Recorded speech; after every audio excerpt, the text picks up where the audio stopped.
What is up, everybody? All right. So, I feel kind of silly right now. Arc Knights just had their like 4th year anniversary stream or pre-stream or something, and they announced like all this awesome shit, right? They're adding stuff to the core game that's like going to be available forever, right? There's a new roguelike, like so much good shit. A collab with another video game, and I'm like, yeah, let's play FGO though, with their no story replay or account system. Like, they already have all of that in Arc Knights. Like, the game launched with an account system. It's so stupid, dude. Like, what am I doing with my life right now? Anyway, Camelot time though. Copium overdose indeed. Guys, we're gonna get good things in FGO, right? Guys? I will say, at least the FGO community is getting better about, like, just pointing out that FGO's a shit show and it's ridiculous how much money they make and how little they give us. So, maybe someday.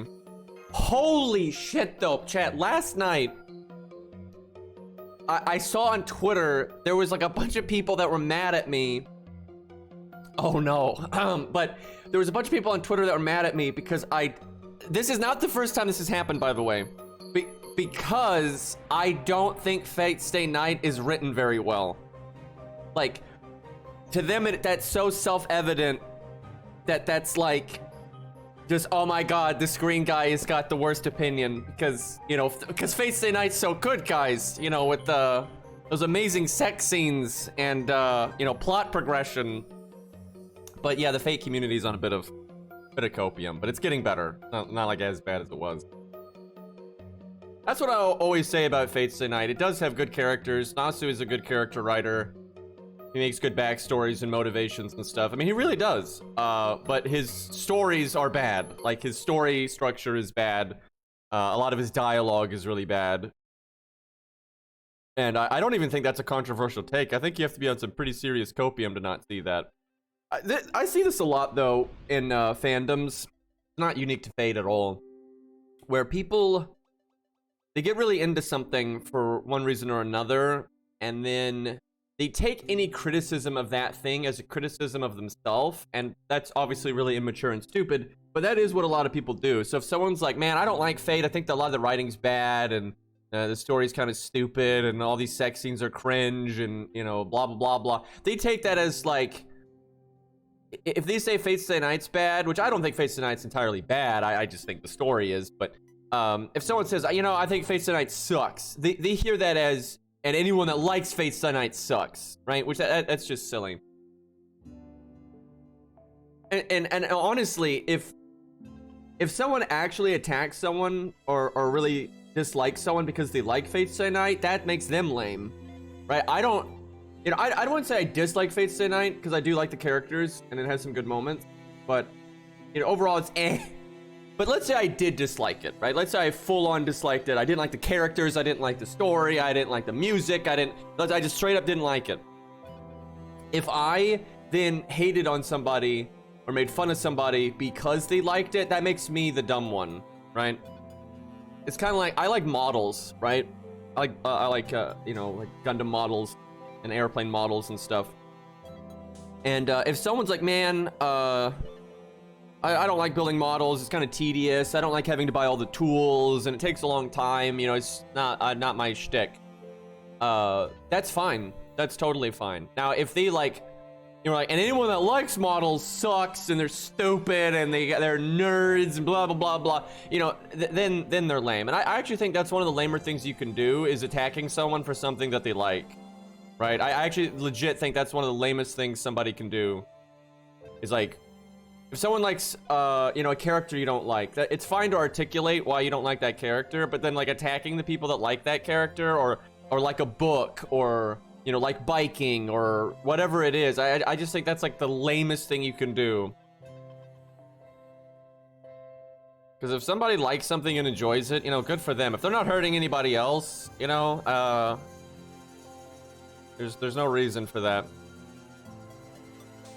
But anyway, yeah, I think a lot of people nowadays have a real problem with they can't make a distinction between someone just articulating a criticism of something and then like attacking the people that like it. They conflate the two a lot.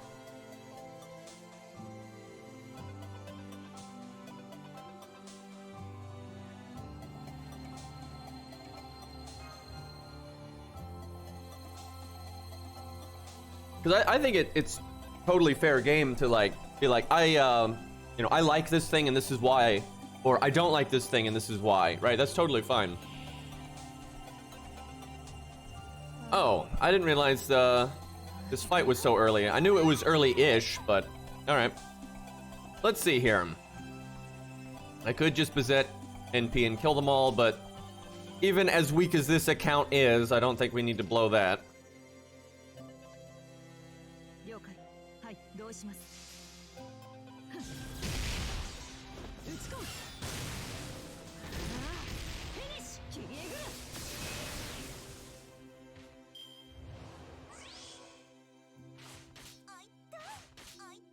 Yeah, no, punch her in the face more. Are you hallucinating? Maybe. Also, I need to turn that down still. Actually, I have turned it down. It just doesn't apply for some reason. Wait, do they have reinforcements? They must. They must have only had one, though. Huh, that's kind of weird.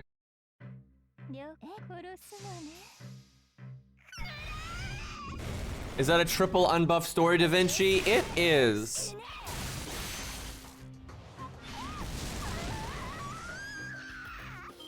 Boy, she sounds like a calm, sane individual.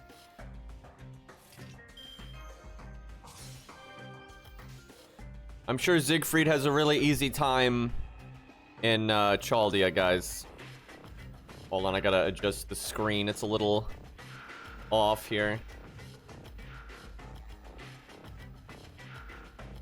Okay, that's about right. Let's do a rainbow chain here.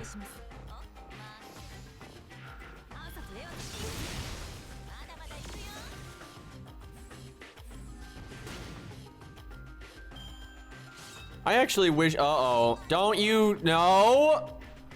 Anyway, I wish we had a few more berserkers that were like the OG can't talk. Now, I don't think, you don't want every berserker to be like that, like no way.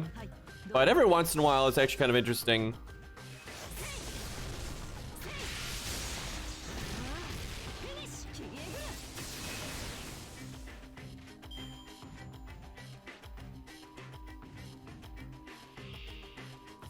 Let's see here. I don't know if I could stand a Nero redeem.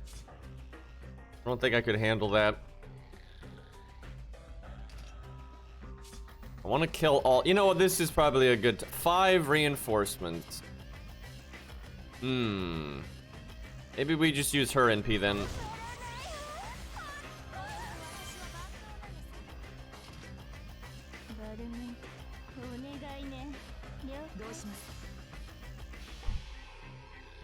I have my limits, chat.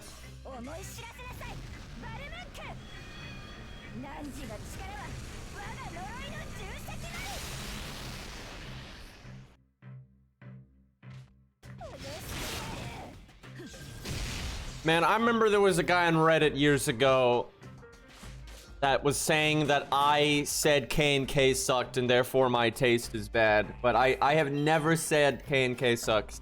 Then there was another guy I remember that was like, this was so weird because I like never talk about Zokin at all. But he was saying that I believed, it's always great when you try to tell other people what someone else believes. That doesn't normally work out very well.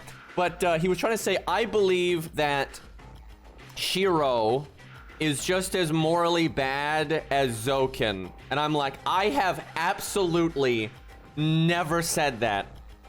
That is absolutely not a thing. And like, I don't think I've like ever really talked about Zokin's morality. And I don't think I really need to. It's kind of obvious he's a shit. But that was a what the fuck moment.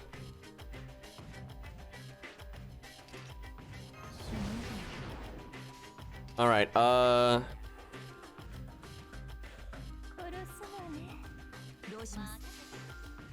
Maybe we can kill 2 here. Trying to save Bazett's HP, but it's not really working out.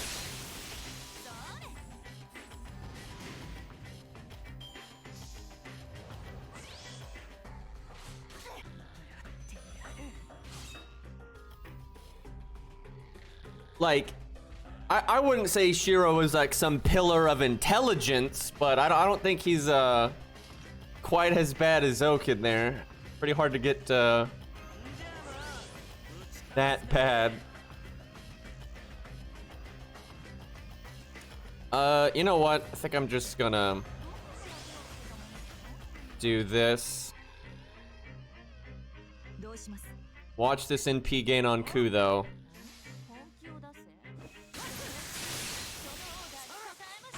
Wow. Didn't even get 1%. If we had crit, we would have.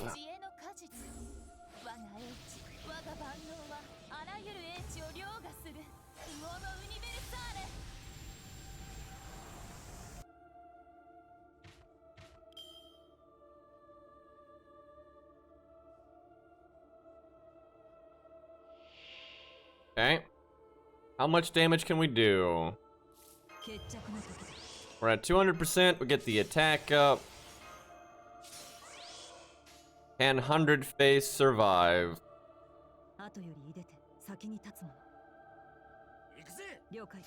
Probably not. We're NP fucking 5, even though we're level 50 or whatever.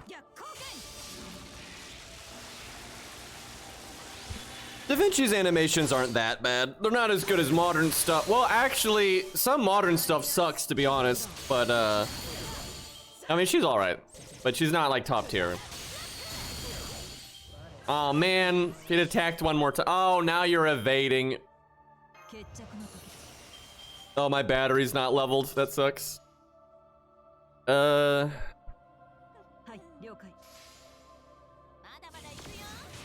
I mean, she's certainly better than Mozart.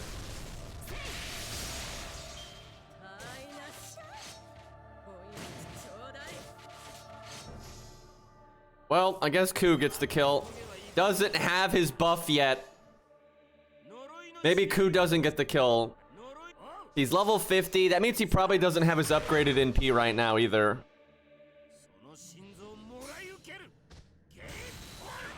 I don't think he got that. Boy, I am not used to numbers being small like that. Oh, everyone's number, because it's not even like 120 that I'm used to. I'm just used to 70, you know, with upgrades and shit. But we are not that. Okay, now we got it though. Bad unit. Yep, bad unit. Bazett, what did Bazett hit for earlier? I don't even remember. God, Baldy wouldn't even done damage there. Don't start. I see you in chat. Back beast. She did 58. That's pretty good. Although she had the attack up from the Mystic Code. And she is also counterclassing. And she's higher level. What do these cost? 5 AP.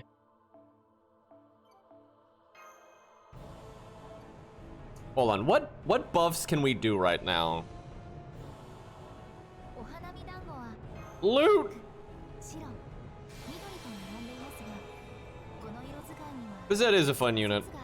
I think she's super fun also. I think she's a little boring when she's on like a super like meta account. It kind of gets kind of face rolly and stupid. But when you don't have like super busted supports to work with her, you have some limitations there, and she's still then very unique and interesting. Like she's really fun. But yeah, if you get like the best supports ever, it is kind of face rolly. But I mean, that's always the case when you have really high-end supports.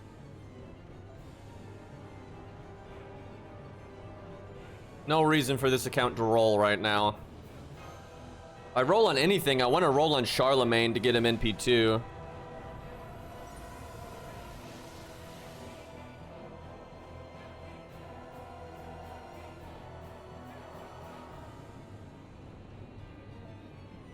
Yeah, I find when you... Oh, I haven't done these yet. I need to do that. But yeah, I find when the supports are doing all the work, it's kind of hard for your damage dealer to shine.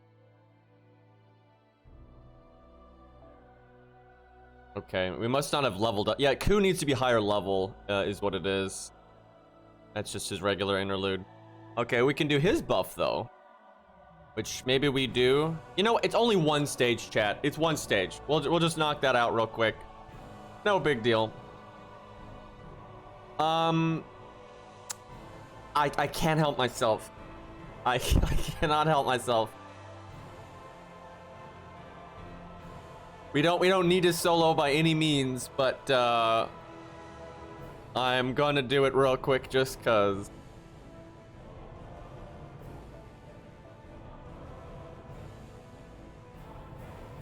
Do I have? Okay, there we go. Good enough. Probably got Camelot. Yep.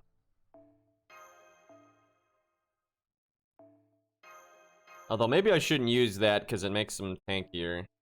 Level 9. Alright, super busted Ku.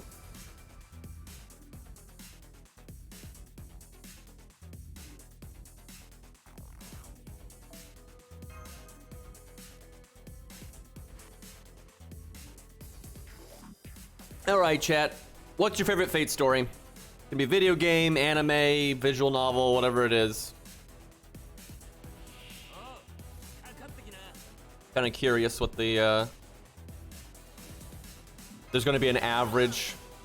That's a lot of 0. I have to be part of the mold here and say 0 as well. I'm not going to be a unique snowflake on that one. Prototype. One day. Requiem. That's rare. I don't think I've ever seen someone say that, but that's rare. Carnival Phantasm. I respect that.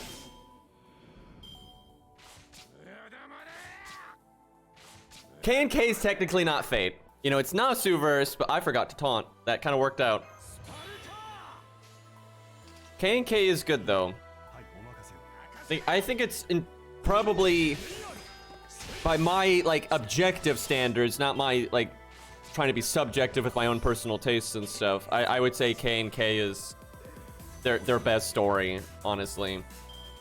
It doesn't subjectively have like my favorite themes or characters and stuff, but yeah, it is like better written, I would say, in a lot of ways. But yeah, 0 for me.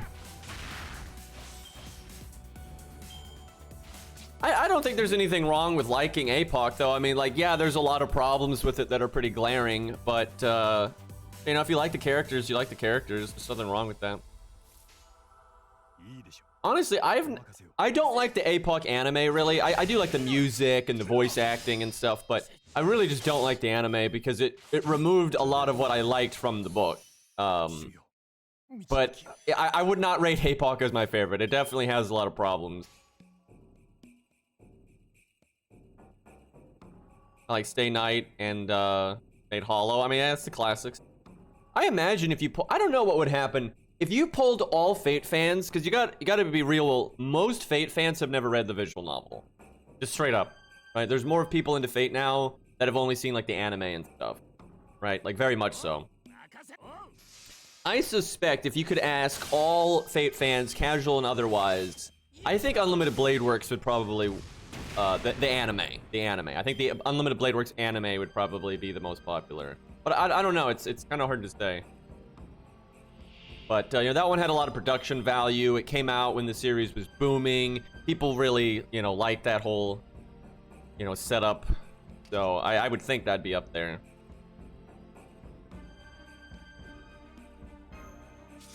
Yeah, I don't think Zig was a good. I've always said that about APOC.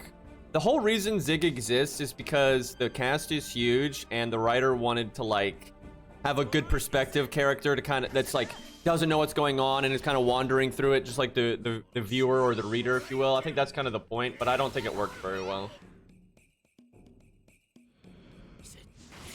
I don't think Fate Strange Fake is going to be the most. We'll see. Now, from very much so from hardcore fans, Fate Strange Fake has been a really liked series, and it's been like the most anticipated anime for a long time and all that. But I don't know how it's going to go over with like a more mainstream audience, and I don't know if the anime is going to be good because the APOC anime wasn't very good. And a lot of people would say, well, the book's not good either, but I think anyone with any degree of sense could easily see that the anime, it definitely is worse than the book for APOC in a lot of ways.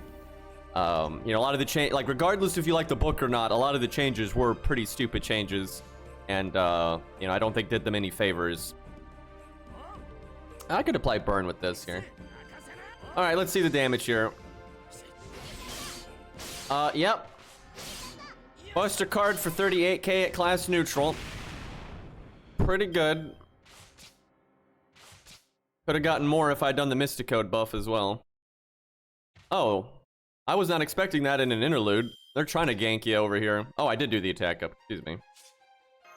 Or was that? I must have done that prior or something. Or, oh, this one must already be gone. Or, I don't know. I'm not paying attention to what the fuck I'm doing. Also, sorry, Emiya, but I'm counterclassing you, so we're gonna reenact Unlimited Blade Works here. We'll do burn again. Boy, he gonna get fucked up. Oh, he guarded the burn, though. How dare you? My damage, though. Lore accurate, yeah, pretty much.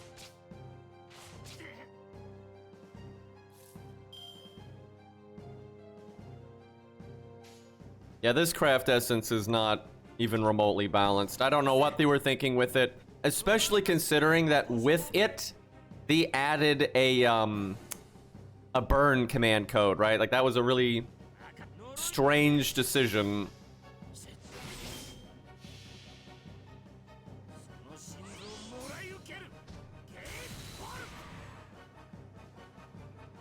By the way, Ro Ias doesn't work on the barbed death version of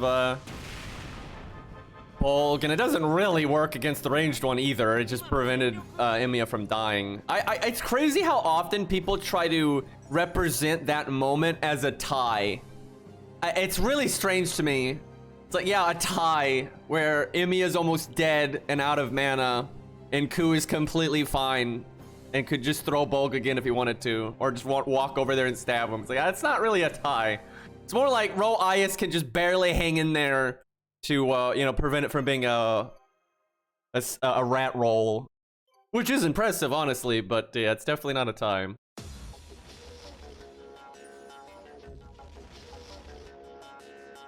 Yeah, I gotta be honest, I don't really like the... Like, I don't know how to put it. Like, there's aspects of Fate Hollow and of Fate Stay Night that I like, right? There are certain aspects of it that I really like. You know, first off, it started the IP, and I like the premise a lot. It's got good atmosphere, there's good music, and Nasu really does write interesting characters. So, like, you know, I got into Fate. I read the visual novel second. First thing I saw from Fate was Dean Stay Night. And although I was like, yeah, there's some obvious plot armor here and, you know, whatnot. But, you know, I liked the premise. I thought the characters were cool. I thought the powers were cool. So I was intrigued and I enjoyed it. I definitely enjoyed it. Although I really stand by this. Dean Stay Night is absolutely better than the Fate route. I mean, it's just, dude, the Fate route sucks. It's actually a miracle. I think Dean Stay Night is as entertaining as it is. Because, like, if you one-to-one did the Fate route in an anime, it'd be so bad, dude. Holy shit. You'd have to change so much stuff to make it good. But anyway, so I saw Dean Stay Night, and I didn't like... I didn't think it was the best anime I'd ever seen by any means, but I was very intrigued by the universe, right? So then I read the visual novel, and although I liked, like, the extra detail and, like, learning more about, like, Ku, for example, because you don't see much of them in the anime, and Kodamine and all that, I was like, oh my god, though, this has just got plot armor everywhere. You know, the dialogue is pretty chunky, and there's just a lot of, like, problems, but I enjoyed it. But I never held it up as like this awesome story, even though I was really intrigued by the universe. And I really did want to know more of it. You know, I looked at, back then there wasn't a lot more, but, you know, I looked at the canceled APOC, you know, game, which had the character material profiles for Akarna and all that stuff. You know, I really got into all that, and then I found Fate Zero, and I liked that one a lot. And that's really what just completely won me over, was I liked Fate Zero a bunch. But yeah, I've never really been huge on the you know, original stuff. And like Fate Hollow, again, you know, it's got some really cool character moments with like Angra. Like, I really like that scene where Angra talks to Medusa. You know, it's pretty interesting. You know, you get to learn more about the surface and stuff, but it's so silly, and it's like so it goes between serious and silly in a kind of unbelievable way that makes it kind of hard to swallow, right? So again, although it expands on some stuff and is interesting, and it, there's aspects of it that I'm like, oh, this is cool. Overall, I wouldn't hold it up as like some awesome story. It's got some, pretty big problems in my opinion. They probably did say why they canceled it. It might have just been like budgeting or couldn't find the right dev or whatever. Because it was really ambitious. The original APOC game was like really way more ambitious than FGO, honestly. But I don't remember if they ever like sat down and gave the exact reasons.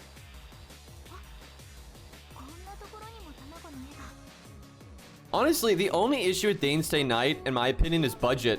I think it has a great art style. They don't always execute on it well though, because budget. But like when they do put effort into shots, because some of the shots are phoned in, some of the shots you can tell they really put a lot of time into. When they do have the shots in Day Night, right, that they put the effort into, it looks really good. I actually think it's a really good adaptation of the visual novel, and I think they did about as well as they could of taking Fate's Day Night and trying to make it a one single cohesive story. It's not perfect though, and Fate's Day Night is just flawed, right? So it's like it has a lot of the problems the visual novel has. It's kind of goofy with the premise and the whole sex thing, and obviously they kind of changed that to be less ridiculous, but it's still ridiculous. Like, God, I remember, like, do people just have no shame? I remember watching Day Night, right? And they had that, I think it's around the Hercules bit, aren't they? I think it's when they're running from Hercules or something. I don't remember exactly. It's been a while, but I think it's when they're running away from Hercules.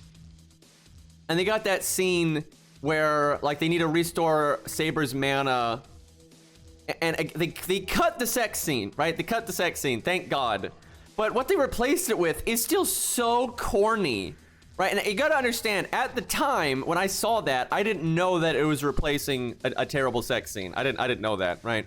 But it's not even the dragon. The dragon is fine. I'm not kidding. The dragon is the least offensive part. It's weird that the community always makes fun of that, because I remember when I watched it, that bit, I'm like, oh yeah, I get it, dragon blood, He's like, yeah, CGI is kind of bad, but whatever. Has anyone watched that scene? It's like the whole premise is like, you have to make Saber like uncomfortable, so you have this like creepy sexual tension scene. It's like, this is the most fan service, forced, awkward garbage. It's like so bad. It's like, what are you doing, right? It's like, it's so fucking bad. And when you look at it with like the rest of the anime being not as bad, right? And then you just suddenly have this like, soft core scene like that. It's just like, this is terrible. I mean, that, like, do people have no shame, right? It's like, it's so obviously forced and just bad, right? It's so bad. It's just like, let's get some sex appeal in here for absolutely no reason.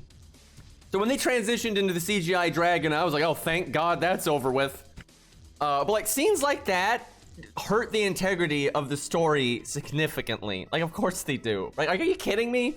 Like, it's weird to me. I guess the anime community is just so used to that kind of like just garbage, forced, sex appeal or whatever. Like, holy shit, dude. Like, I remember, I can't even, it's been so long, but I remember like Ren goes on this spiel as to why it's necessary, and it's just so stupid. I'm like, why are you trying to justify this, right? It's one thing if you just have a character that has like a fan servicey outfit or something, but when you're trying to like have this in-lore explanation for why Saber's got to take her clothes off, it's just like, okay, well, we're losing credibility pretty fast here. So how I always say about fan service, I don't mind fan service if it's not like out of character, right? Because in like, how else are you gonna put it? People in real life essentially try to have sex appeal and whatnot, right? It happens. It's fine.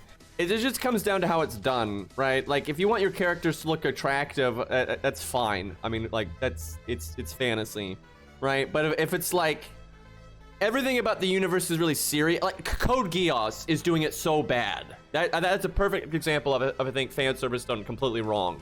Because Code Geass, for the most part, is trying to be very serious, very like dealing with deep topics, trying to have proper character motivations and all they're really trying to be like serious, right? And then suddenly they just have this like in your face, like obnoxious fan service that feels so out of place, right? It feels crazy out of place some of the fan service that happens in that. So that doesn't work, right? That does not work. And yeah, anime is just really bad about that. And that's, you know, Demon Slayer Night has that, and Fate Stay Night has it, like the visual novel, even worse. And yeah, I've never liked that kind of thing. It's not like, I'm not like, oh my god, how dare, you know, you see human skin. It's not that. It's more about like the writing intent and how out of place it is and forced, and just, you know, it's just silly. But like, for example, you know, Medusa's design is kind of fan servicey, but that's fine. You know, it's Greek mythology. She's a servant and all this, you know, nonsense. And it's, you know, a very fantasy setting in Fate Stay Night. So like that's not a big deal, right? But if like suddenly Medusa needs to like, you know, flash the camera with her boobs to increase her strength by 1 rank. Okay, now we're getting kind of dumb, right? Like, now we're getting a little stupid here. Especially, it's one thing if like the whole, like, Chrono Phantasma, right? Carnival Phantasma, right? It's a lot sillier and lighthearted from the get-go, right? So if they do something stupid like that, it doesn't really matter, right? Because the whole premise is very lighthearted and, you know, tongue-in-cheek and that kind of thing. But when the whole series is actually really serious and trying to have internal logic, that's the kind of the issue with Fate Stay Night, is it tries to have internal logic and kind of just fails at it miserably. But anyway, when you're trying to have internal logic and then you just have random fan service that doesn't fit the character, doesn't make any sense or whatever, then it just doesn't really work.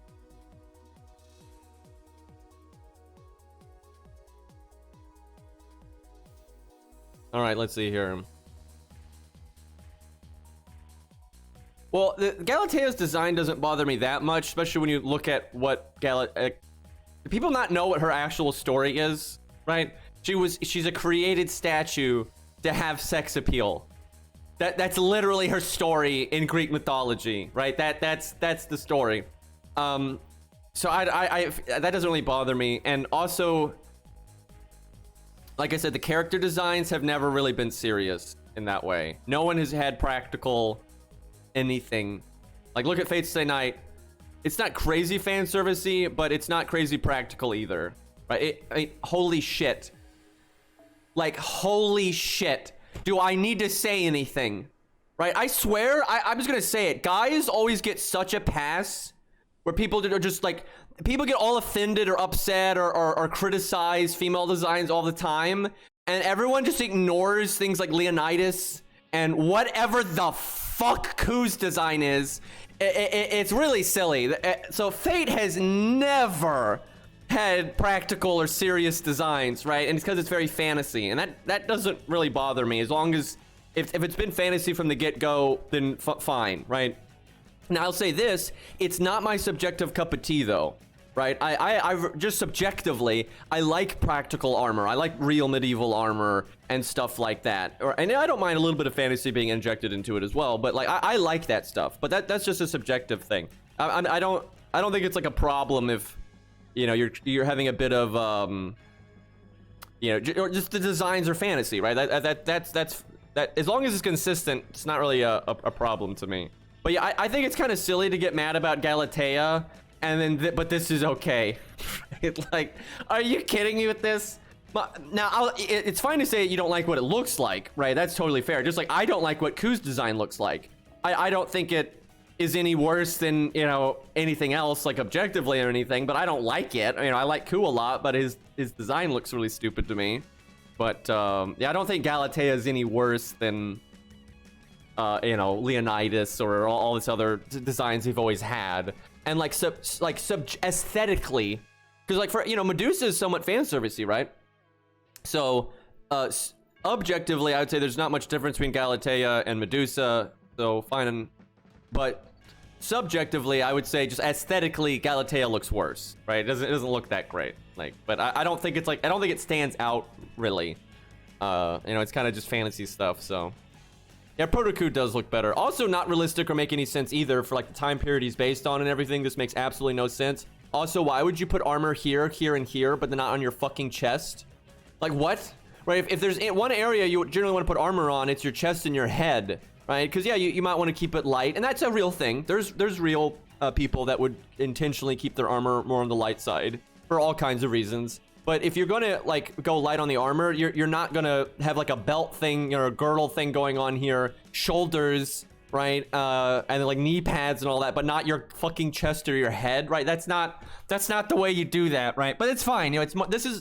Fate's designs have always been about the aesthetic, not the practicality, and that's totally fine. Because even Lancelot, who's wearing like full armor, he's got these weird back tendrils, right? That ain't fucking practical. And even if you got rid of that, the reason Lancelot has armor like that is for the aesthetic. It's not for the practicality. They're trying to give you that vibe of like the classical knight, you know, but gone evil and is like corrupted or something's twisted and stuff. That's the whole point, right? The design is there to reinforce the character, and that's completely okay. But yeah, Lancelot's like practical to an extent, but it's just to service the character, you know, fantasy or whatever. But yeah, subjectively, I don't really like Galatea's design though. I mean, it's okay, and like for what she's based on, it actually works decently well. If you're gonna take Galatea and then make an anime, I think that does work to an extent, but it's definitely not my cup of tea. Oh, okay.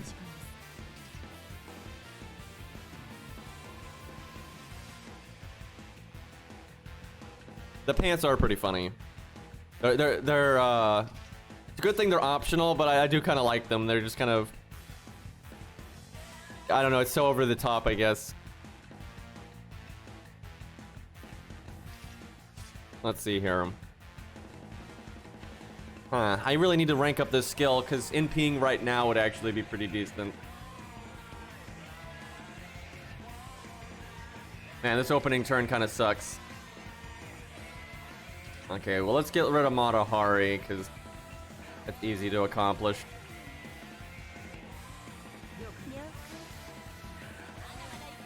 I'm hoping Bazett can get... Okay, well, we crit. I could have killed her with just the Bazett attack. Did I just triple crit with the generic 20% crit chance that you... Oh, okay. Well, I guess I deserved that. Yeah, I think we triple crit with just the 20% chance from Rainbow Chain, but then Nido Chris said, you know, I can do that too. God, and that made the deck shuffle where Bazett still can't get NP gain. So that was pretty bad.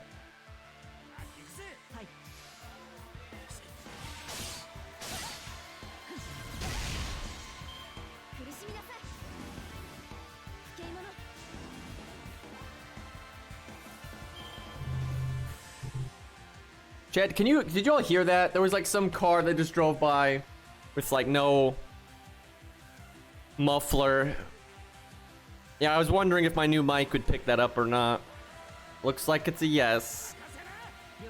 Yeah, they were like blazing by there. Thought that was a cat. Yeah, no.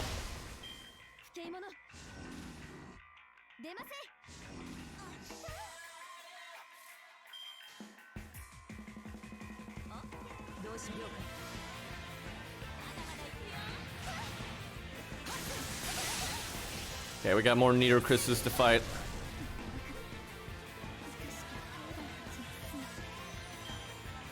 And I live in like you know,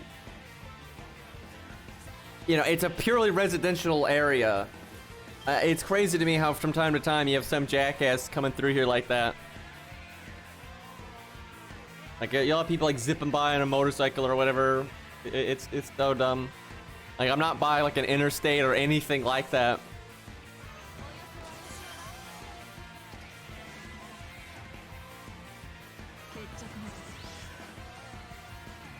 Okay, so actually maybe I don't counter here. Maybe I just do her NP. Nah, we'll counter.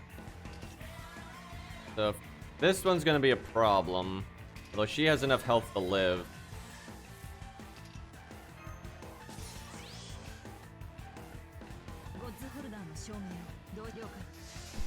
Oh yeah, talking about Fate Stay Night and Fate Hollow, Bazett is really cool in Fate Hollow, but it doesn't make the story top tier just because of that. I find a lot of people are like that though. Their favorite thing is normally the story that focuses on the characters they like the most. Which, I mean, if that's what they like, that's what they like. Nothing wrong with that. But that's definitely not how I am.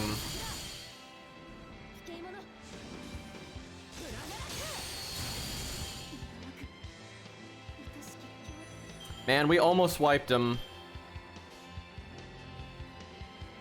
I can technically rainbow chain. That gets me more NP gain. Dude, her quick card is so absurd.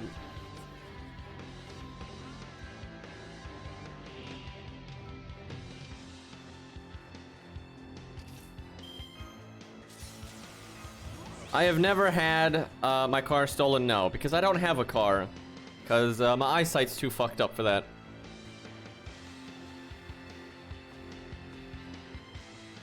We had a guy come in for an interview and his truck got stolen. Yikes. Yeah, that would suck. What's the play here? I don't know if I Q NP. Maybe just wait for next turn. Yeah, that's fine. Too blind to drive. Yeah, pretty much.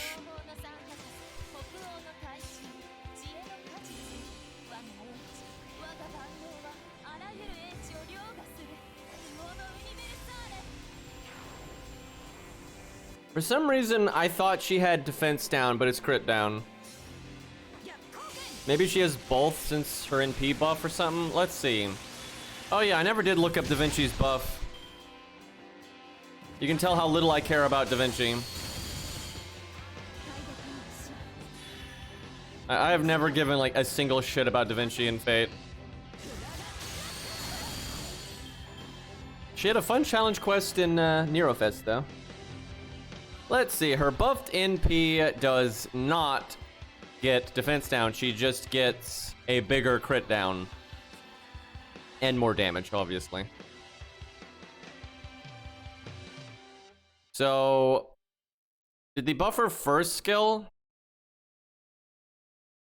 I don't even remember, dude. Because I thought she already had the art up on her second skill. Yes, okay, so it's the first skill. So she, what did she gain? She gained overcharge one time for 3 turns. Oh, it's targeted. You have to target somebody. I see. So her first skill is now targetable. And it's basically the same as it was, except now it also has the overcharge thing. I mean, that's good, being able to target it. Oh, and the RNG's been removed. So yeah, her first skill is the same as always, but no more RNG, and she can give it to other people. Like Hans can now give his third skill to other people, and then does the overcharge. I mean, that's good. I don't think that's a much reason to bring her though. Like for that alone, like you're still, it's not like she's not like some super amazing support compared to the other supports out there. That's nothing. So you really would want to have her on the team anyway. But yeah, it doesn't hurt. If you like Da Vinci, it's certainly going to be useful.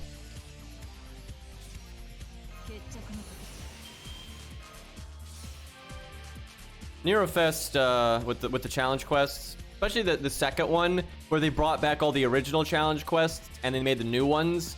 That was a great FGO event because it was so much content right there you could just play around with and have fun. That was awesome. I wish FGO.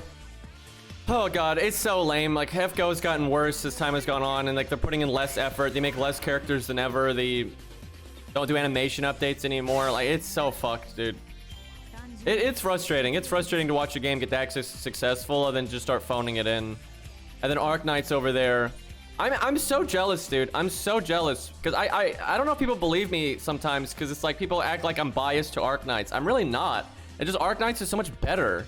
If anything, I'm kind of biased against Arknights because it's not exactly my cup of tea in terms of like the way they do their character designs and all that stuff. You know, where I'm a way bigger fan of Fate. Like in terms of the IP, I like Fate way more than Arknights. It's just Arknight's just so much better. It is just so, the development cycle is just a million times better. They put out so much more content. They're so much more creative. They do a lot of like permanent additions to the game, so you can play. If they made a new character right? Like tomorrow in Arknights, you have a lot of things you can go do with that character just for fun, right? FGO has nothing. Like, you have nothing. I was rolling for the Camelot Knights, didn't get a single one, but got Da Vinci 3 times. I know that feeling. Yeah, I know, dude. They're doing IS4 already. I can't even believe it. Yeah, just looking at their 4th year anniversary, and I'm like, what the hell? Like, that's what I want FGO to do, and they have an anniversary. But nope, we can't even get an account system. Yeah, you get to go farm when you get a new character in FGO. How wonderful. All right, what is our writer on this account? George, apparently, and kind of Alex. Well, okay then. I mean, we have Bazett. Getting coup coins is not bad. Gonna want that 3rd passive at some point. She's level 35. Hold the fucking phone.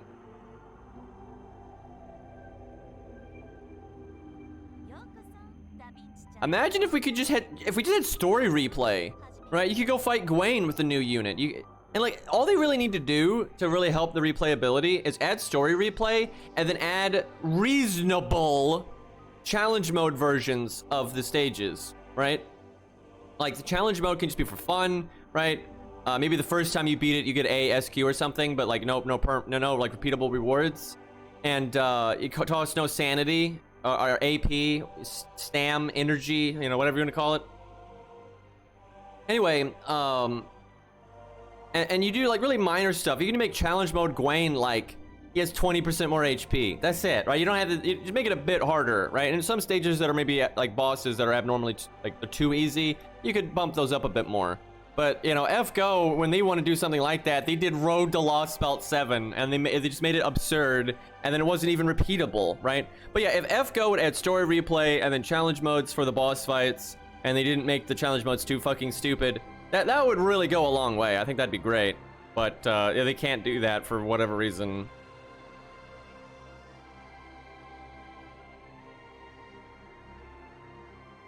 There's no reason that it should not be hard. I don't know why we don't have it. I just don't think they care very much, I think is the main reason.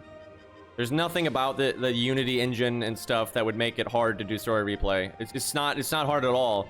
I mean, they actually, like, it clearly isn't, because they did the main interludes and they could bring back old maps and nodes and stuff. It's no problem, right? And look at, here's the proof that it's not a problem. Look at the UI for Road to Lost Belt 7. And I guess NA players haven't seen that yet. But they literally used the free quest map and just put the story map on it. Even when like the background doesn't match and it's not like the correct like time for that node to be there, they just put it there.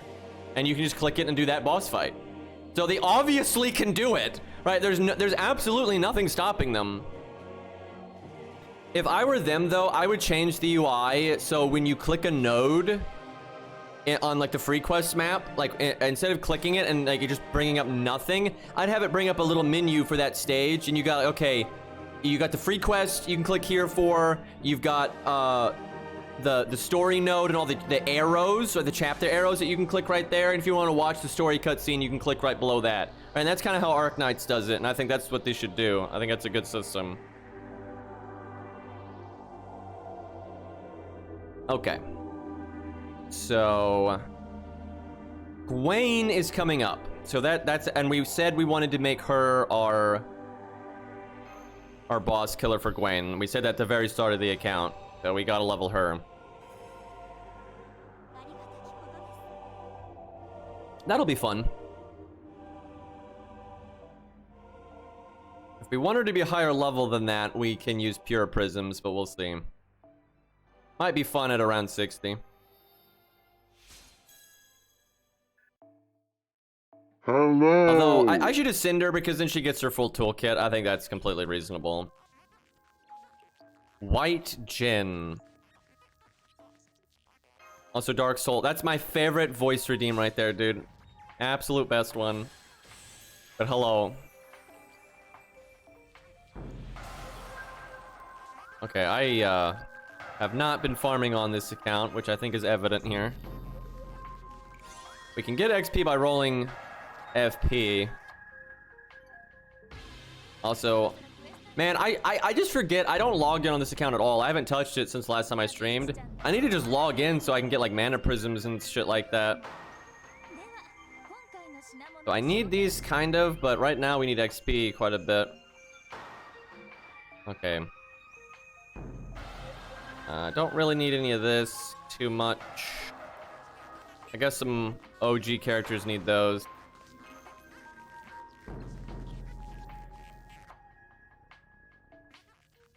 Yeah, it's gonna murder my mana prisms, but we need that. Could use these too.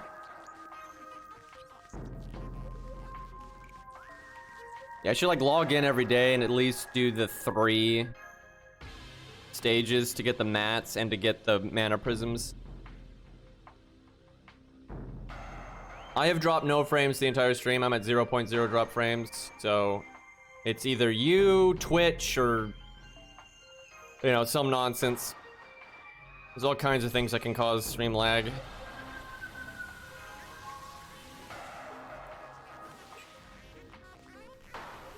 I think Roland's decent. I don't think he's like some super meta saber, but if you're like, he's one of your few sabers you do get at the start of an account, I think he'll do pretty well, and that's what this account's gonna do. We haven't gotten to the hard boss fights yet. We're just now at Camelot. We'll use Roland against, what's his name? Tristan. Okay, this is really not working out for getting XP right now. Game, come on, give me like 2 or 3 in one roll. You can do it, game.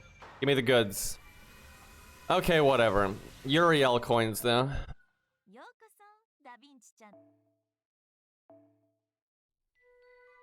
Oh yeah, the wiki started dying about a year ago. They really just stopped caring. And I don't really blame them though. I mean, there's so little hype around this. Oh, I'm supposed to buy the Pure Prism stuff. That's what it was. But yeah, there's not much. FGO is pretty dead in the English-speaking side of things, honest. I mean, it really is. It's fallen off pretty hard. It's still, you know, kind of focused on in the JP community, right? But yeah, on English-speaking, it's no one really cares anymore. But I mean, the game kind of just sucks. Like, I hate to say that, and there's good things about it. You know, it does have good boss fights from time to time, and you know, cool characters and stuff. But yeah, there's a lot wrong with it.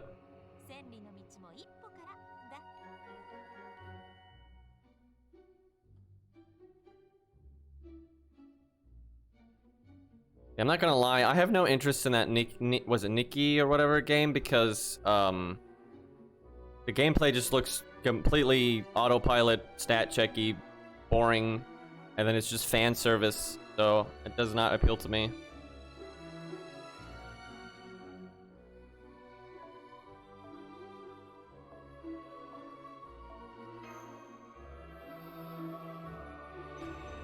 Oh my god, that was so funny that that's what we got an ad for on Plants vs. Zombies 2.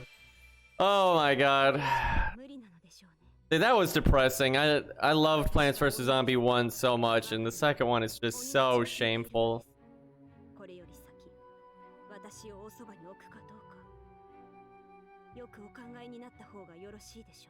Very colorful, this stage. Okay, we'll stop at 70, and I think that's fair for Gawain. I think we'll keep her there for now, and we'll see. So she's Buster. Try to get our Chin Gong up or something.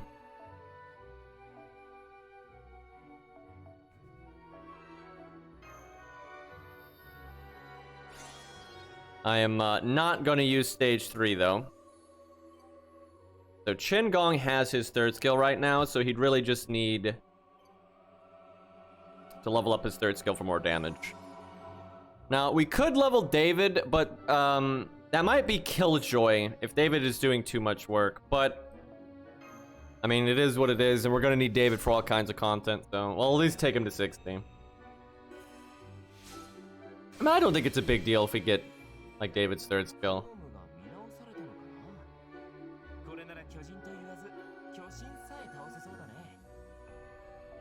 It is such a crime that David hasn't had more focus in the main story. He's fucking Solomon's father. Like, what are we doing over here?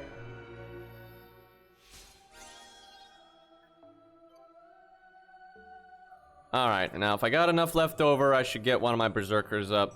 Maybe we just focus on her just because she's, I guess, newer. We've used the evil cat before. Or angry cat, or whatever we call her. Now we look like a Yu-Gi-Oh card.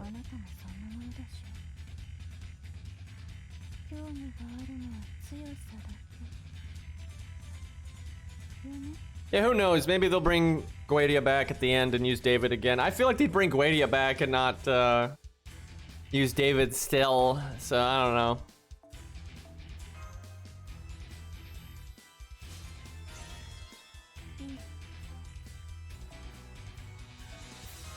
All right, we'll leave her at 70 as well.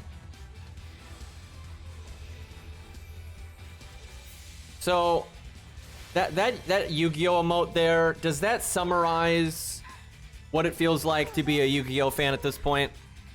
I feel like it does.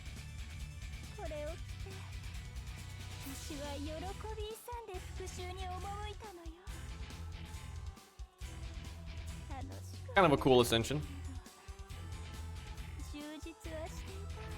Yeah, not using Shiba, that sucked too.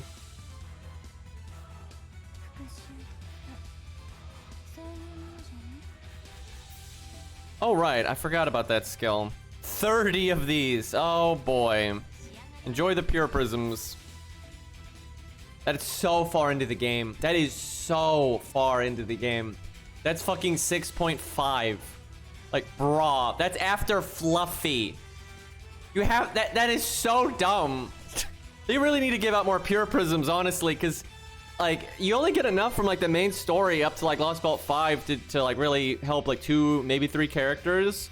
So if you just coincidentally picked this or that and then you unlocked her, right? Like that's so fucked up.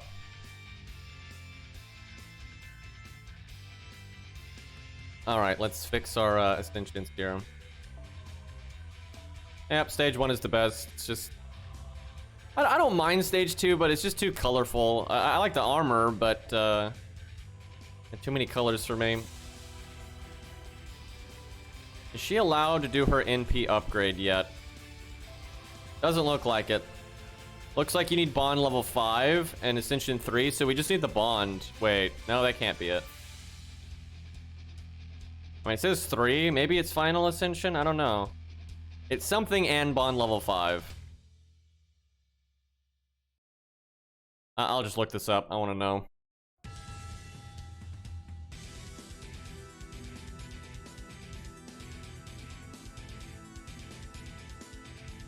She needs unlock 3rd ascension.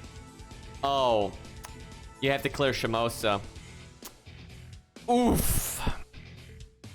That ain't we'll do Shimosa first because it's the hardest, but you know we have to beat Guadia and all that, so it's impossible to have that before Gawain. You cannot do it, but I mean maybe that's for the best. Okay, I think we're ready here. Yeah, that is not happening. Yeah, she needs to be Ascension 3, Bond 5, and clear Shimosa. Shimosa unlocks a lot when you beat it, like Fuma's stuff as well.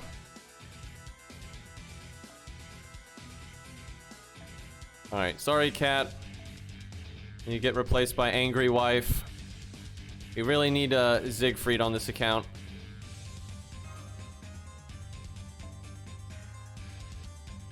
Hey, we got a little bit of team cost now.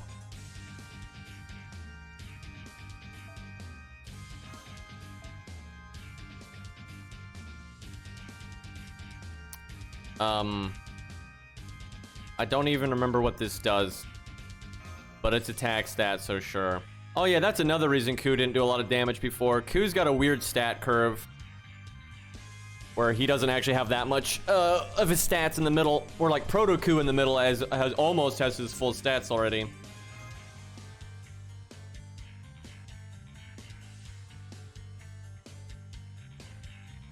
I mean, by the time we get to Guadiel, we'll probably just say we can be whatever level we want. I don't see any reason to. I mean, right now, I couldn't be much higher level if I wanted to, right? I'm not really handicapping myself that much because I haven't done any farming, so I don't actually have the XP or materials to level up much anyway. But if I could level up more, I could level up some more.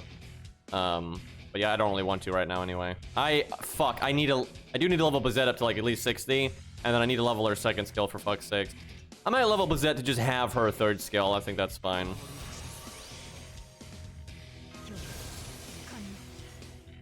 You know, I don't want to George taunt. That'll mess up Bazett. Actually, let's make stars.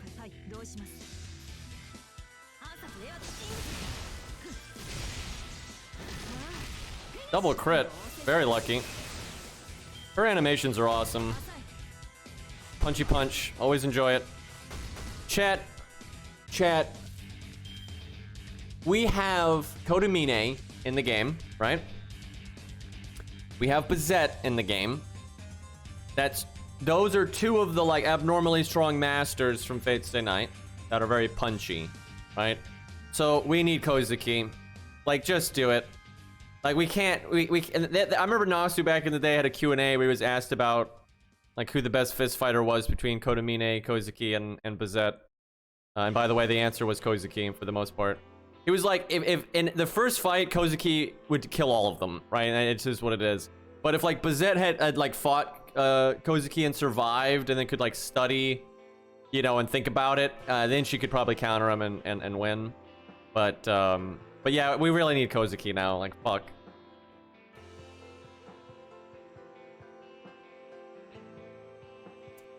Saito, yeah. He does have a similar look to Kozuki there. I mean, he doesn't need to be tied with anyone, really. I mean, Bazett is just Bazett here unless you're stage 3, so it doesn't really matter. It's like, there's nothing about really Bazett other than her being Irish, you know, tied to the deity, right? It's kind of like Rasputin and Kodamine, right? There's no reason for it whatsoever. And then you got Shiki and Fujino that are just there as themselves. So yeah, they could just do that. I actually wish they did that more often, to be honest. I think Bazett is about to murder this thing.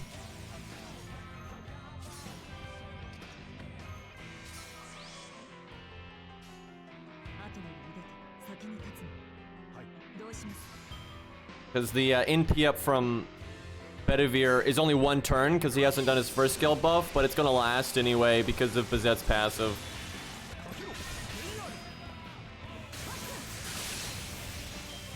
Yeah, Medea needs a buff. It'll hopefully happen. Who knows? Maybe this anniversary. It could happen. Well, Chad, that was memorable, right? Memorable enough for an event boss fight, right?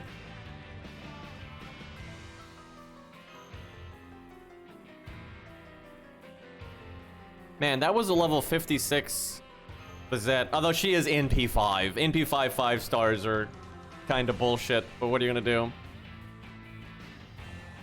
Yep, collabed with itself 3 times in a row. Incredible. I swear the next one's gonna have to be like Fate Requiem 2 or Kane K2 or Tsukihime Prototype. Like, they have to do something else now. Like, Jesus Christ. Like, I don't know what else they could possibly stall with at this point.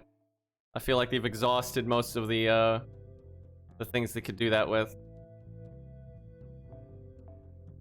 I say that, but where there's a will, there's a way. Oh. I mean, I could get it with pure prisms, but we can wait for now. She's strong enough as is. Although getting her evade would be pretty cool. Fate Stay Night collab. I don't think they would do that. I don't like all of them are in the game already, right? So you have to do like alternate versions or something. It'd probably be popular if they did it though, because if you did add like an alternate version of some of the characters, people would be happy with that.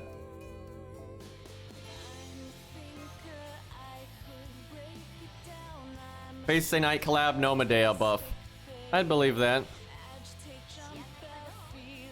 All right, hold on. She needs 4 caster, 2 rider.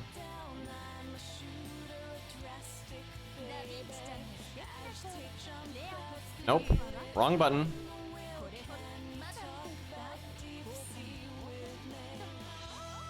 Kind of stupid to get these. This is really not worth the pure prisms, but I'm impatient.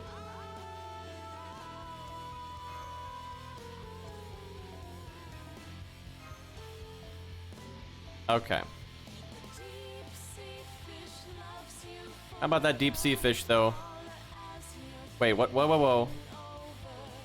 Why is it... What? Is it because of the other Bazett?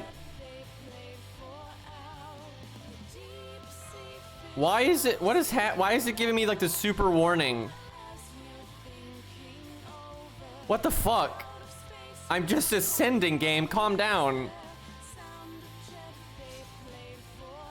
Like, acting like I'm burning somebody. The other Bazett's not leveled up this high, though. The fuck is wrong with this game?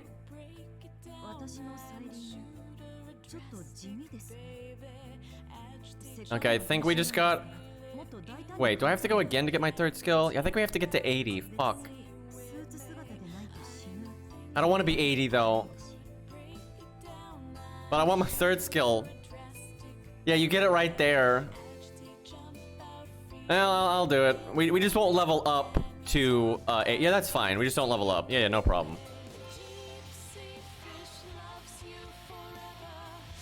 No 69. Well, we're 69 right now.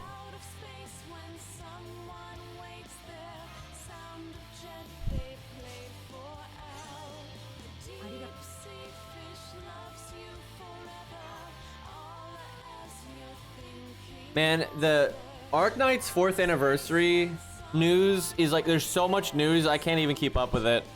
They're adding like new characters, skins, new game modes, you know, new roguelike map, which that's awesome, dude. I'm so excited for that.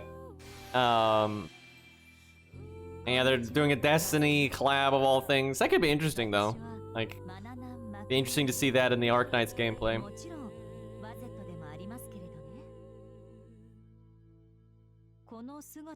Okay, game, come on.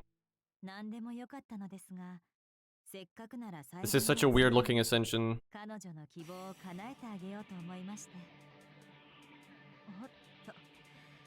Yeah, tabletop game.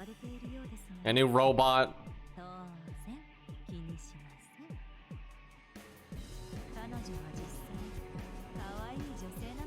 Man, they're getting IS-4 and we don't even have IS-3 yet, man. I'm dying over here. Dude, that is going to be so awesome, though, when we've got that many different, like, roguelike maps. Because then you can just kind of bounce between them and, like, the replay value is going to be just awesome, dude.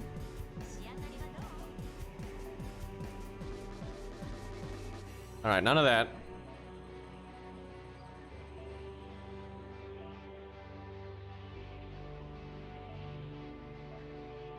Alright, we're good. Off to war now.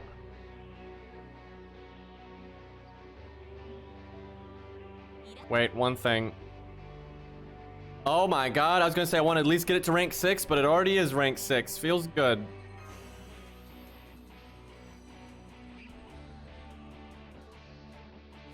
Yeah, I like stage 1 Bazett the most, but I've seen she seems to be pretty varied. Like, I see a lot of people use stage 2 and 3. It's all over the place.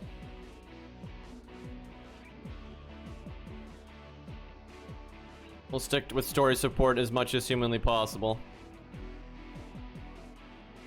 Actually, Nidochris is probably better. Oh, wait a minute. I gotta level Ku. We can't have Ku sticking around at level 50. That ain't right. We need Proto Coup as well. Let's see. Not too bad. Proto Coup is better right now because he gets like all of his stats by level 55. But we'll try to do both here.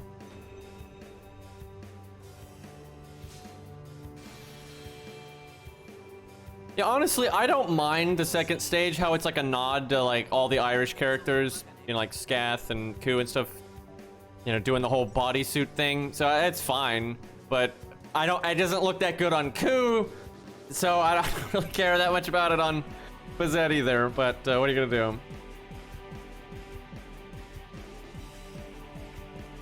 Honestly, I think the only time that look has kind of worked is Scath stage 1. Like the dark, because stage 1 is black, so it's really dark colors. I think that works way better. Like the blue for Coup is it's not great. Honestly, I actually think the colors on this work better, but it removes some of the armor and stuff, so it's also just kind of weird because it's just kind of like, oh, it's like player 2 Coup, right?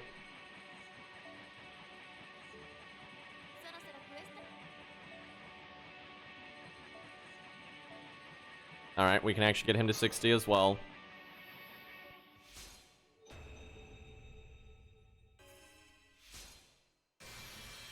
We do have Edison, and we did do his buff quest. It's not exactly ready yet, though. Oh, we could actually final ascend Proto Coup if we wanted. He is almost at his full power, though, at level 60. Like, he does not gain much. Now, he has buff quests we need to do as well. Let's see, are we allowed to do any of our Coup buff quests right now? Chat, we're never doing the story, apparently. I should have done this stuff yesterday. Do his interlude, but that doesn't come with the buff, and I don't think you need to do the interlude for the buff. Probably needs to be final ascension. Which, I mean, I could ascend him just to do his buff right now. But we'll wait. It's kind of nice to be weaker. Keeps the early story difficult.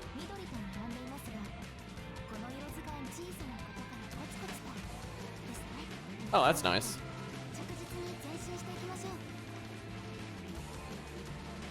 I prefer Bunny Scath because I'm like that. I mean, I don't have a problem with Bunny Scath because it's just a costume, right? Like, that kind of stuff bothers me when it's like the main thing and it's the only thing. You know, it's kind of like, what's a good example? It's like when a character is like, it's when they're not done like Bazett, right? I don't know, I guess Ishtar, if you're a Rin fan, kind of sucks if you don't have a regular Rin stage, but, you know, when the silly stuff is optional, I don't really care. You know, Vortigern, don't even.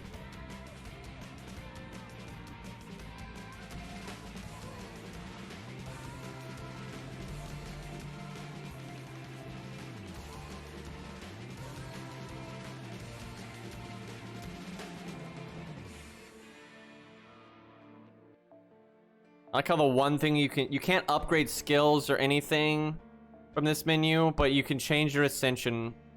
So silly. Can't equip command codes here, nothing.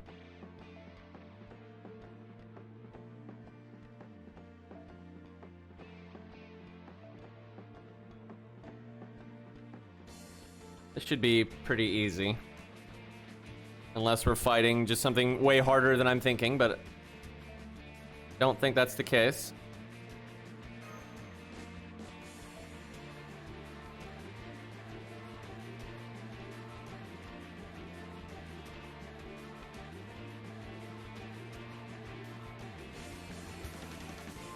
It is so funny that Proto Coup has the stat advantage right now, when they get to 70, Cou's got the higher amount. They got this pretty much the same amount of attack foes too. But yeah, early game Proto Coup does pretty well. Unfortunately, he does fall off a bit, but he's still good. I mean, he's almost as good as like Ushi and 100 Face. Not quite on that level, but he's close.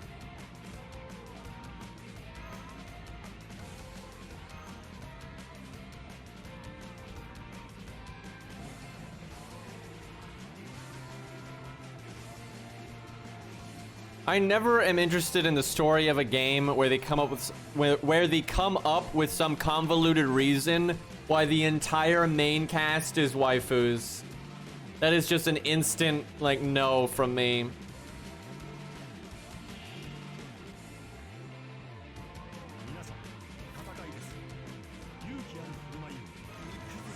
Like, that's just so like pandery. That's like big no.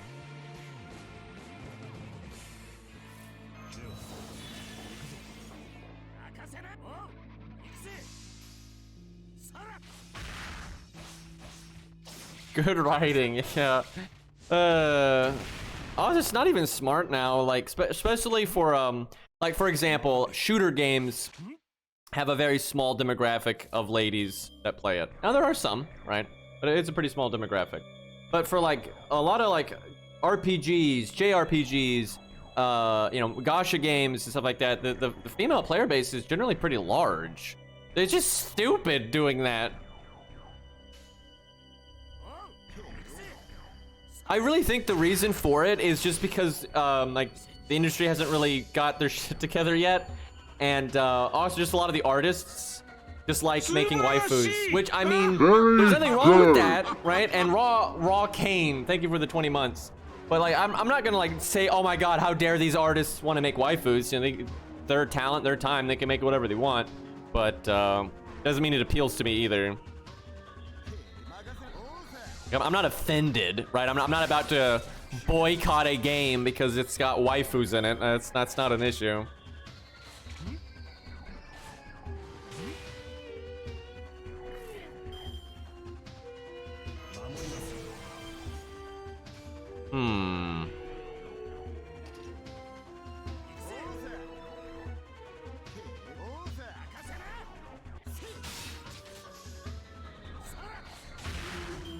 Almost killed it.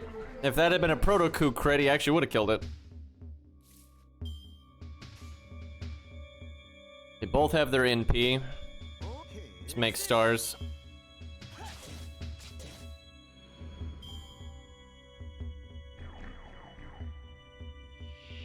Alright, they are dead as fuck.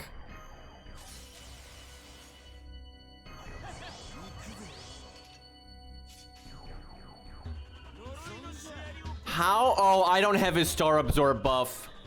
I was like, how does Proto-Coup have no crit here? But yeah, you have to do the buff quest. God damn it. Man, I gave him the attack up.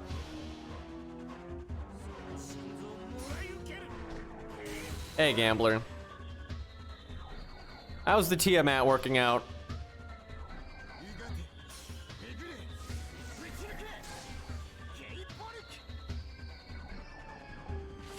Man, if that had crit and it would have applied the crit buff, I think we would have killed it. Well, we got it now. Been farming QP mostly for her. Yeah, if you didn't have what 150 million now or whatever on hand. And actually, if you want to do the passives, you need more than that. We're getting around like 300 million for maxing out 1 5-star, which is just stupid. It's one nice thing about low stars, it's not so bad in that department. I had like 2 million before I got her. Uh-oh. I didn't have a lot on my ult account either. It actually needs to farm some QP, because I don't like log in to get QP on it. Like my main, I'm generally well off, and like if there's an event coming up that I know I might want a character from, I'll do some like premature QP farming. But on my ult accounts, not so much. They have issues pretty often. Fuck, I really need to level Ricky boy. Nah, we'll just Bazett it, it's fine. That is the point of the account. Alright, who can buff Bazett? Chat, Bazett, if she's going to be the theme unit of this account, what we should do to make sure we've got like a support for her is we should level the best, you know, quick support. So we're not gonna level anything is what I'm getting at here. So really, we might want Matahari. That's like that's like for pure damage. That's the best that this account could do. Man, I wish Bartholomew did a team-wide quick up, dude. That would it needed to be bigger than the one he's got, but still. There is Thinno. Honestly, it's stupid because the account before this one was the Thinno account, so it's kind of stupid. But she does have Divinity, so that's something. Yeah, we don't have much to support her. We really do not. You could have like Carmela do the defense down. It honestly might have. I do not want to level Thinno again. I do not want to do that again. That's just dumb. That's so dumb. We could try Matahari. Maybe we grail Matahari to like 75 so she doesn't die in like one hit. You have to get her to 10-10-10 though. But Matahari could be a decent support, honestly. Wait a minute. Actually, yes. No, we're doing that because Matahari has Skill Seal, which makes the enemy attack, which means you get to counter. Yeah, abso-fucking-lutely. Yeah, that actually makes loads of sense. Cause yeah, there's no quick support anyway. All right, that means we're gonna have to get Matahari's second passive. Actually, this could be pretty. Oh wait, that's bad though. If Matahari showed up and did her NP right away and then actually charmed someone, that one couldn't counterattack. So that's a thing. But still 40% with the other stuff. That is kind of a bad synergy right there, though. I guess I'll start putting Matahari in the back row to just get bond for coins and stuff. She's bond 0 right now.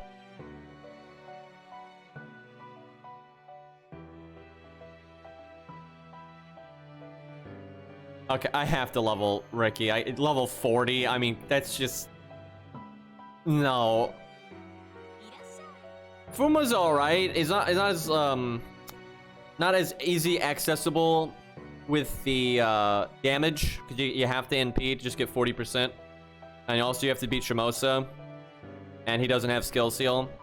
But the targeted evade is nice. But no joke, Skill Seal is a really good synergy for Bazett. That's a really nice. But honestly, we'll probably just do both. Fuck.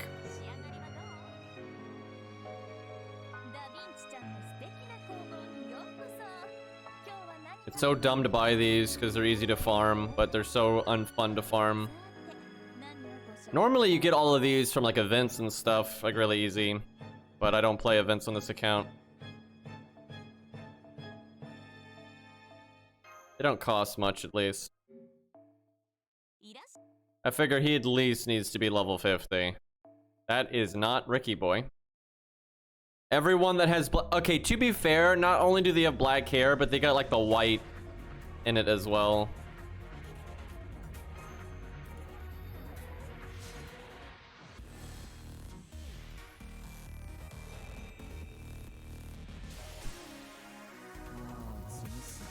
Can you all hear that, chat? There's like a bunch of military jets like flying into like an air base near my or in my city. And yeah, I don't know if y'all can hear that. Yeah, there's a jet going by there. Whoa, hold on now.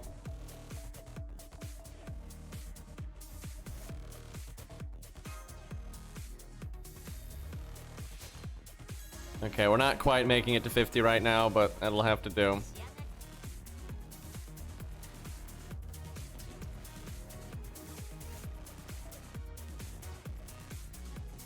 Getting invaded, you know, it's fine. Actually, generally all the Air Force guys, because they're in the city from time to time, they're pretty much always awesome and really nice.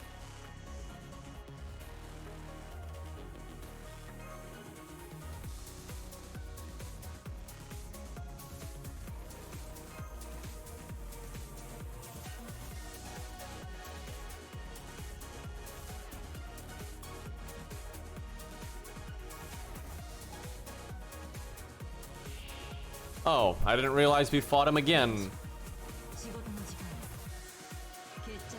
We're so close. I think one more rank, maybe two more ranks. God damn it.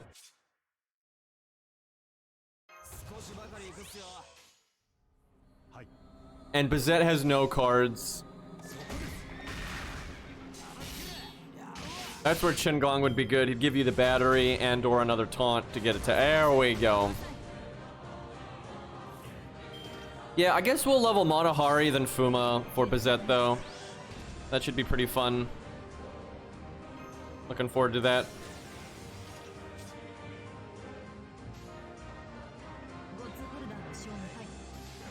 You might kill this.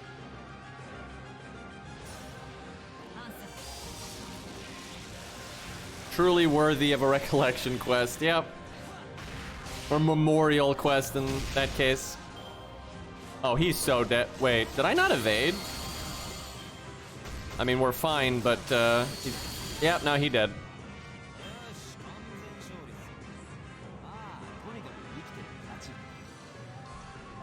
Five Matahari coins. We are blessed.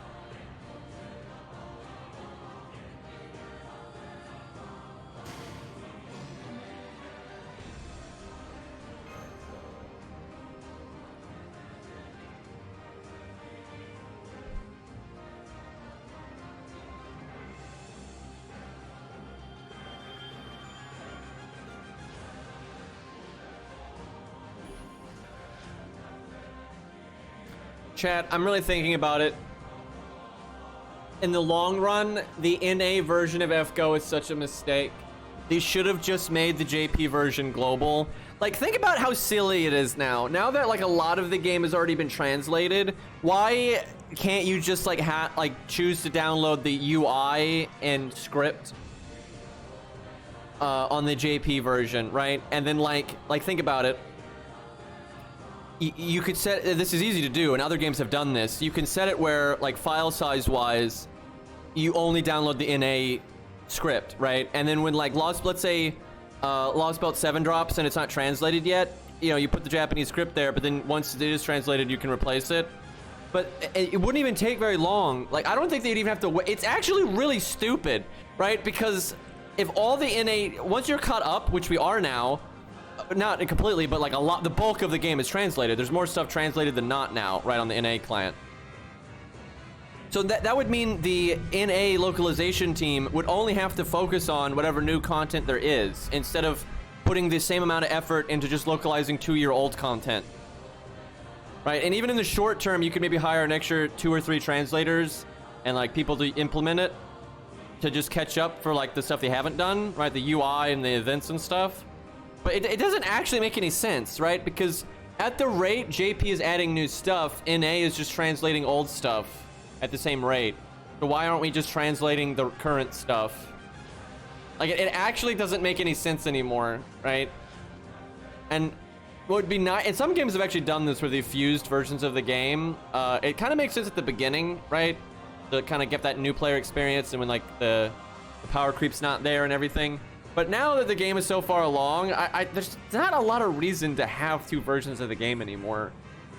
Like there really just isn't.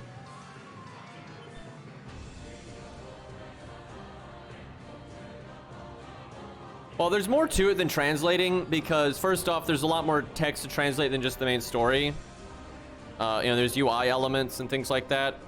Also, generally when it's professional, and you have like more checks you have to go through.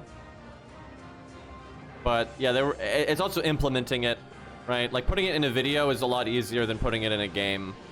I know a lot of people are not going to understand that, but it is very different. Like pasting text into a video is actually pretty simple, but game code normally not so much. Like you especially because also they're 2 years behind. So you would have to kind of catch up on some of that quickly. So you probably would want to hire a few more people, at least temporarily.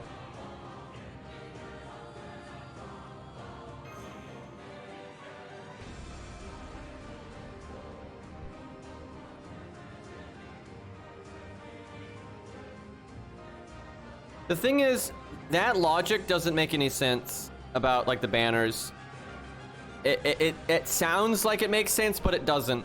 Because think about where JP is right now, like where the player base is. We have no idea what's getting rated up next.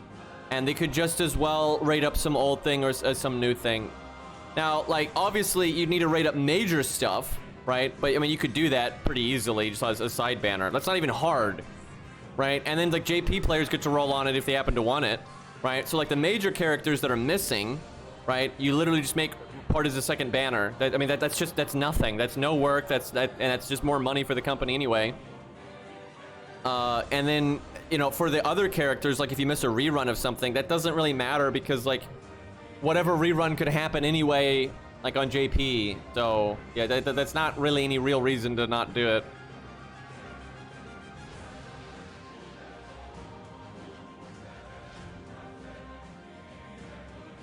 Yeah, I'm sure they would fuck it up. I mean, they suck as a company, but like theoretically, I mean, other games have done it. Although some of them have fucked it up and some of them haven't.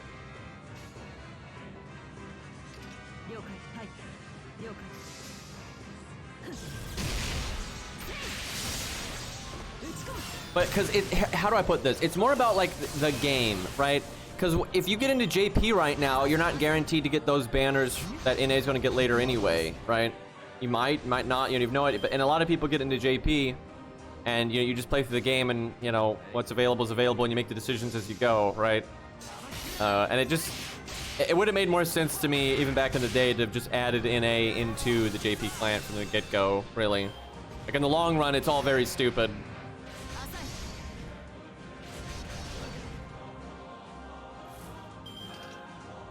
Because it's not like if you join JP right now, or even if you join NA right now, if a new player starts playing FGO NA right now, they have no guarantee that they're going to get to do all the old events. Now, what I would say, the way you deal with events is what fucking Arknights does. Right? You know, I'm gonna bring this up real quick. For those that don't know a lot about Arknights, I'm gonna bring up Arknights real quick, and I'm gonna show you exactly how you deal with the event problem. God, this is just depressing. Reminder that Arknights makes significantly less money than FGO, by the way.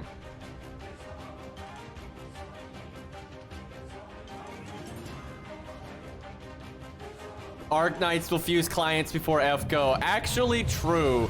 Dude, there are just non-stop fighter jets flying over my house right now. This is kind of driving me crazy. I'm shocked you all can't hear any of this.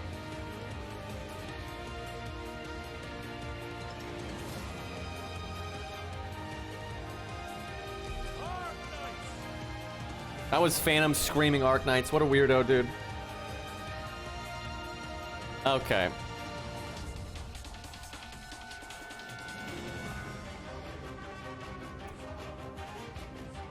Now, obviously, you wouldn't be able to do all this at once, because Arknights didn't do all this at once, but they update this at a pretty regular pace. Did the game just... Okay, there we go. So, what they do about reruns and events and stuff, especially for new players... Like, it doesn't matter if you're playing a new version of the game, like Taiwan or China or English or, you know, whatever, right? You're going to be missing whatever content came before, right? It's just, that's how it works. But in Arknights, this right here, this is their, like, original, this is their very first event they ever did. And you can just play it anytime. Anytime. Just get in the game. There it is. Here's like, the challenge mode stages, right? And you can get the welfare. I already have it, so I can't show it, but you get the welfare and all the stuff right there. And then look, this is the second event they ever made. And this is the third event they ever made. And the fourth, and the fifth, and the sixth, and seventh, and eighth. I mean, they just keep adding these. And you got these are like major story events. And they're just, yeah, they're in the game all the time. And you can get the welfares and shit. Like, actual video game, by the way. That's what you do. You fuse the servers and you start actually making the main interlude system not garbage, and you just kind of start adding, you know, one every few months. And you could kind of start with the ones that NA was supposed to get, because why not? And then you can start putting in some of the other ones. But yeah, see, that's what I'm talking about, where Arknights is like run well. Like they do smart things, and they're constantly updating the game with things like that. And FGO just doesn't do anything. And then I have to listen to these fucking idiot Fate fans defending a billion-dollar company acting like this is reasonable. It is so stupid.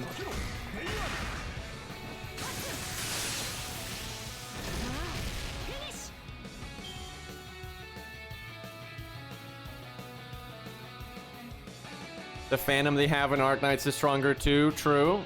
Oh, hi Ozzy. It's not the main fight with you, but it's still a thing.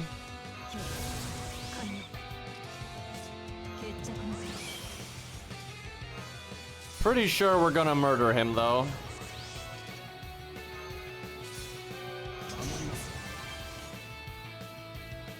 Can I kill one of these? I'm gonna try, because then it'd make one of these attack twice, maybe Ozzy. He's got a crit, I think. The extra might work. Oh yeah, merch sales, all that stuff.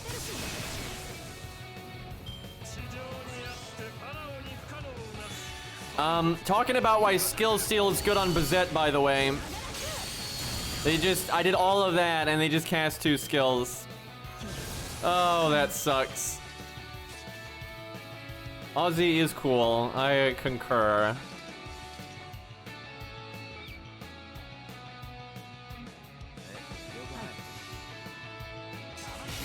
Chat, surely you can hear this jet. Like, it's so loud, dude. I don't know how you guys can hear that car and not these jets flying over.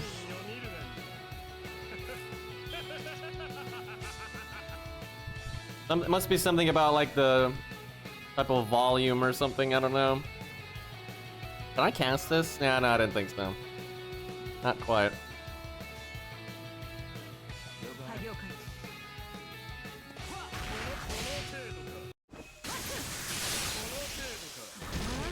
Lolly likes thunder? Okay, someone can hear it then, because yeah, that is what it sounds like.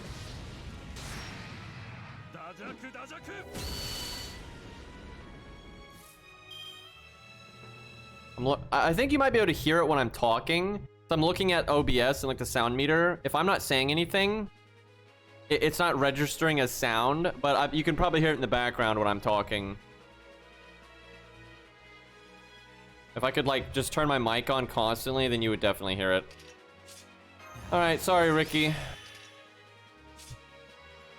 You gotta go. It's optimal.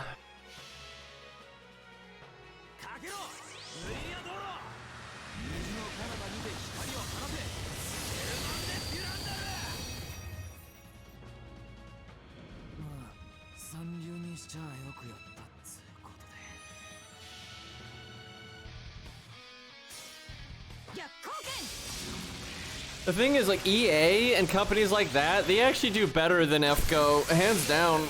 Like, they're bad companies and they're scummy and everything, but they generally put more fucking content in their game than FGO does. FGO is honestly in just, like, the worst state. I can't even think of a video game that's, like, run this badly. Now, it's not, like, as scummy as some other video games out there, for sure. But the amount of money they make relative to the content they put out and everything else is pretty atrocious.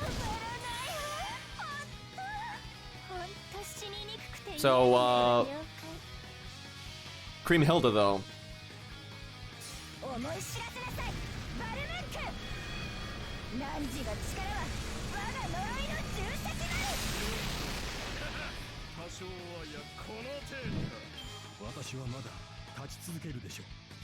I just wish Cream Hilda actually knew how to use the sword instead of her barely being able to wield it. It's not. I get why, like I get it, but it's just not awesome animations. No Sauron, indeed.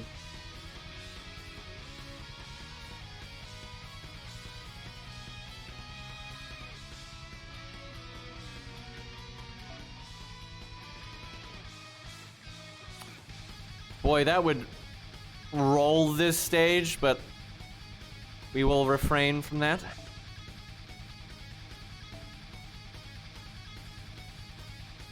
Seems decent. Who the hell is our assassin? I guess Carmella. Imagine leveling Carmella instead of 100 face. Dude, I'm not exaggerating. Carmella's good. Carmella's a good 4-star. She's fine. But 100 face is better. A 70 100 face is absolutely better than an 80 Carmella. Like, abso-fucking-lutely. By quite a lot, honestly. Now, having both would be nice. That's fine. Because Carmella does have some uses. independent of a 100 face, but for general gameplay, if you're only gonna have one assassin, 100 face is absolutely it. Jack is a good assassin though. If you're gonna have one assassin and you happen to have Jack, that does work really well. The only real problem with Jack, I would say, because she's aged really well. I mean, the buff removal is still good. She has hard survivability, good damage, good star gen. There's really no problem. The one issue is there's no budget quick support. Because, for example, let's say Jack was Art. So then you can summon your friend's Castoria, and then you have your own Mozart, and like David and things like that. You're good to go. That's so powerful. That is so powerful. You can be fighting a crazy hard boss fight, and you'll have really good options there. Where if you're quick, you can summon your friend Scatty, which is not as good as summoning your friend's Castoria, and then you don't have any particularly good supports to go along with it. Not unique to quick anyway. Like obviously mash and stuff is fine, but you always have access to that no matter what the card type. You're just down on options. If you have your own, even if you have your own Scatty, it's nice, but like, unless you also have Waver and a bunch of other shit, you know, you're normally, like, Scatty is so bursty, you're gonna need a cycle into some other support, right? Like, unless you're really, really meta-slaving or wailing, you know, you're normally gonna need backups, you know, so fill in the gaps. And, yeah, quick just don't have it right now. If you really want to, like, make a quick team, like, function really, really, really well, and like comparable to even be comparable, because like, okay, let's take this one step at a time. Let's say you have an Art 5-star DPS that you really like a really good, let me try and think of one. What's a really good Art DPS? There's so many, it's hard to think of one random one off the top of my head. I'm trying to think, maybe even let me look at the assassins. What's another Art assassin? I want them to be comparable to Jack. That'll make it Tez is all right, but he's AoE, so that's not really a good comparison to Jack.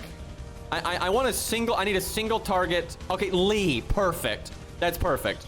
Because yeah, he's single target, he's assassin. Okay, so legit. Let's say an account, you start getting into the game, you get Lee, right? And then maybe you get, you pick Waver as your free 5-star or something like that. Or not, we'll just say, so we'll start off with just Lee first. So you got Lee. And then you get Mozart, right? Of course, you're gonna have Mash and David and those things. But you got Mozart, and you could summon a friend's Castoria. Okay.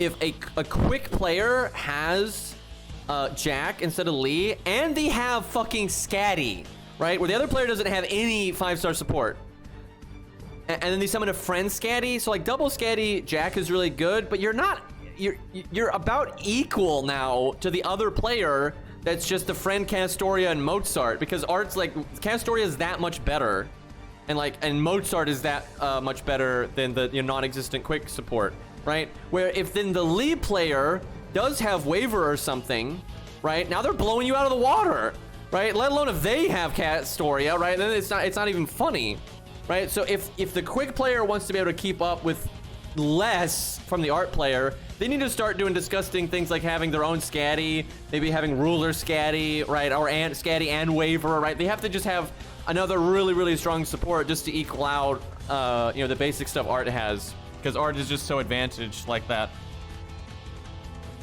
Oh yeah, and they have Zhu Fu, right? I mean, for real, if you've got a maxed out Lee, like 10-10-10 and all that, and you got your Mozart and Zhu Fu, and you're summoning your friend's Castoria, I mean, you are in such good shape. Right, you are so strong already, right? Where if you've got Jack, and then you've got nothing, right, for the budget supports, and you just have your one friend Scatty, you're not really in that good a shape. And it's not because Jack is bad. Jack is totally fine. Jack's really, really good. But yeah, it's dumb. It's dumb. I'm shocked that they even made Zhu Fu an Art support. She should have been quick.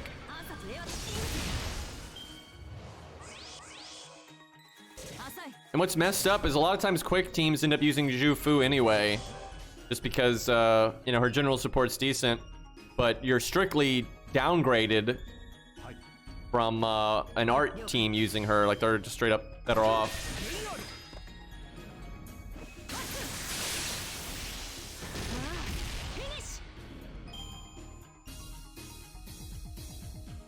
A lot of Art units are self-sufficient, but so is like Lee. Assassin Lee is pretty self-sufficient, and he just gets even better. I don't know why people care about AI art. Okay, I'm gonna have to talk about this because I've been watching the community around this for a while. I think people are so fucking stupid and they're acting like dinosaurs in the tar pits.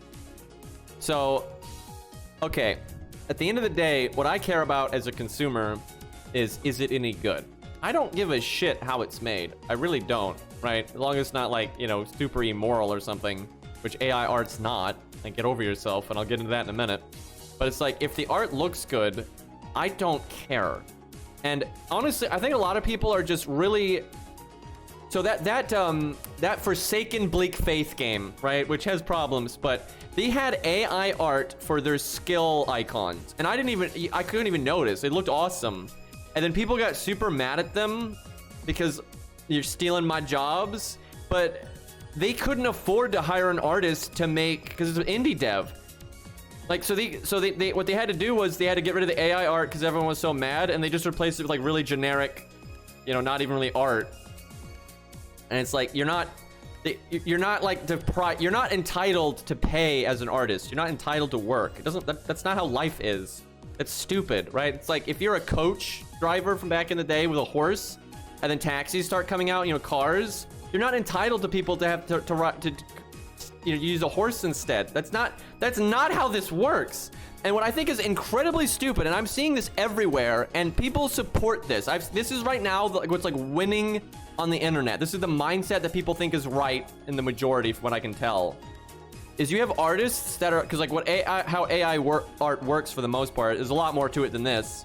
But like you can basically train an AI, right? Like a Pokemon, right? And so you can show it like, you know, billions of art to kind of give it like, you know, this is how you're supposed to draw hands and things like that, right? And people are like mad about that. Like you don't have permission to let the AI use my art. The thing is, it's not using your art. What they're saying when they're saying that you can't have an AI learn from my art is you're saying a person can't view my art that you made publicly available, Einstein. You're saying like a person can't look at my art and learn from it. That doesn't work, right? You can't say someone can't use their eyeballs to look at the Mona Lisa and then apply what they learned from the Mona Lisa to their own personal art. You can't do that, right? Now, what you can do is you could draw the Mona Lisa and then not release it to the public. And then so if someone learned from it, they had to bust into your house and steal it and then look at it and then, you know, be inspired by it or whatever. Then you have a right to complain. You do not get to put fucking art out there publicly and get mad that a robot looked at it. You can't do that, right? There's no you know, but there's no legal backing behind it. There's no moral one either, because what you're literally saying is like the same thing of like a person. And the thing is, this is what really annoys me. It's just stupid. Those very artists that get mad about AI learning from their art, they have learned from other people's art. Like, get over your fucking self. There is almost no artist on this entire planet that is truly self-taught. It's almost all standing on the shoulders of giants. It's one of those industries. Almost everybody has seen artists, has seen books and all these things, and they learn from that and get better from that, and that's just how it works. So it's such an arbitrary distinction that a human is allowed to learn from other artists and be air quotes inspired by it, or however you want to put it, but an AI is not. And no, I don't hate artists, I just hate this dinosaur mindset. This is just not how reality works. And by the way, this mindset that people are trying to have about anti-AI art, it never works. This has happened every time there are technological advancements, and every time people act this way, and they lose every time. Because reality doesn't give a shit, right? And ultimately, what society wants is, they want improvement, right? So we're not gonna stick around using horses instead of cars, because people don't actually want to have to deal with, you know, all the extra work that a horse takes and it being slower. So, and that happened, by the way, when cars were taking over, you had all these people getting mad at people that, like, you know, trying to like make them out as demons because they want to use cars instead of horses. And so this shit never works, by the way, and it happens every goddamn time, right? What you have to do is adapt. You have to adapt to the change in your environment. When you do not adapt to the change in your environment, you get left behind. And I just think it is so stupid especially from the consumer side, to be siding with the dinosaurs. It does not work that way. If the art looks good, I don't give a damn. I don't give a damn, right? There's nothing special about but a human made it. I don't care, right? I don't have such an ego to think that humans are that important, right? Like, it's just not, it's fucking art, for God's sakes. I don't think artists will be extinct in 20 years, though. I think what an artist is will change, and it's already done that. Because you really, the way these AIs work, you have to have a human behind it. I mean, you just have to, right? You still have to direct it massively, right? Very much so. What you're going to see is artists are going to use AI to express themselves, and because you have a lot of control over what the AI makes. If you take the time, you can control so much of it. So it's just the barrier to entry is going to be a lot lower. That's just, it is what it is, and that's going to make people mad, but it just doesn't. It doesn't really matter. Now, I'll say this, you're not going to really be able to make a living off of being an artist once everyone can do it. Right? So video games and stuff are going to have access to art, and Bob on the team is going to be able to set up the AI to do the art for them. Right? So they're not going to have, and Bob is a programmer, right? So Bob's not an artist. That's the thing. So Bob on the team is going to be able to fill the role as the programmer and the artist, right? So you're not going to be able to make a living as an artist eventually. Or you might be able to. You probably, honestly, actually, you probably will still be able to make a living as an artist. But what it's going to be is you're going to be an AI artist, and you're going to post, stuff on Twitter and Instagram, and you're going to get followers that way. And it's because you're going to be creative. Because I'm going to be honest, even if everyone on planet Earth had access to being able to manipulate an AI to create what's in their head, they wouldn't be able to create stuff that people are interested in. And that's the root of art. That's why I don't give a shit, because what is at the root of good art is the ideas behind it, right? So if every person on the planet was able to create whatever art is in their mind and just spawn it into reality, most of these people would not be able to make art anyone gives a shit about, right? And you're still gonna, because you already see it with the good AI artists out there. Because there's a lot of bad AI artists out there that just make boring shit no one cares about, and there's good ones that are making shit people really relate to and really like. They're already getting all the followers on Twitter, and they're already getting a lot of attention and stuff, and it's because what they're making people like. So you'll just have to, it'll be very different, right? It'll be very different. You're not gonna, for example, an artist won't be able to make a living in like 30 years, 20 years, whatever. They're not gonna be able to make a living off of just creating what someone else wants. They're not gonna be able to do that. But you're still gonna be able to make stuff that's unique and interesting that people like. Like, absolutely. Now that may not last forever, and then we might have other problems. But because right now AI art's not even what people think it is. It's not like there's an AI like intelligence coming up with this stuff. That's not really what it is. It's more like being able to create a very sophisticated algorithm and basically being able to tell it what you want and then refining it, right? It's actually fairly complicated right now still. Now it'll probably get less complicated as time goes on. But yeah, I'm just gonna say it. I think the way a lot of artists are acting is just dinosaur think. It's stupid, and it's not gonna work. They're gonna lose, and like I said, I don't really care, because to me, art is not. It's kind of like, for example, I've seen this with music. You'll have like people that maybe like Jimi Hendrix or something. Right, and they'll hear some like modern guitar, and they're like, "Oh, that's really easy to play. I don't give a shit about that." I don't care if the guitar piece is easy to play. I don't care if it was synthesized or if they played it on a regular guitar. I don't care if they used a keyboard. I don't care. I care about, does it sound good? Right? I don't care if they use an old-timey guitar.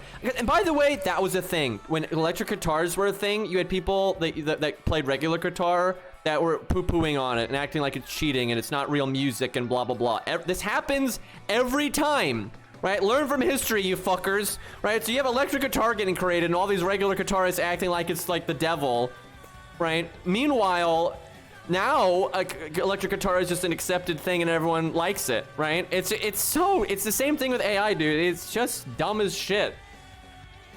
I mean, AI already kind of can make music, because you can already digitally make music, without having any real physical instruments and stuff. A lot of people do that. And again, I don't care. I don't care if you made the song on an authentic instrument or you did it on a computer.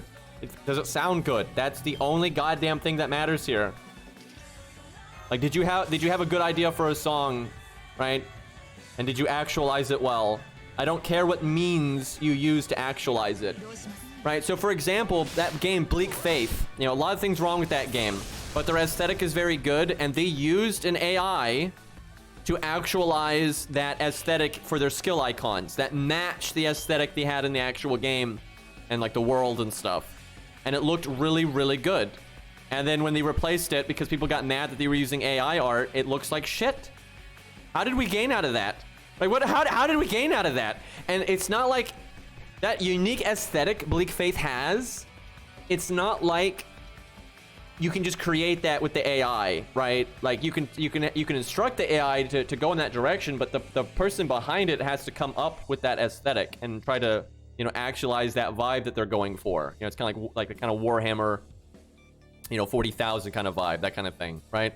So all I care about is like the end result, and then like if they're the creators being able to express what they're wanting to express. That's all I care about.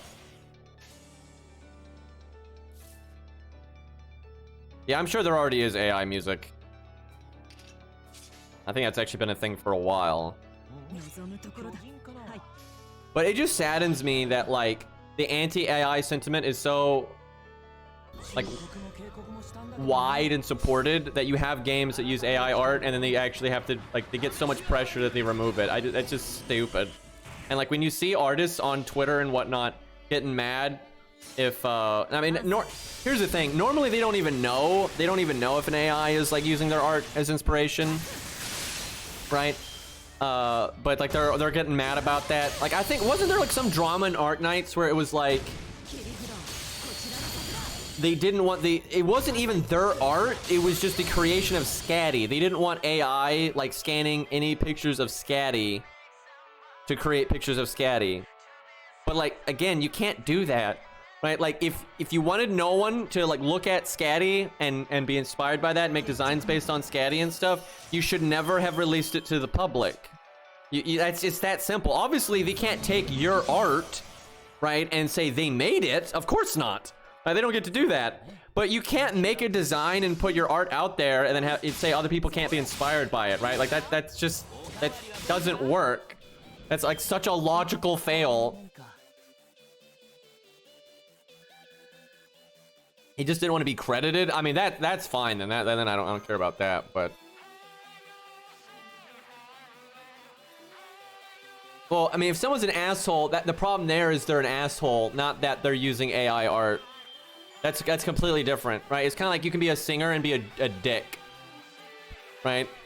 The issue there is you're a dick, not that you're a singer, right? And back, and no one today is old enough to know what I'm talking about. But back when there was like drama about using an electric guitar, right, and like more modern instruments like that instead of the classical ones, right? If you had someone using an electric guitar and was being an asshole, the issue is not that they're using an electric guitar instead of a regular guitar. The issue is they're an asshole.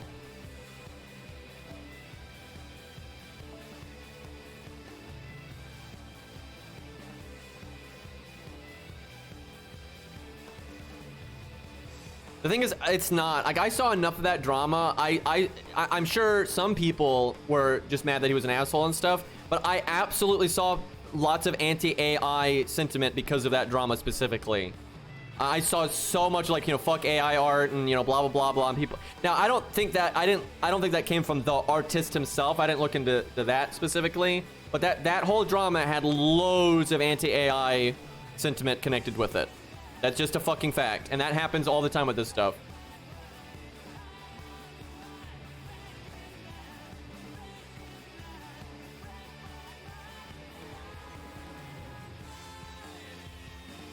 The thing is, like, AI art, you know, is a tool, like you say, and then some people that use it are shitheads, but that's already the case.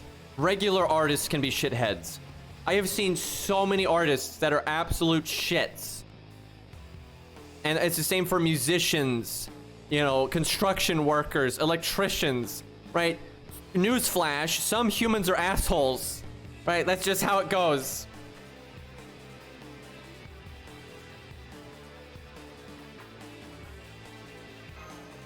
I will say though, AI is kind of scary. Not AI art. If you actually look into how AI art is created, there's nothing really, there's no real problem there. But just AI in general is kind of scary, and just like how that could affect, you know, society and all that. But we've kind of already opened Pandora's box at this point, so I can't really go back.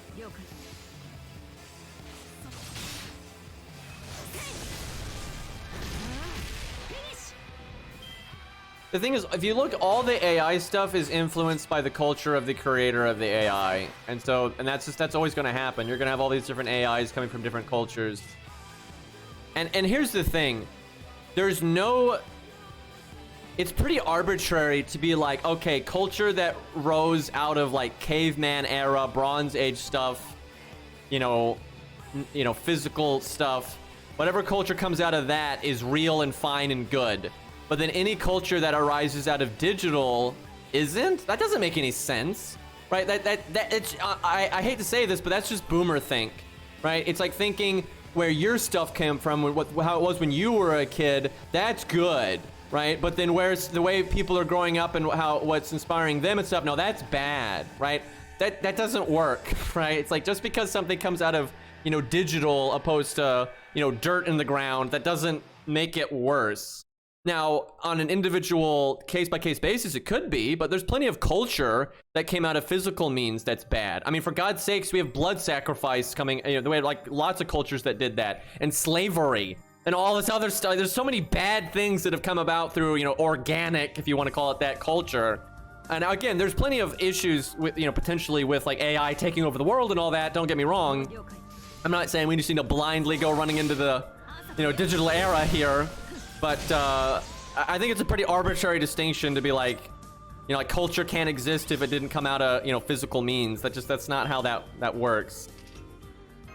And if we had that, and the thing I don't like about that mindset is if humanity had always had that mindset, we never would have gotten out of the caveman days. We would never have language, right? There's like holding on to the past like that.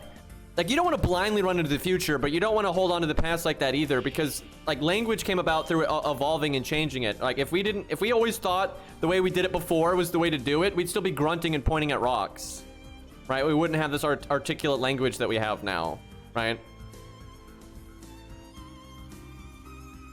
By the way, this is why I like the anime Ghost in the Shell, because it deals with a lot of this stuff. And somewhat of a lightweight. What I really like about standalone complex, Ghost in the Shell standalone complex, is it's almost a backdrop. At no point in standalone complex do they really put the robots in the universe at front and center and really be like, do robots have are they the same as humans, right? If they're making their decisions based off of algorithms and all these things, and we're basing it off of memory and all these things, are we, you know, is it the same? If you're copying like what a human can do, like through the physical stuff a brain does, and you're doing it with a robot, is it the same? They never straight up say any of that, but it's like the backdrop everywhere, and there's all these like, you know, background characters and side things that happen that make you think about that like all the time in Ghost in the Shell, which is really interesting, and that's why it's called, you know, Ghost in the Shell. Because like on the front, a lot of times they'll deal with like very, you know, practical issues and, you know, political stuff that's going on in Ghost in the Shell and whatnot. But yeah, it's pretty interesting.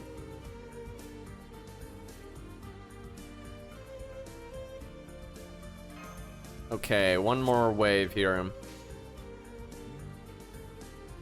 But yeah, I very much think, you know, society does need to tread carefully when it comes to AI, but not the way that they're doing it, like with this AI stuff. That's just dumbassery.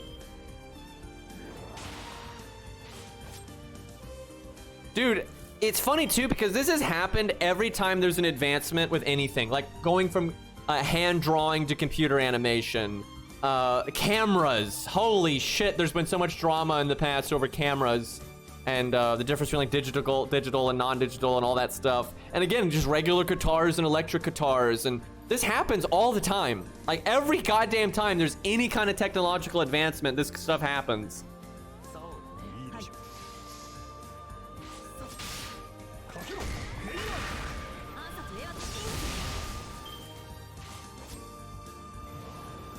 Fave, Bazett, normal attack animation. Probably the quick one where she just punches the shit out of them. That was pretty good. Let's see if we can get it right here.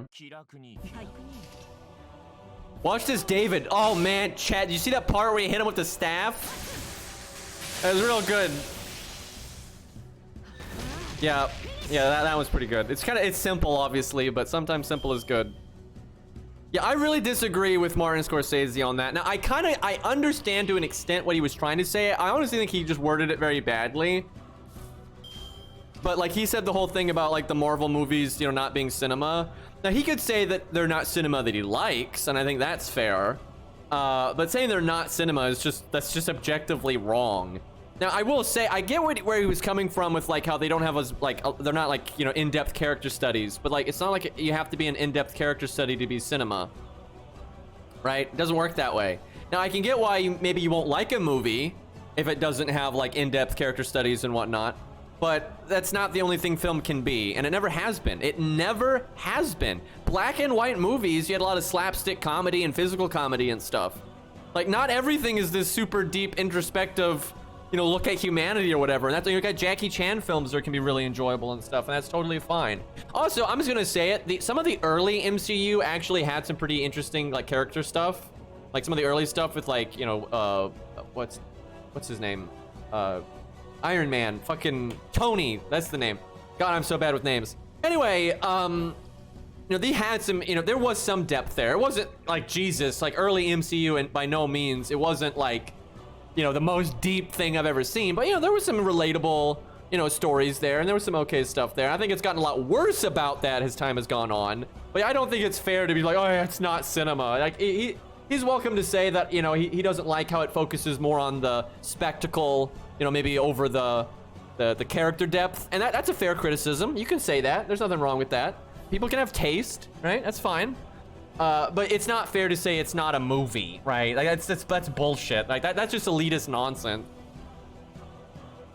Yeah, I think that I've never been like a big Marvel fan, but like I don't mind. Like Iron Man 1 was a good movie actually. I actually agree that's the best MCU movie. And I haven't seen every MCU movie. But every Marvel movie I've seen, I think that's the best one. I think Iron Man 1 was a good movie. And I think trying to act like that's not cinema is just bullshit, right? It's absolute bullshit. That yes, it had a degree of action and spectacle to it, but it was rooted in, you know, some really relatable human stuff, right? So I think the Iron Man 1 was good.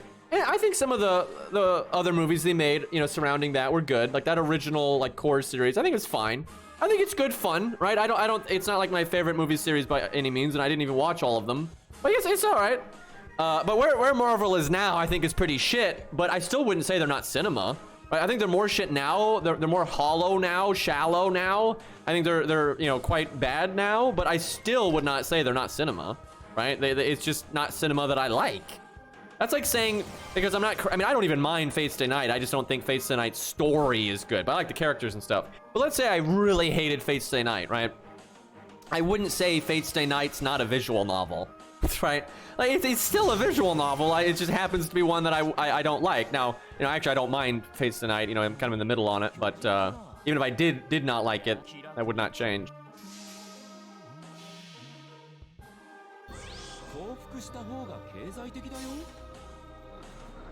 Actually, good action, I think, is really underappreciated, and there's very little of it nowadays. Proper action is like a kind of a dead genre because most actors don't know how to do physical action and stuff. It's not easy to do stuff that you might. What's that movie called? Is it The Raid? It's like that.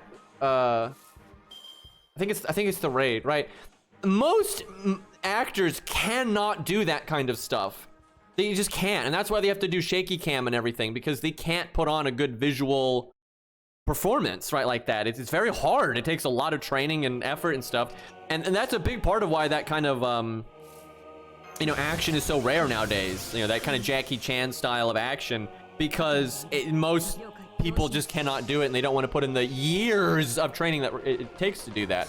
But for example, some of the best action I've seen in recent years has been from you know, animation or 3D animation and stuff. Now a lot of 3D animation and whatnot is bad, but I've seen, like, every once in a while you'll see like maybe a 3D cartoon or YouTube video or whatever where a 3D animator has a very good grasp of action, right? And now the animator themselves hasn't spent years, you know, learning martial arts and training their body and all that kind of stuff, so they can't do it. But they can make a 3D model do it, and they can make a really awesome fight scene, right? And people used to get mad at that kind of shit, but I'm again, that's why that goes back to the AI thing. That's why I'm not against AI. A lot of physical action is basically dead, and it's not going to come back because you're not going to get actors that are going to spend, you know, 30 years of their life mastering the physicality of good martial arts and that kind of stuff. That's just not going to happen. But you can get it to still happen through digital means, right? Or animation and things like that.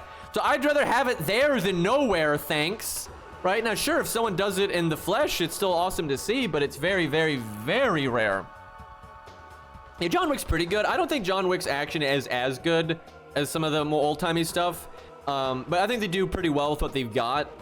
And, like, they know their limitations. They know, like, Keanu Reeves is not as good at the physical stuff as, like, Jackie Chan was in his prime, for example. Of course not. And they're aware of that. But they work with that pretty well. They still make sure they're not doing shaky cam. You know, they have a lot of, like, stuntmen do a lot of, you know, awesome stuff. So I appreciate what John Wick is. Absolutely, right? It's not. I don't think it's as good as some of the other stuff out there. But for what they're working with, I think they're doing a great job. And, you know, I can respect it.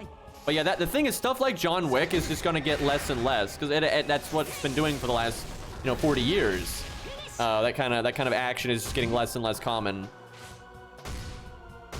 What I've seen of Keanu Reeves is he gives a shit. That's the thing. He really cares. So, you know, he tries to do the best he can with, like, training and, like, actually doing it proper and whatnot. So he does the best he can. The best John Wick movie I haven't seen all of them. I've seen the first two, and then I've watched most of the third one just through, like, fucking YouTube clips. And I haven't seen the fourth one, so I can't really rate that. But I can tell the direction the fourth one is going. And anyway, the first one's the best by a mile. It's just, I think the other ones get a little too grandiose and kind of, they feel like they have to one up the previous film, and it's just not as grounded. I think the first one is just like the perfect mix of just the grounded action and, you know, that kind of stuff. So yeah, I think the first one's the best by far, and it just, you know, getting into that original premise and everything, and like exploring from getting introduced to the character and what they're doing and everything, that's the best part of it, right? I don't have a problem with the other films, but I do think the first one is the best by a lot. The only thing I don't like about the other ones is they kind of take away from the original, right? Like adding on to the universe and like, oh, all that stuff that happened in the first one, oh, that's nothing, right? I don't really like that kind of thing. But, you know, you can kind of just ignore those films as well if you want to and just appreciate the first one for what it is.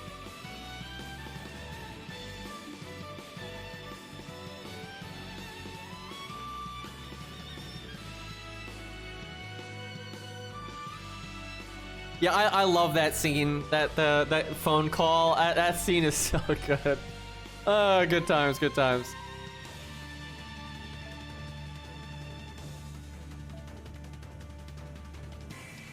Is it Vigo? Is that the villain in the first film? The actor for him did so good. Like, he fucking killed it. That guy did such a great job. All right, let's see here. I would want Green Knight to be a Saber, but I can almost guarantee you if they add Green Knight, he's going to be a Berserker. And they said they were going to add the Green Knight originally in Lost Belt 6. They were going to. And they didn't say what class he was going to be, but if you look at what they described of what they were going to do with like King Lots and Green Knight, it just completely sounded like Berserker. Like maybe Avenger or something like that. Or Alter Ego or, you know, something weird like that. Especially because of the King Lots thing, they might do Alter Ego, but... yeah, it's probably gonna be, and they said in Gawain's My Room lines that he's monstrous, you know, the Green Knight is, so I would say it's Berserker and Alter Ego are the most likely, and really Alter Ego would not surprise me if they stick with that King Lots thing that they were gonna do in Lost Belt 6, so. But yeah, Saber actually makes the most sense. If you look at the actual stories of the Green Knight, like the real ones, Saber makes the most sense by a lot. But I don't think they're gonna do that. I'd be very surprised.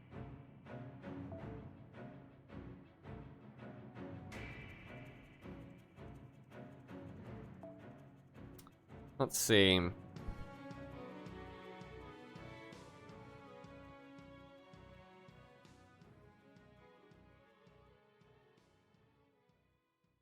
It kind of seemed like his dad was almost being like taken over by the Green Knight. I hope they revisit that story. It actually sounds pretty interesting. Pretender. Yeah, I don't think so. It's not really the... It's not the way they were doing it, it looked like.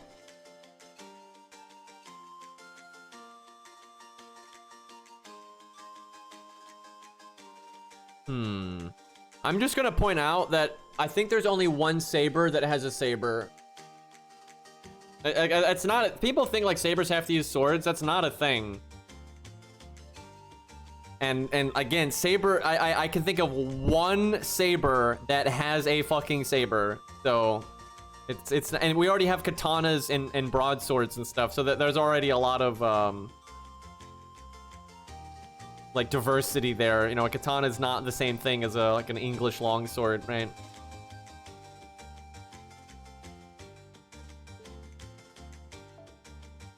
I don't have a caster DPS, but got Edison, I suppose. If I leveled him to 60, he'd be all right. Could just use him as a support, though. Which buff did I do for him? I have no idea. I did a buff, but none of things yellow. What? Did I do an interlude? What did I do on Edison? Did I do an interlude? Because, yeah, we still have 3 things undone here. Did I not finish it? I'm confused. I swear we beat a stage today that was for Edison. And I thought I saw a buff icon that went along with it. Chat, what is happening?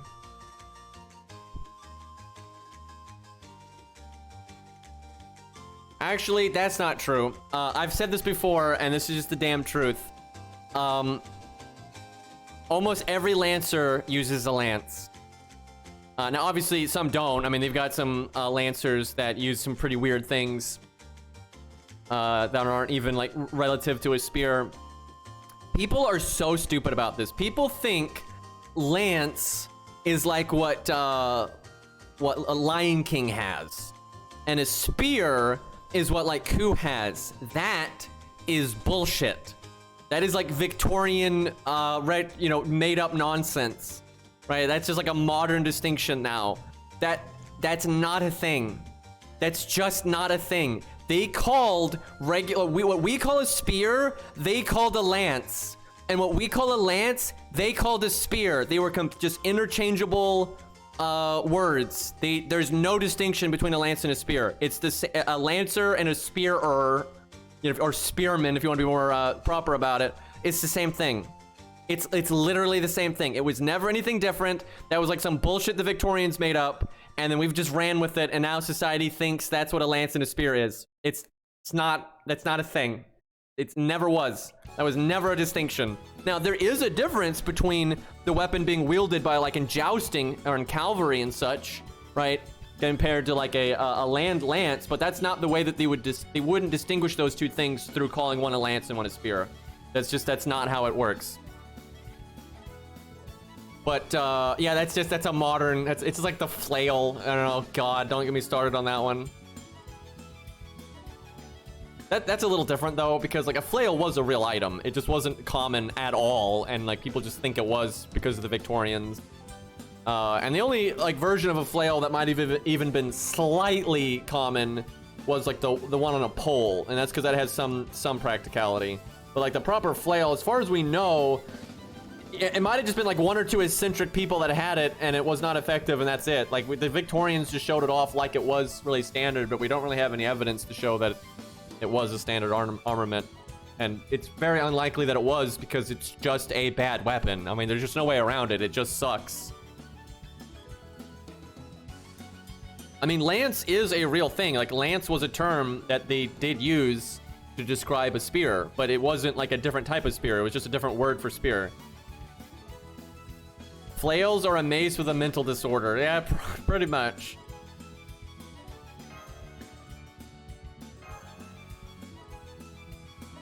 Oh, we unlocked our third skill. Oh, we got the privilege of getting a third skill, I see. That explains that.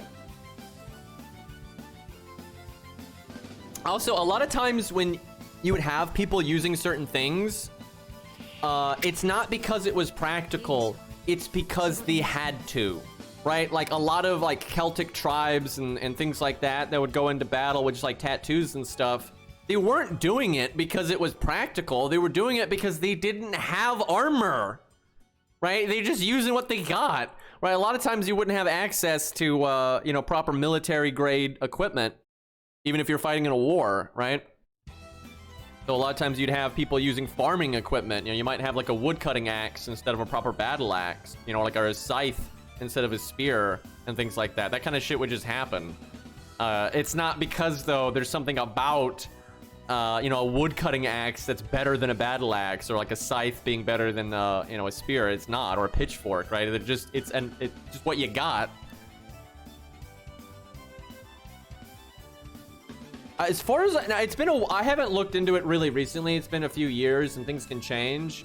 But last I knew with flails, we had basically never actually found any flails. It was more like the Victorians said that flails were a thing and they had replicas. But we haven't, as far as I'm aware, we didn't really find any actual flails.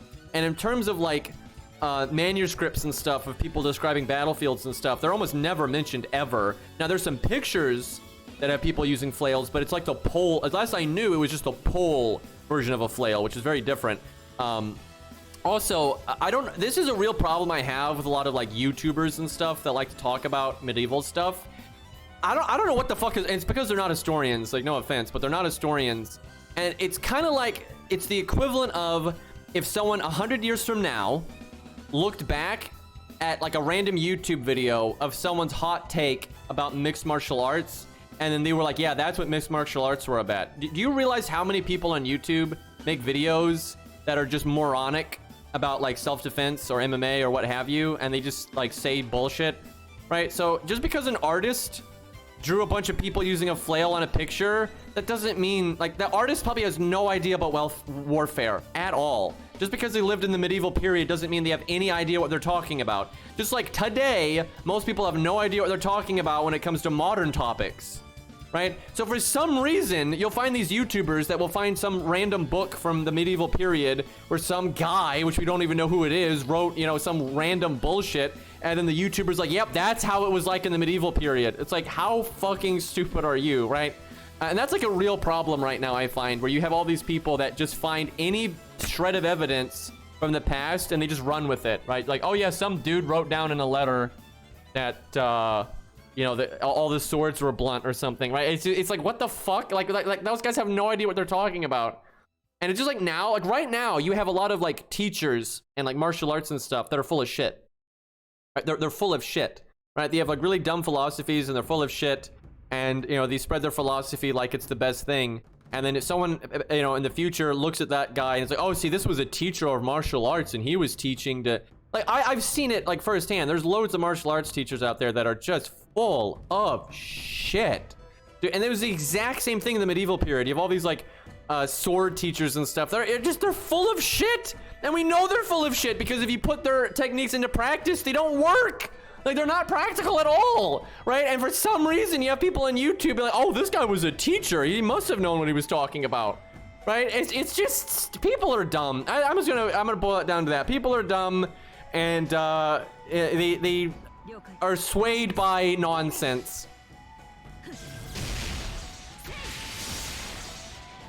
Yeah, a lot of women self-defense teachers are full of nonsense. My dad did actual, he had done a few classes to actually do practical self-defense training for women, because my father had a martial arts school and an MMA school, but my father actually was practical, and he wasn't you know, doing all the fancy bullshit. And I remember every goddamn woman in his class was like, this is so much better than every other self-defense class I've ever seen. And I remember one of the women in his class actually got her husband to like really try to like pin her down and try to choke her and to really test it out. And you know, the techniques my dad taught actually worked. But yeah, most self-defense classes and stuff are just full of shit. It's hard to find any legit stuff. I mean, there are people out there that know what they're doing, but it's hard to, for the layman, it's difficult to find the difference between the one that knows what they're talking about and the one that doesn't.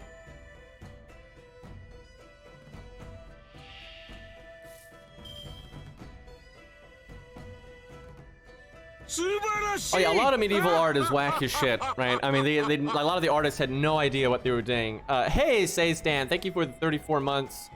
What is this picture? That is not loading for some reason. Send me on Discord. Yeah, for some reason it's not loading. I don't know. Is it a video file or something? What's the Hopefully Say didn't get hacked if we're like downloading a virus here. Kind of lame that, yeah, I see that. Yeah, let's not be posting download links in chat now, thank you.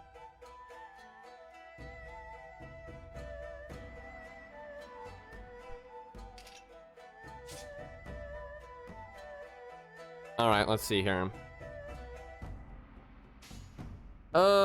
Not really a good time to counter. We still don't have our third skill. I don't know what the fuck we did on Edison. I'm gonna have to go check. I'm so confused. We did something. Maybe, wait, did we unlock our third skill, but because we're not high enough level, we don't actually have it? Can that even be a thing? Because we did a stage. I might have to go back in the VOD to see. Like, I thought I saw an icon, like something was gonna unlock when we did it. I'm curious if for some reason, because most of the stages that unlock your third skill, you can't do them until Final Ascension. So I'm curious if Edison has a quest he has to do to unlock his third skill. It shouldn't be, because he came out in America. I don't think they did that back in America. I think they had stopped doing it by then. I'm gonna have to check the VOD. I don't know what the fuck happened. Wait, is that what it is? Does Say have to... Does Say stand right? Does he have to... He has to clear his interlude to get his third skill, and if you're not high enough level, you don't get it. So I unlocked my third skill, and I don't actually have it. Wow, that is... He must be one of the only units in the game like that. I don't think I've ever seen that before. That is something. I don't... They really need to change some of this old stuff in FGO, man. Like, what the shit? Well, that explains, though, why I was so confused. Nero is like that? Well, it's very rare, then. Because most of the units that have a third skill unlock, they have to be high enough level to get the third skill anyway. Or higher, actually.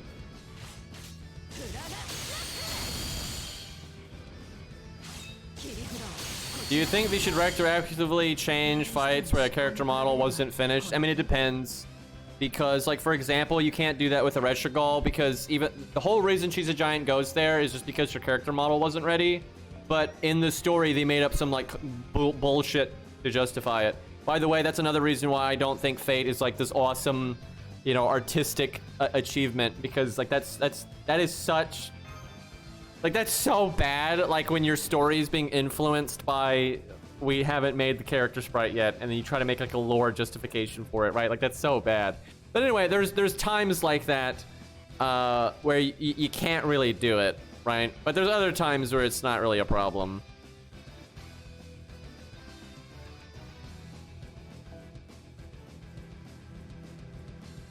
Yeah, they're never gonna admit it, you know, but it is an excuse, hands down, and it's pretty painful.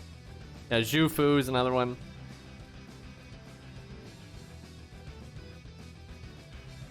The thing about Odysseus is you actually do fight him for a bit in the story. It just never goes into a gameplay segment. And you got Canis, right? Now that one, I think they might have been like wanting to hide her, you know, abilities and stuff because she's kind of, she's not revealing her noble phantasm and stuff, right?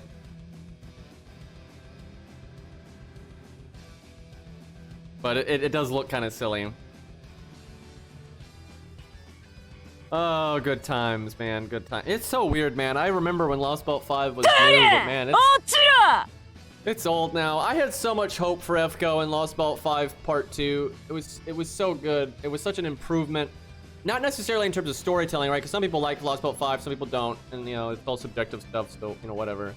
I'm not saying it's like some objective improvement in terms of storytelling, but I think it was a huge improvement in terms of gameplay, right? Not having filler, you know, combat segments and like pacing the boss fights well and all that. That was a huge step up. And I was like, oh man, FGO is actually getting their shit together. And then they went right back to filler dog shit in Lost Belt 6 and on. So I'm like, okay, never mind. Fucking sucks.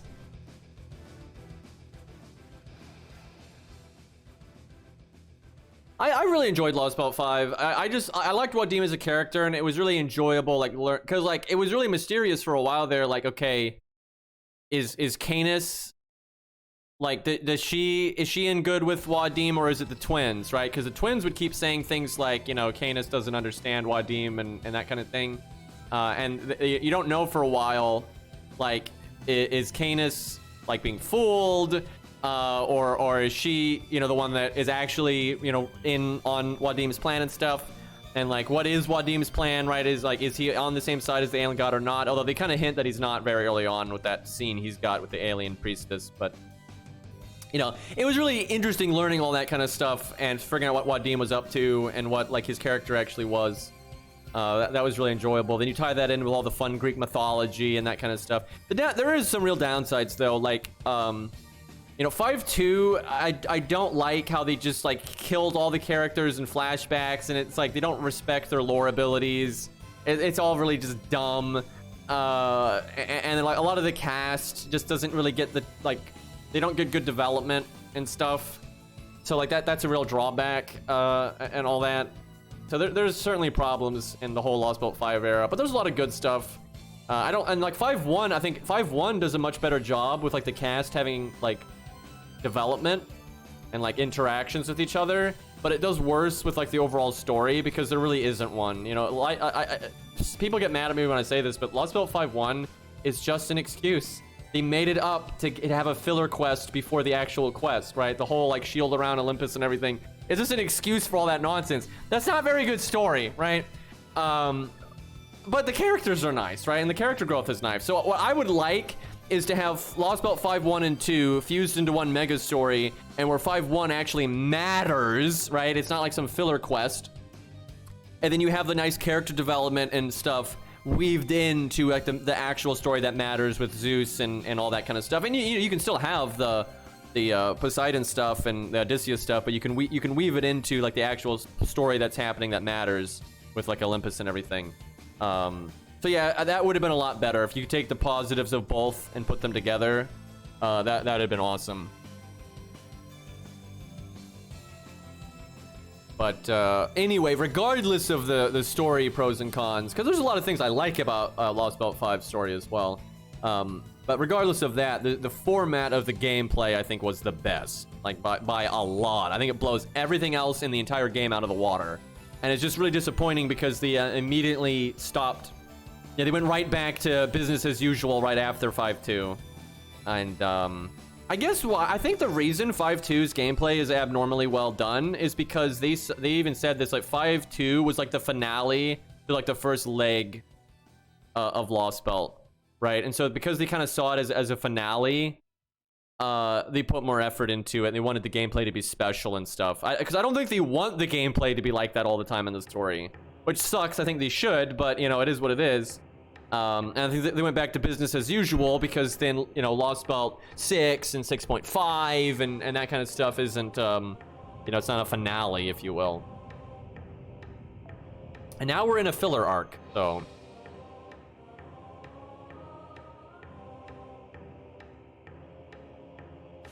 What do you think about Lost Belt 3's story? It's eh. I think it's kind of weak. Like, what I always say about Lost Belt 3 is, like, the premise is okay, but they don't really execute it very well. The antagonistic presence is bad. And then it's kind of just, like, moseying along. And then at the end, they're like, oh, we're out of time. Just wrap it up, and it's over. right? Like the ending is paced so badly. It just kind of goes, it goes from being really slow, and then oh, now the story's over. And it's like, wait a minute. So it's just, it's meh. I didn't care about it too much. Hold on one second, Chad. I need to turn a fan on. I can't believe though we're in a goddamn filler arc right before the finale of Lost Cult. I just, that blows my mind. It's like doing Epic of Remnant before Solomon and after Babylonia. I mean, who the hell does that?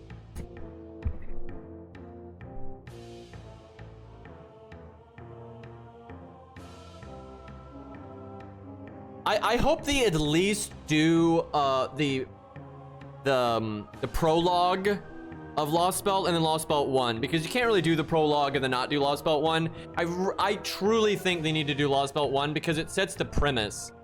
Like, it's the foundation of the story. Like, the prologue and Lost Belt 1 are the foundation of the story. So if you just jump straight into Lost Belt 5 or 6 or, you know, one of the popular ones, it's just, that's just garbage. I mean, like that, and they already kind of did that with the first anime, and it's like Babylonia is the one they really marketed, and it's just it makes no sense, right? Like the whole premise of the story is just nonsense. But they're definitely not gonna. They're not gonna do Lost Belt 2. I can tell you that. I'd be very surprised if they did that.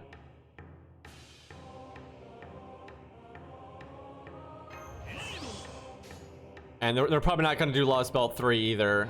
The only reason they might is because it'd probably sell really well in China. So that might get them to do it. But I doubt they would do 3. And honestly, I doubt they'll do 1. I do think 1, though, has way more chances of getting in. Just because it is the foundation of the story. So it's like the only early Lost Belt that has any chance. But like 2, 3, and 4, I don't think. 4 maybe has a little bit of a shot, but not a lot. I think what they want to do is they want to do 6. I think they want to rush into 6 as fast as humanly possible because Morgan and all that. So, but if they just jump straight to 6, I think that's going to be really garbage. But I mean, what are you going to do? The CCP would censor the... Yeah, that's true. Maybe they would.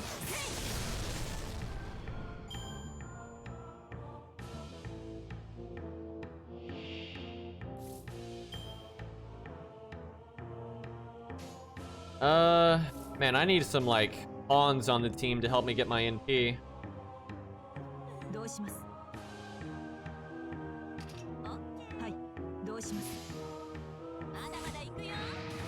Yeah, Lost Belt 6 is getting animated for sure. There's no way that one's not.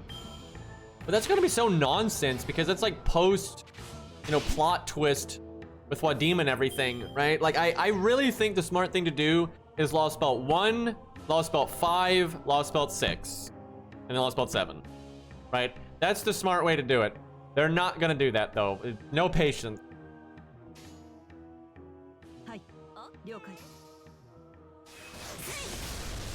Because like I don't even like Lost Belt 6, but I'm like, in order to make Lost Belt 6 its best, you need to have the foundation of the story there. You need to have like the hints into Lost Belt 6 at the end of Lost Belt 5, right? You need that stuff. And like being in the middle of like the post Wadim era just without ever having the Wadim era, just that doesn't work very well. And like all the like, bro, how are you gonna do the Pepe stuff if you don't do Lost Belt 5, right? Let alone Lost Belt 4. Dude, that sucks. Like Pepe, like that's the thing. If you really want to have like the really good Pepe character arc, you gotta do Lost Belt. First off, you gotta do Lost Belt 1 because it sets the foundation of the cryptors and their relation to each other and everything. So you need Lost Belt 1. Then you obviously need Lost Belt 4. Like very much so, you need Lost Belt 4 for Pepe, and then you very much need Lost Belt 5 because you know, Pepe really wants to avenge Wadim and everything. But that's you really need these things. Right? Like the whole Pepe is the best thing about Lost Belt 6, by the way. I'm just gonna say that. That is like the one part of Lost Belt 6 that was I really liked. His character was great. So yeah, having the Pepe moment though in a vacuum where you don't have the Wadim stuff and just the basic cryptor stuff, that would just suck. That's such a disservice, dude. And the anime, I think they just keep being like, oh yeah, make sure you play the game and then just see your favorite moments animated, right? That's kind of like what they're doing, and I'm not a fan of that. Okay, how about this buff block though? Guess I get rid of this.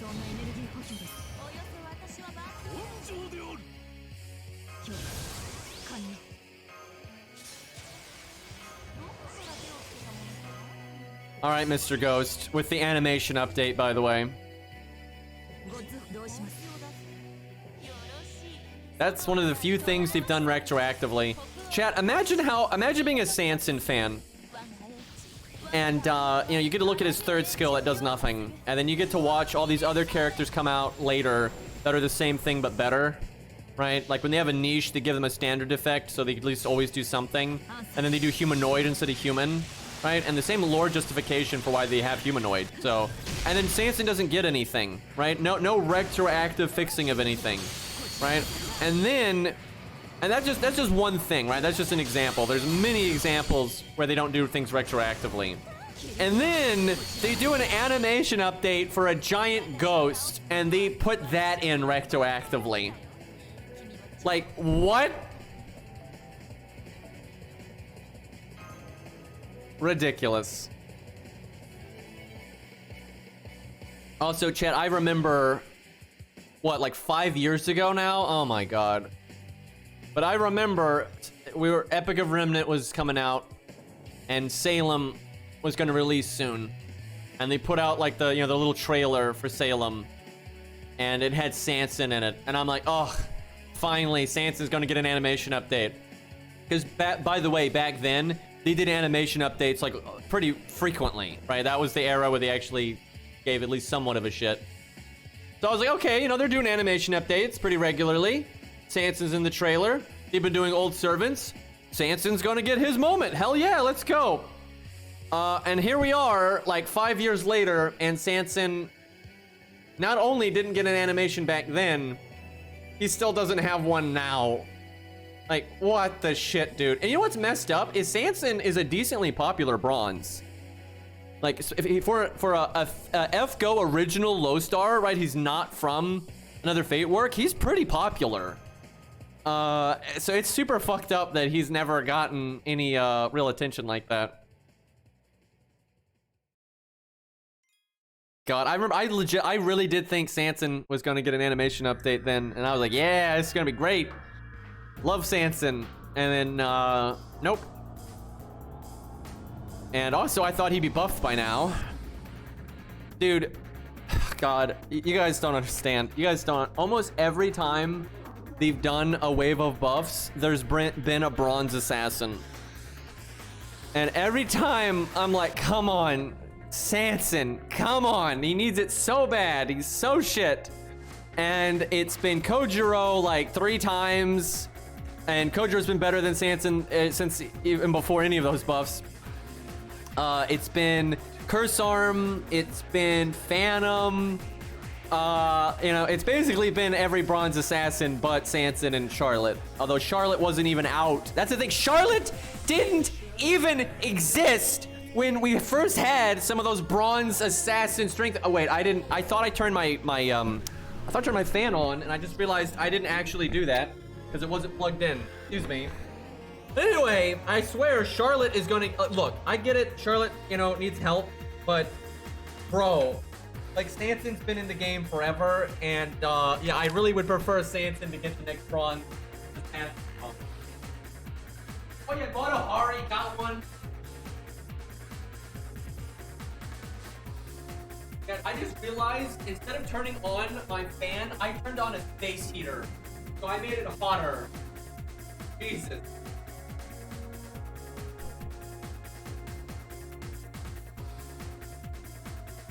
Just buff both? Yeah, I wish. I don't expect like the next time they do a round of buffs for them to do like 3 bronze. These should, by the way. There's no reason to do so few at a time. There's no fucking reason. It doesn't take much development work at all. There's actually no reason to wait for the anniversary or anything like that. They should just buff the fucking unit. Because the problem we're at now is they're generally adding new units faster than they're buffing old ones. Do people not see the problem with that? Because then you add new units that need buffs too. and so you're just getting slower and slower at keeping up with like the demand of old units getting buffed. It's so stupid. There's just no reason to do this. Yeah, I think Serenity will be pretty good. I'll tell you what, Serenity absolutely does not perform as well as 100 Face, and I've tested the shit out of that. But I was using Serenity really recently for the tier list video, and I'd used her, plenty before that, but I was using her a good bit for the tier list video. And although she, in no world did she perform, better than, 100 Face or anything like that, she did do better than I thought she would. The real issue is her utility is obviously not as good as 100 Faces, and the lack of hard survivability is a big negative for a budget unit. It really is. But she did do better. Like she does okay damage, right? It's completely respectable, and the utility she has is nice. It's not as nice, but it is nice. So if she gets one more buff, she'll be totally fine.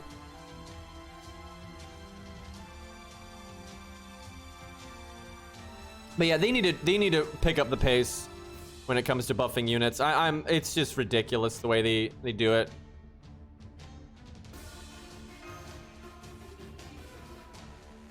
So the practical thing to fix Serenity is give her evade. Just straight up. That's the practical thing to fix Serenity. But that's boring. The problem is things are getting so power creepy, you kind of have to have it now. So what I would do is I would give her a battery, because she's a unit that could use a battery and it's fair. Like, seriously, it's so fair for the unit like 100 Face to not have a battery, but she has insane survivability and good utility and repeat damage. She never really falls off, right? And then Serenity should be not so good on the survivability, but she should be so much better than 100 Face at burst, right? And a good way to do that is a battery. But the problem is we're getting to the point now where units like 100 Face are going to get battery. So then there's no room for uniqueness anymore, right? Because think about it. If 100 Face gets a battery, now she's got burst and just like the smoothness of having a battery, and then the long-term value of like the art resist down that keeps applying, and the crit down and going into NP into NP into NP, and then hard survivability. Like she's just doing everything, right? So then no one's unique anymore. Right? Like, and that's kind of the problem when you make like if Ushi had a battery, same thing. And that's the thing, in my opinion, 5 stars aren't really fixable at this point, so fuck them. But because they have so much power creep.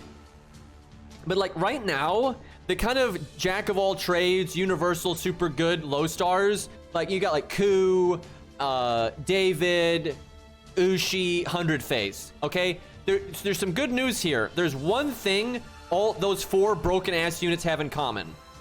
They don't have a battery. But they all have hard survivability. They all have like good damage, lots of damage up abilities and things like that. 100 Face has got the utility with the crit down. Ushi's got the star bomb and the team buffs. Ku's got the living for fucking forever and the anti-debuff. Right, so they all have good things about them and really good general value, but at least they're lacking that like I can get my NP right away thing. They at least can't do that. So I swear to God, never give Ushi a battery, never give 100 Face a battery, never give David a battery, but then give some of their weaker alternatives. Give William Tell a battery, right? Because he doesn't have hard survivability, right? And Billy's got hard survivability in a battery, but then he's lacking. He doesn't have it. He has no team buffs. He's so lacking in comparison to Ushi and stuff. So it's not a big deal. Right, you can give Taiga a battery. She does have some survivability, but she's got, super long cooldowns and a million other problems. So that's fine. So yeah, give the battery to the units that, like, give Deermid the battery, right? Like that, it may be a little late now because they already buffed him with the other thing, so that might be too much. But you get what I'm saying, right? Give the batteries to the units that are lacking something, right? Don't give it to the units that already have everything except the battery. I am worried they're going to give Ku a battery. I really could see them do it. Yeah, give it to Jekyll. Oh my god. Anyway, I am worried they're going to give Ku a battery because his third skill is so vanilla that they're just going to be like, boy, we got to give something good to this, right? That's going to be so dumb. Because then, like, just rip Proto Ku and Deermid and Baldy and all that. It's going to be so shit if they do that. It's gonna like, hurt their ability to make other units unique, right? It's not the end of the world to buff Ku again. I mean, it kind of is stupid if they do it before buffing the other Lancers, but like if you give Ku some extra utility or even extra survivability or damage or whatever, that's okay because it's easy for other Lancers to kind of get their own place in the meta. If you know, he doesn't have a battery. But yeah, if they give Ku a battery, that's so stupid. Because then at that point, you have to give all the Lancers a battery for them to be able to keep up. Like, imagine giving Ku a battery and Taiga doesn't have a battery. Like think about that, right? Like that is so dumb at that point.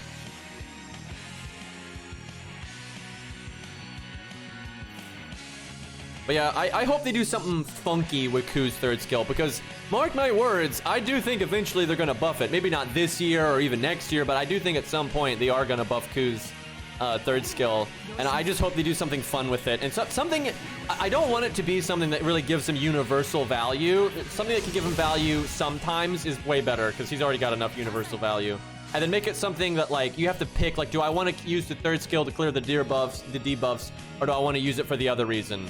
Right, so you have to make a decision, right? And that decisions are fun, right? Like, it gives you room for like making the right or wrong decision, right? So there's like skill there, and that's good.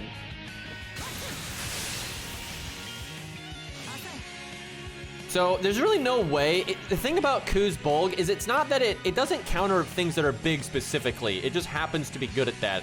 Like if you read Bolg's character material book, what it says is the more vitality the opponent has, the more damage Bolg does, and then it just does the flat normal amount of damage that Bolg would do, right? So it has like, and basically it's always lethal. It'll always do like damage to meet their vitality, and then a little bit extra because of what Bolg does inherently, and that way it pretty much always kills it. And it says that it's Bolg is abnormally good at like killing, big, bad, monstrous, horrific things and stuff, and it's because Ku was like a monster slayer in some legends and stuff. So it's good against things that are big, but it's not like, it's more like Bolg is good against things that are tanky. It's not, they don't necessarily, because you could be small and be very durable, right?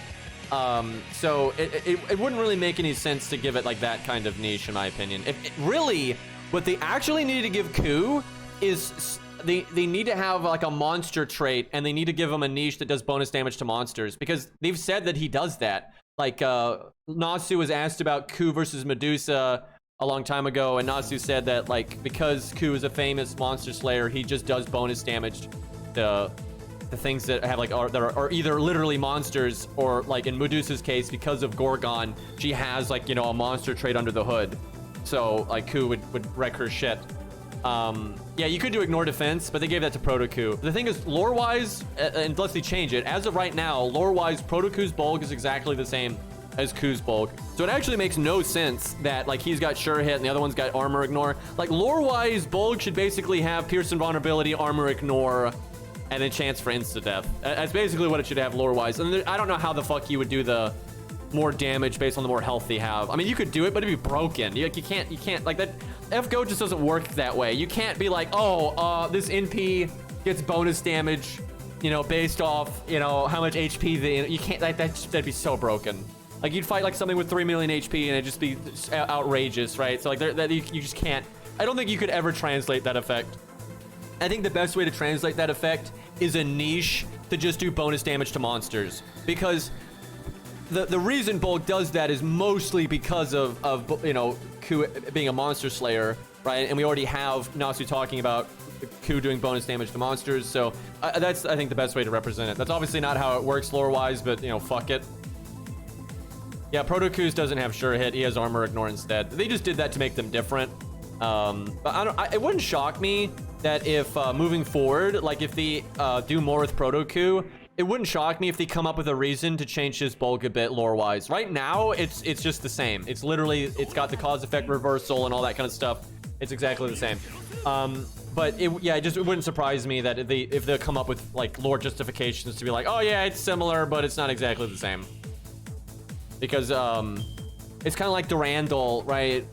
Because Gilgamesh already had it. Anyone else that's had Durandal since, they've come up with reasons for it to be different. Right, just so they don't want your special thing to not be special, right? So they kind of come up with a reason for it not to be just like all the other ones. If Gilgamesh does have it, or if, you know, Ku, Proto Ku, and stuff like that.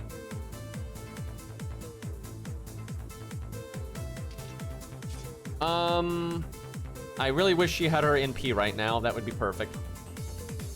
Guess we'll just normal card it down here. But yeah, technically Bolg should have like Pierce Invulnerability and Defense Ignore, really, but that's kind of broken, so.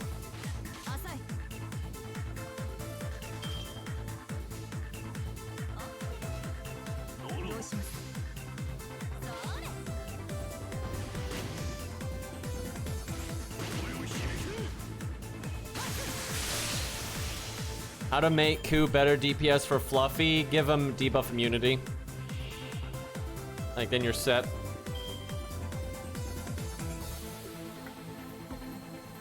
Yeah, but the thing is, if you look at a lot of the characters that have Pierce Invulnerability and Armor Ignore, like Mori, Mori's NP's not even upgraded, right? He doesn't have survivability, right? There's so many things to balance that out.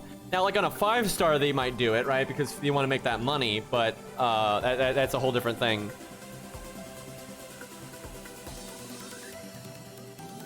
Okay, I guess we just fire everything here.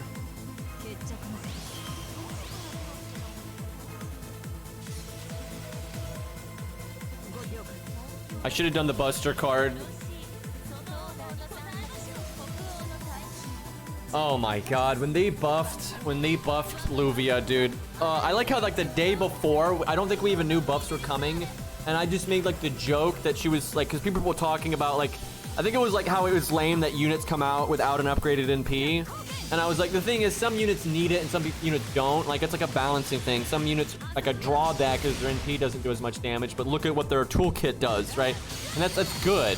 All right, I remember the example I used was like Luvia. It's like, you know, she NPs constantly with all this damage up and all this like fucking constant crit bullshit. I'm like, I was like, it'd be so ridiculous to give her an upgraded NP because she's got all these other positives and she's NPing like every fucking turn.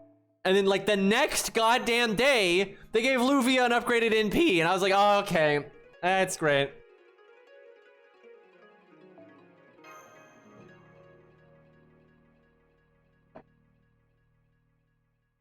But look, okay, look at Gareth. All right, look at Gareth. She's a low star Lancer, and then look at Ku, right? Now imagine if Ku has Armor Ignore and Pierce Invulnerability. This isn't looking very fair. Right? Like, she has to have something, right? Because, like, the rest of her kit is a lot weaker than Ku's, generally speaking. I mean, it depends, and she at least got this. I will say the Star Bomb is nice, right? And she does have a battery, but she's got the lower stats. She has way less survivability, and the lower stats results in her having a lot lower damage. Like, big time. So there's a lot of negatives there in her comparison to Ku, so she needs to have something, for fuck's sakes. And, you know, Pierce Invulnerability is not the only thing that she has, but it's certainly part of it. Oh! It's Gawain time, boys. Chapter 4 is the Gawain chapter. I cannot believe it took that long to get to chapter 4. It's because they've got like some 2-part chapters at the start there, so it's a little slow. But I think Gawain is this one right here. We gotta at least do that. We gotta at least do that. Whoops. No cheating now.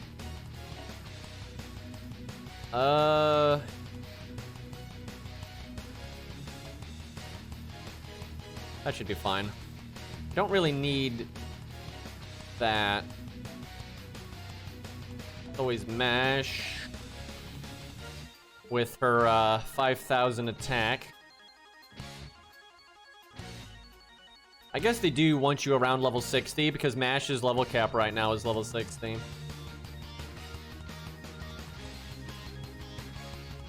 Man, I need some universal support for the team. I need to get Hans up.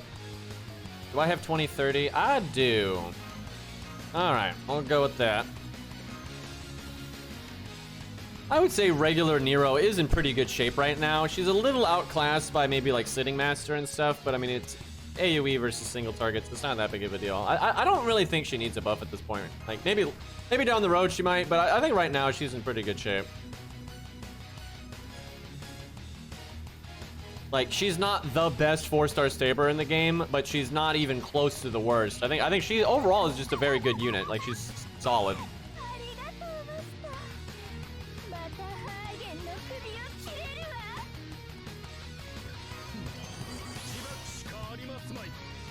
Tomorrow, new buff. Yeah, we'll see. I don't see them doing buffs anytime soon. Where are we relative to the anniversary? I think it was what, we got like 3 months, 4 months. Yeah, I think we got a minute.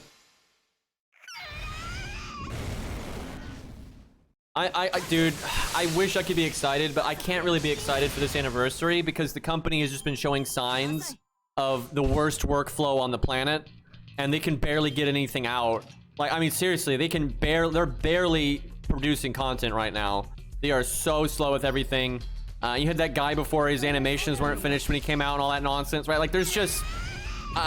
if they're struggling this much with these, they're barely putting out these bare bone events that are terrible. We're having dead months. We've had multiple of those, right?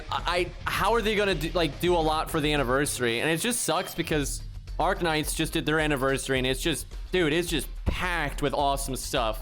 I mean, there's so much stuff. I mean, Arknights is just loaded over there, and there's no way FGO is gonna be able to do that. And I hope I'm wrong, but I don't think I am, so. But we'll see. I hope them the best, but it's probably gonna be a shit show. Can she do 53k here?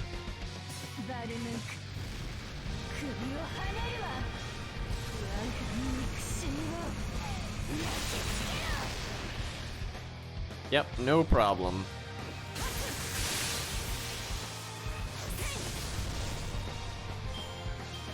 I mean, we don't have an account system, and I truly thought when they introduced rainbow chains and the new quick chain, I truly thought they were gonna fix, like, look at this. Look at this. When I click this art card, right? All the cards start glowing blue. Right? And that's actually a good UI element, by the way. The idea here is good, right? That is indicating that these cards are getting more NP gain. And look, when I click a second card, it gets this little look right here. Now you can't read it because it's in Japanese, but it's saying that, you know, this card is you know, doing more damage and stuff, you know, and it's Buster Plus, right? The Buster card bonus is being better. That's not exactly what it does. This card's actually better at everything, but you know, the game is telling you this is better in second place. Now, I can't click the third card, but when you click the third card, it gets 2 pluses, right? Now, here's the fucked up thing. Oh, look at that. Look at that, chat. Well, look at that. The game is telling you. It is right there. The game is directly telling you that this NP is getting a bonus for being in second place. And it's telling you, look at this blue aura. Look, there's a little blue aura around this. Right, it's telling you that this is getting you know, NP gain up from this art card. It's not getting, and if I use this in third place, this would have 2 pluses. This little plus right here, right? If I put it in third place, it will have 2 pluses right there. That is all a lie, right? None of this happens, right? Like it does for the normal cards, but like this blue aura, this NP does not get that. So I thought when they updated the rainbow chains and all that, I thought they would fix this, right? Because we're 8 years in, and the game has never, at no point has the game ever had NPs get affected by the first card bonus, and it's never gotten the, you know, second card bonus or third card bonus, but it's always told you that it does, right? And so I thought they would finally fix it, and they still haven't. So you got Arknights over there doing this awesome shit, and we can't even fix that. The only thing NPs actually do is, like, see how now it's showing the cards glow green? That actually happens. The NP does give the bonus. Now, there's one other area the game lies to you. Now, unfortunately, I can't show it, but if I did a quick chain or a buster chain, like when you do a buster chain, you do more damage, right? And it shows the cards like highlight that they're going to do more damage when you activate the buster chain. If an NP is part of the buster chain, it'll highlight like that, like it's being part of the chain, but it's not. It does not benefit from that. So that's another thing where the UI is lying to you. It's just amateur, man. It's just straight up amateur, and the fact that they have just allowed it to stay that way this long is just kind of embarrassing. And again, they're not a little indie dev, so I don't see much excuse for this. All right, how much damage we're gonna get here? Plenty. Yeah, I think a lot of people would do like Aya and do a buster chain, right, and put it last, and like, oh yeah, I'm really boosting up this Aya, then you start to realize this is changing nothing. Yep, in-game skill descriptions are still dog shit. The thing is, FGO has just never really been pushed to do better. I hope that Honkai Star Rail, I hope that game does so good. And now, I don't really, what I've seen of that game, it doesn't really look up my alley. Like, it looks kind of boring to me, and every character design I've seen, I just haven't really cared about. Now, I haven't seen all the character designs. I gotta tell you what, chat, can someone link me? If someone's got like a link that shows all the character designs, I wouldn't mind just checking that out real quick. Maybe do that after Gawain. But anyway, subjectively, I don't really want, you know, Star Rail to do super well because I don't really, that's not the right way of putting it. I don't have a horse in the race, right? I'm not like rooting for it because I like the game. I don't really care, right? It's not like I want the devs to starve or anything. I don't have a problem if they succeed, right? I'm not like jealous if something I don't like does well, right? But I want it to do well because it'll push other games to do better, right? And it's turn-based like I hope it, I don't think it will, but I hope it murders FGO. I hope it just starts crushing them, and I hope it's just like so much smoother to play, and it really appeals to like the people that like the gameplay in FGO and all that, and it's just, I hope it's better at everything, like literally everything, because that'll get FGO to potentially try harder and you know, put their fucking money where their mouth is and start making the game better.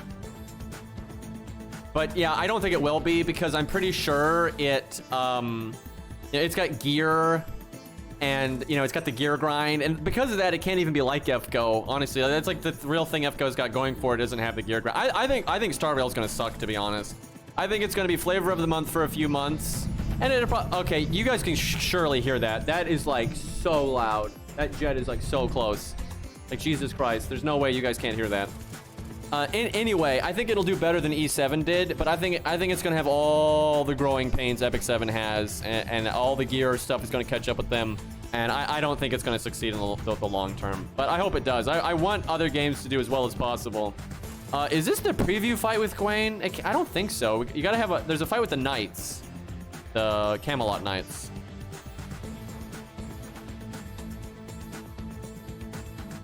Yeah, the rumbling from the jets are super loud for me, so I guess the new mic is doing a good job.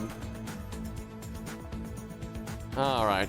Well, I don't know what this stage is, but it's all sabers. Maybe do... Nah, we'll just do that. Could do the buff removal. Really is nice for him.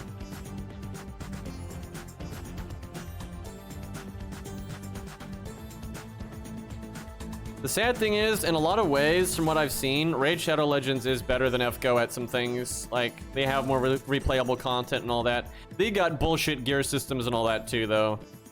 But, it's not like, you know, FGO can really criticize Raid Shadow Legends, right? Like, doesn't really work that way. I've never really minded Raid. I didn't play it a lot, only played it a little bit, but I never really had a problem with it. I do think, though, the way they advertise it is bad, where they act like it's some like big RPG or something. It's definitely not that.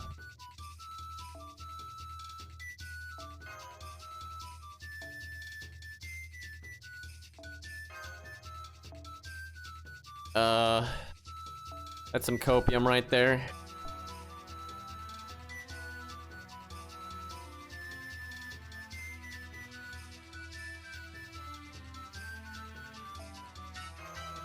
Ooga booga. Do I have a Guts CE? I don't think so. Maybe do that then, because she's probably not gonna get her NP anyway. Well, no, it's fine. How hard can it be?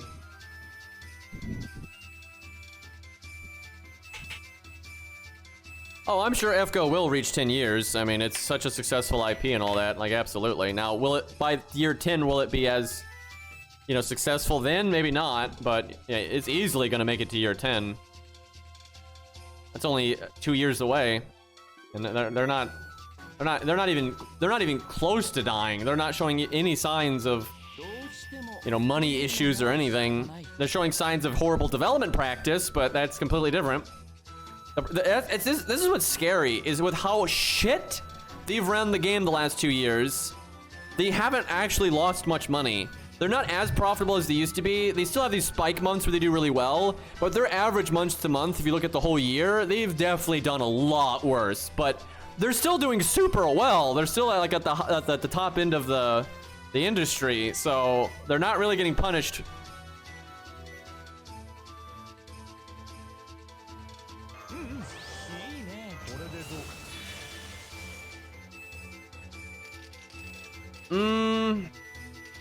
God, when they added those voice lines, that was their copium animation update for all those male characters, dude.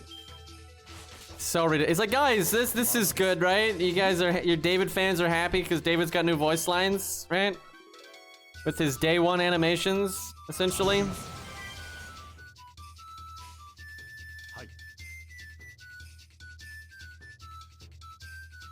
What's Rainbow Chain?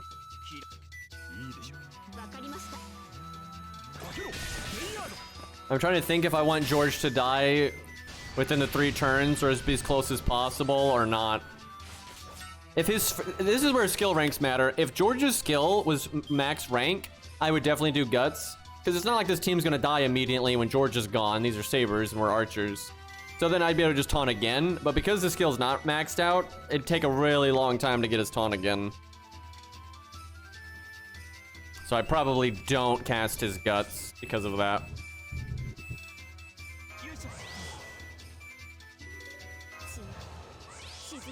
Hopefully she can get her NP pretty quick here.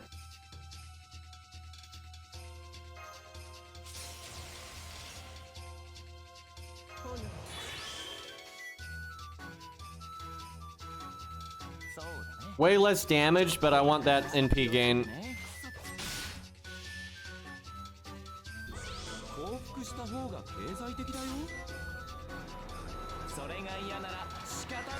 I know, dude, they didn't update Nido Chris. That was so messed up. Our only hope, I can't believe I'm saying this, but our only hope is the college kids are just enough of a bolster to the workforce that they can have time for that kind of thing. That was a pretty copium. Oh man, the deck didn't give Tomoe any NP gain. That would have been how she could get her NP and then keep her NP up. She's gonna have to get attacked here. That's the only way.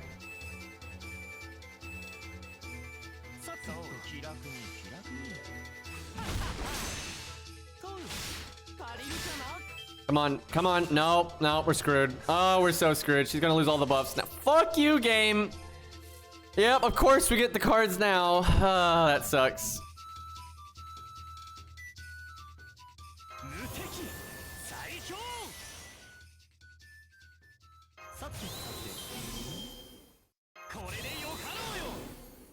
Which one do I hit? He's not counterclassing or anything like that. I could just kill this one so it doesn't get to do its NP. Yeah.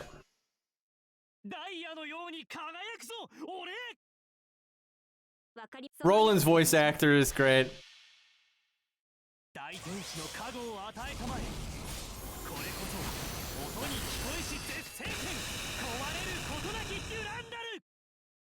$44K. We whiffed a good bit there.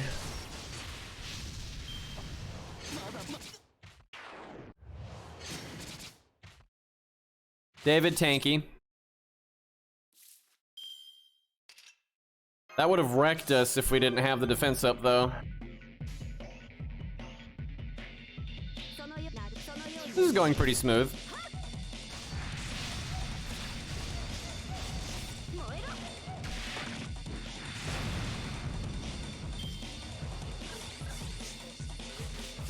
Some mobs get skins too. Yeah, they actually kind of do with the reskins.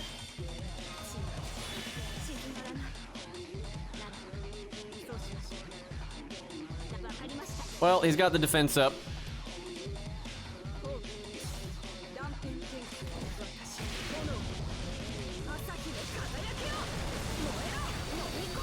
I like that NP. It's still pretty cool.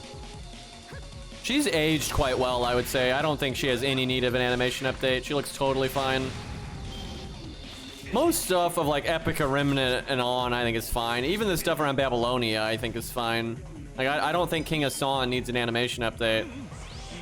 I think he's aged just fine. Like, yeah, if you gave him a touch-up, I'm not gonna complain about it, but...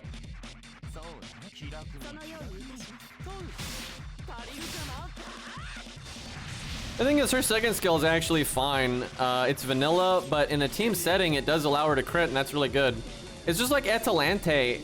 People are just so bad about this, dude. They don't look at the totality of the unit. They look at an individual skill and act like if that doesn't size up well to other skills, it's bad. That's not how it works. It's like Atalante being able to have hard survivability, make a ridiculous amount of stars, do a big hard-hitting AoE NP. And here's the thing about Atalante. She gets to do her and Tomoe gets to do this to an extent too. It's a little different because she's single target and this whole different gameplay loop. But like Atalante, you get to use her second skill, do the crit to get your first NP, then NP and make an obscene amount of stars, where now you don't need a star absorb, and that's good because you already used it. And then now you crit for sure because you make 50 stars with Atalante or more, and then you crit again, and then now you have kind of medium stars, but you have some stars because you just crit a bunch, and now you can get your star absorb back. Right, and then you crit again. Like that's really good. Like it's not good in a solo or in a vacuum, but in context, it's fine. It's about what the unit does in the totality, and like what Tomoe does, like Tomoe's total value to the team is totally fine. I really wish players were better about this. I think it's just like players always just hyper focus on random things in a toolkit and not what the unit is actually doing. Like they don't look at, okay, what is this unit actually doing and where are they actually lacking, or are they lacking at all? Right, like they did that with Mordred all the time. They're like, oh, her second skill is just instinct.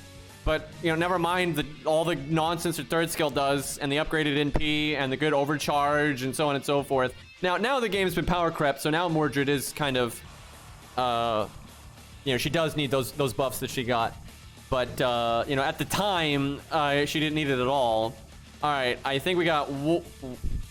I think it's the Knights one more time. Then it's, I guess, preview Gawain? I guess Gawain is the last fight? Huh.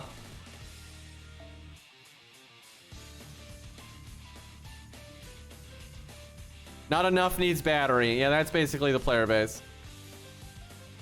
Okay, he's actually good now. Hopefully the Lancer's not like at the very start. Can I summon Bedivere? Why the fuck can't I summon Bedivere? You guys are killing me here.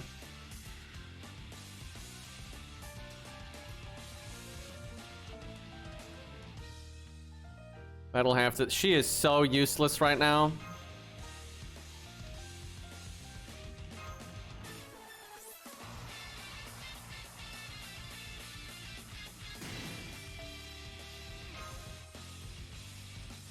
Like, even Tiamat, right? Some of Tiamat's skills are actually pretty meh, but like her third skill is really, really good. And it's like weighted that way, right? It's supposed to be like that.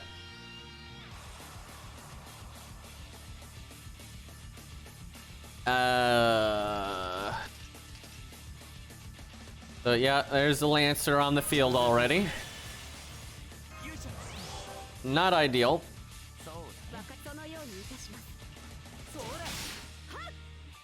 Actually, Tiamat does have pretty interesting gameplay. I think they did a good job. She's good, but she's not meta-defining, but she can keep up. It's fine. I think she's good for the game for the most part. I wish I could go fight some actual hard bosses with her, though. I'd love when they added her if I could just go play the main story and just go through a bunch of major boss fights and use her on budget teams and stuff and just see how she does. It'd be great. But, nope. Don't get to do that.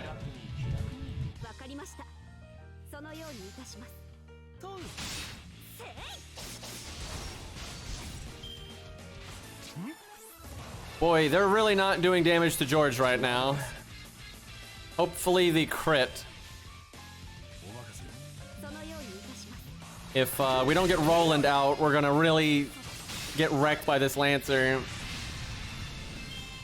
I probably shouldn't have brought George at all. Stop buffing, you jackass!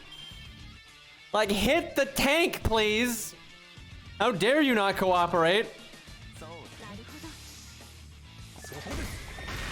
This is where like a level 30 George would have been ideal. Uh-oh. Of course you didn't attack George a single time.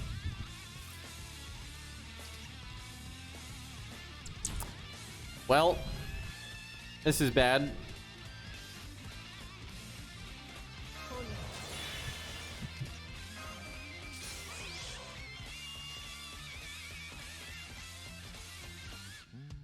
Copium damage.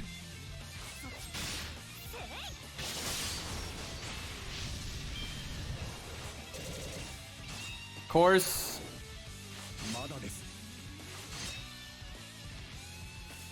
Chad, I'm having some concerns. So far, our archers still haven't taken damage, but that's because of David's second skill and then using the Mystic Code.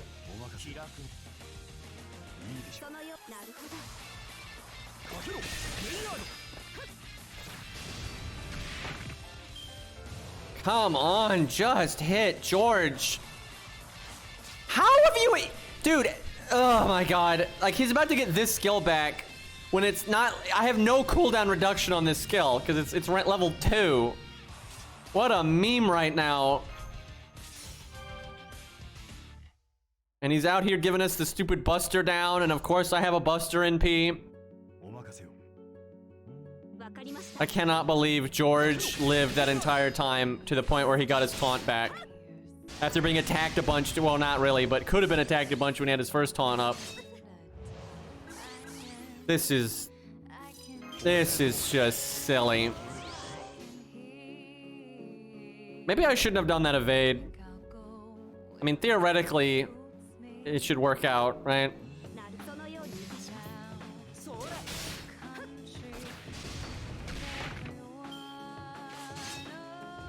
Stop doing that. You're not a Spriggan. There you go. Look how much NP we got. I guess I should have NP'd with David. Alright, Roland. Can you kill this turn without using your buff removal?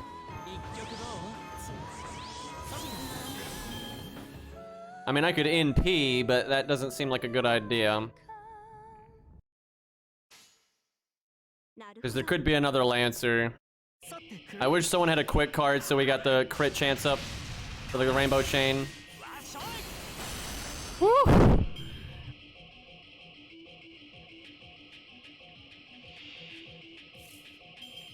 Alright, here we go. This guy needs to die. I can wait one turn with these, and they've got the evade.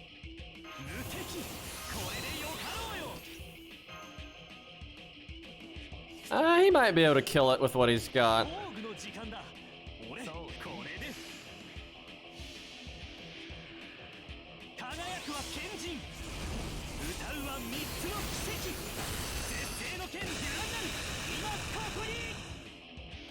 Okay, 100k. I mean, Tiamat's in the game, but yeah, Nero is just, it could be. I don't know. I mean, if they wanted to use her as an antagonist, they might do that. That's probably her chance of getting in, is they need someone to be the antagonist of the collab.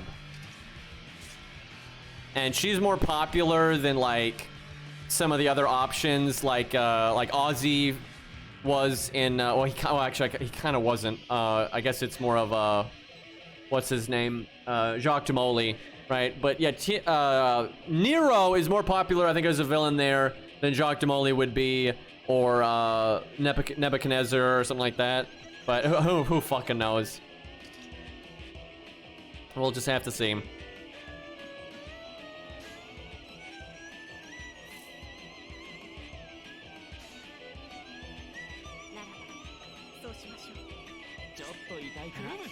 I'm hoping she one-shots this, so David will at least hit the other guy. He won't do much damage because it's a Lancer, but it's better than nothing. So if I had known she was going to one-shot, I would have just done Roland's other skill. But it's good to have the safety net here. So I wanted to at least hit this Lancer with the one Buster card from Roland. I have no problem if they add Sita. They just need to make it a story thing. They need to explain why. Like, you know, they've done that with, like, I don't, it makes no sense to be okay with Kriemhilde and Siegfried, or more of Sigurd and Brunhilde, excuse me. But it makes no sense that they can do that and they can't do Sita. So you just need to make it a story thing and explain, you know, how they remove the curse, or, you know, what circumstances are allowing it or whatever, right? They just need to do that. But yeah, if you're gonna have Brunhilde and Sigurd, there's no reason you can't have Sita at that point.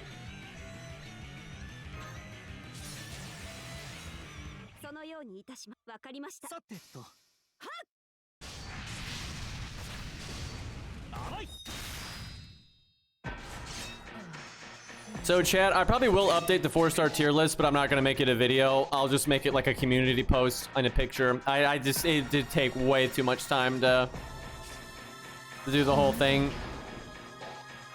Like, maybe if I knew we were gonna have another dead month, you know, I stream like every other day and I work on the video every other day, then maybe I could do the full video, but it would take so long, dude.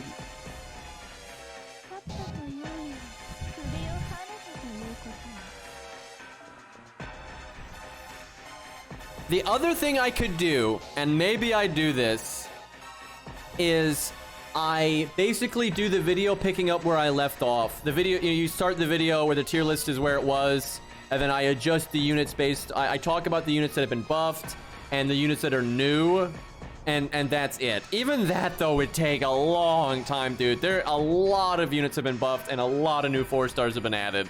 Like, that would still be an insane amount of work. I do like that idea, but oh man, I'll have to look at, like, you know, who's been added and what's different and stuff, and I'll try to gauge how hard it would be. Okay, so this is Gawain preview. This is Gawain for real.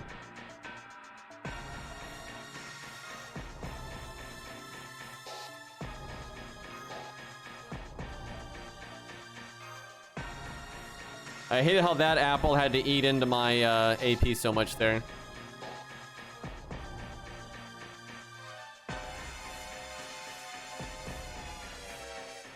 Next month will give you plenty of time. Yeah, I'm sure they'll find a reason to have a dead month again.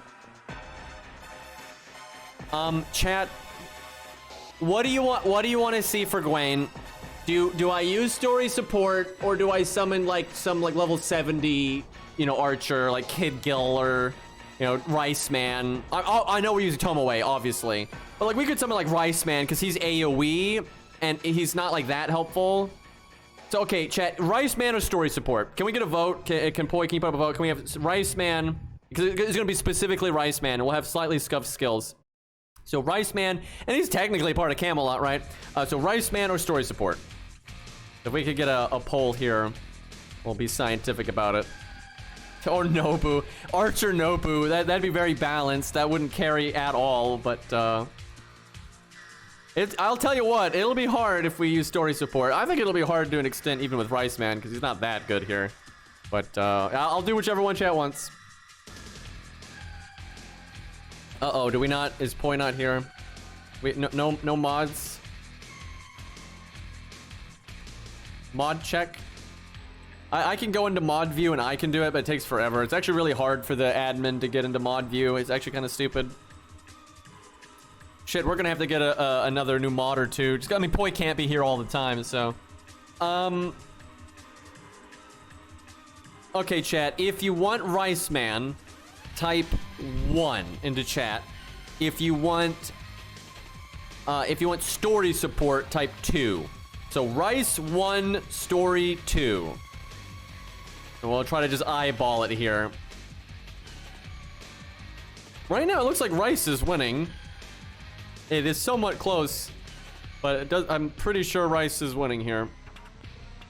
Yep. Okay, Rice Man it is. I'm kind of surprised. I thought chat would want me to suffer, but for this one we can do story support because this is just the.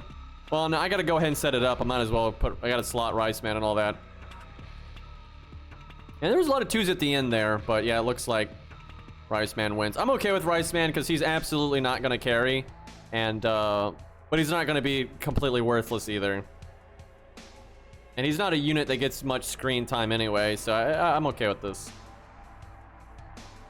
I was happy with either one though, because if we did story support, the story support for the real fight is Bedivere. It gives you a little bit of help, but not much.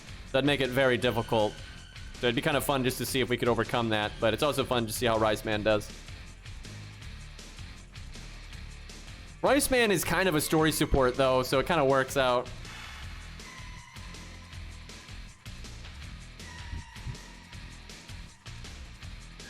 I'm on game.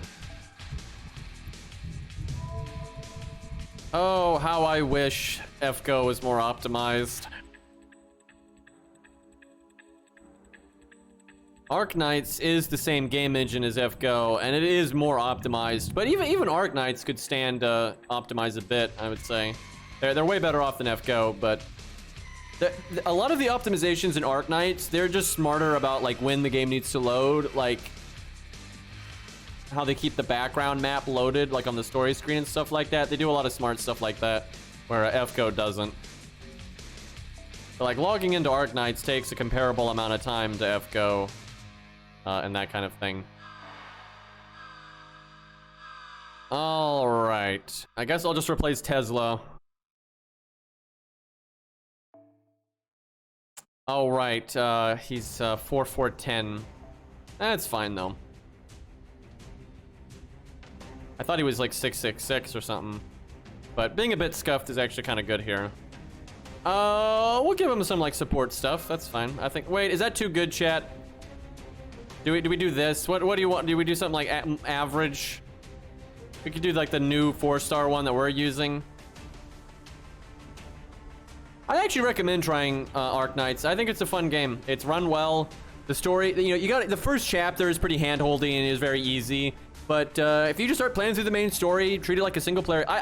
Here's my real pitch for Arknights and why you shouldn't. You don't have to worry about FOMO at all, because the events all get added permanently, right? So if you're like, man, I don't want to play Arknights right now, but there's this event going on, just don't play the event. Just play it later. It don't matter, right? So literally treat Arknights like a single player game, right? When you miss a welfare, they're going to let you get it later and all that kind of stuff. So it's not a big deal.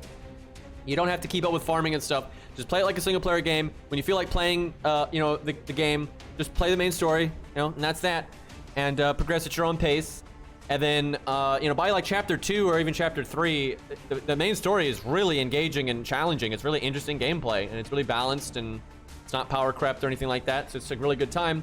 And if you ever, it'll take you a while. If you're playing it like a single player game and you're just kind of dipping in and out, it'll take you quite a while to beat the main story. There's a lot of content there. And when you finally beat it, then now you can play the roguelike. I mean, you can play the roguelike before that, but then you can play the roguelike and all the events. You can just boot up all the events that they've added to the game permanently. Like, I'm serious. If you get into Arknights and you treat it like a single player game, it is going to take you forever to actually catch up with all the content that's there, right? Because you've got all the main story, which is loads, and unlike FGO, it's not filler, right? So you have loads of main story to get through, and then you've got all the past events that you can play, and they're not filler either. They just feel like more main story, really, in terms of like stage quality. Some of the early stages for events are easy, but you got the challenge. You can do the challenge stages, and they're all good. And there's what, like 20 playable events now or whatever. That's going to take forever to get through, right? And then you got the roguelike, which that's got insane replay value, and then you have whatever events they are adding to the game. So yeah, I would say play Arknights like a single player game. Don't worry about it. Don't worry about the events. Don't worry about the FOMO. There's no problem. Like the content that's just there for you all the time is so much like good content, and whatever you do miss, like whatever event you don't play or whatever, it just gets added to the game later, right? So it's the easiest game ever to play on like the side as like a single player experience. It's like no problem. All right.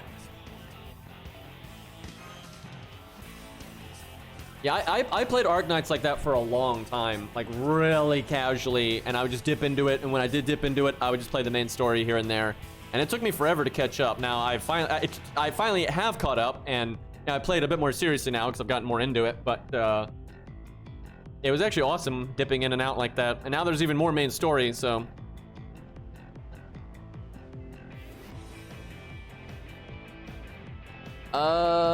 Let's see. That's okay. We may need to level, another unit or two for this fight. We'll see. Now, not for this one. This is the preview fight with Gawain, which is not too hard, but it is going to get harder. I might want him to live a little bit. I'll do that though, actually. Try to do some drive-by. All right, this looks good. This looks like a solid. I know the Gawain fight pretty well. Although this one is like the 80% damage resist one, so you're not doing anything. Man, yeah, it took me a while to beat Tallulah because I was using all like low stars except for Ashe, because you know that was helpful. And yeah, that took a minute, but that was satisfying. That's still one of the hardest boss fights in the entire game. That is some tough shit. I think Patriot's really hard too if you go into it blind, right? You don't look up the gimmicks in advance and your account's not like super prepared yet, right? If you do like Patriot in hindsight after your account gets stacked, then it's not so bad. Or if you use the friend support to carry you, then it's not so bad. But if you just get to Patriot, right? You're just kind of going through the game and you're not farming like loads. You're probably gonna farm some on the way and that's fine. But you're not like super farming on the way and you're not using the friend support. Patriot's gonna be a bitch, right? You're gonna have to, because you can't trivialize his mechanics. You're gonna have to really deal with like the spear throw and all that kind of stuff. So he's hard, but Tallulah is definitely, like, to this day, one of the hard. The thing about Tallulah is she's scaled a lot better for if your account is prepared, because you have a lot of like mechanics you just really have to deal with that aren't stat related. So she maintains her her difficulty very well because of that. All right, we do this right off the bat. Focus on NP gain.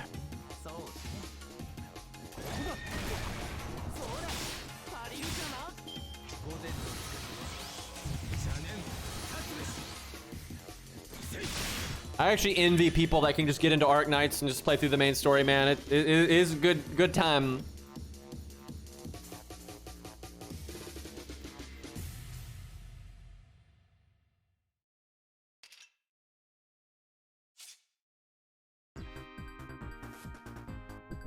Boy, there's a jet right there, like right on top of my house.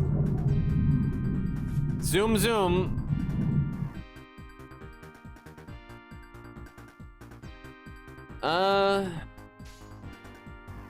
In rainbow, but I don't really need to do that.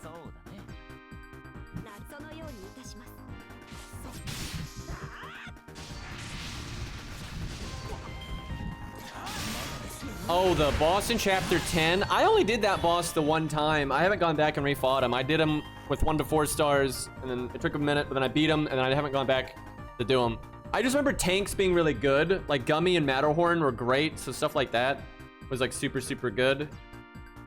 I've got a I don't think I numbered it. I should have. I've got a VOD somewhere of me doing chapter 10, and I did it with all low stars, so that could be helpful in terms of like this basic strategy. But I'm sure there's videos on YouTube that you could check if you wanted help that way. But yeah, I don't remember that fight super well. I just remember everyone saying that was the one time Ashe was like godly for a boss fight, and I didn't use Ashe just because, like, just for principle, I wanted to do it like pure low stars. I could go ahead and NP with David, and he'll get the NP charge from him, but then I'll miss the buffs from Chen Gong. The other, no, I think I wait so I can get this NP gain on Tomoe and do the damage as well.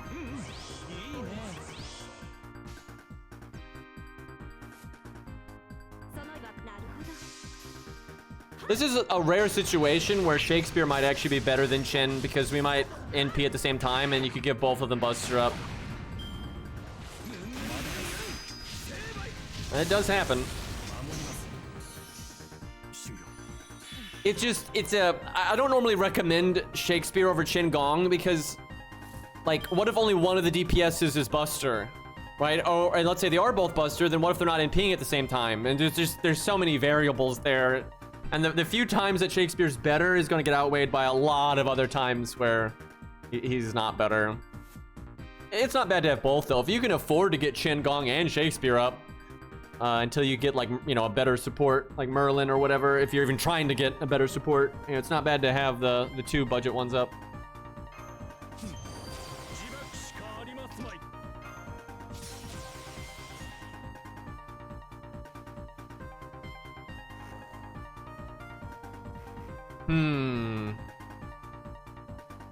I mean, surely he's not gonna one-shot Shen Gong, right? Although we're gonna skill seal him.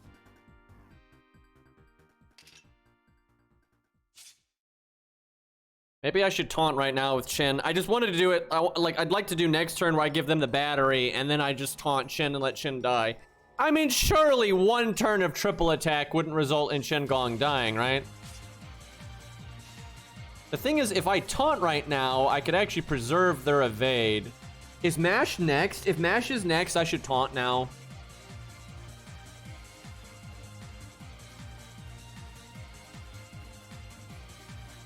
That's tricky. Fuck it. Well, what if... I'll do it. It's a waste of that second skill, but... He's got the crit chance, but she's got more buffs.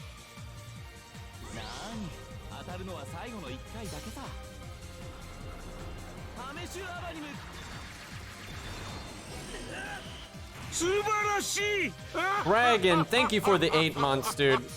Resub, I appreciate it.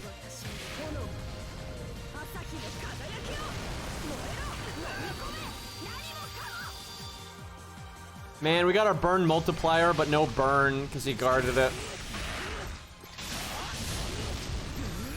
Maybe I shouldn't have cast that second skill because Shen Gong would have died and then Mash would be here.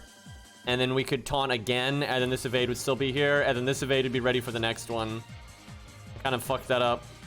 Well, just get lucky.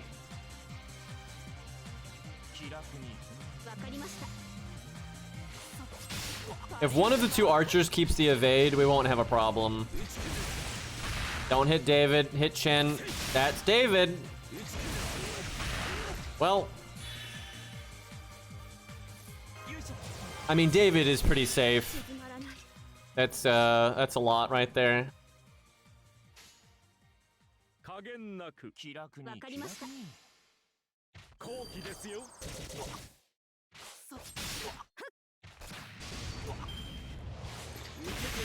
Lucky. Although, actually, I wish he had hit David because I don't think David would have taken any real damage there and I would have gotten my NP.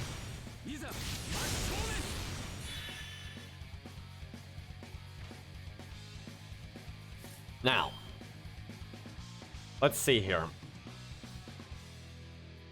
I think I go ahead and cast that.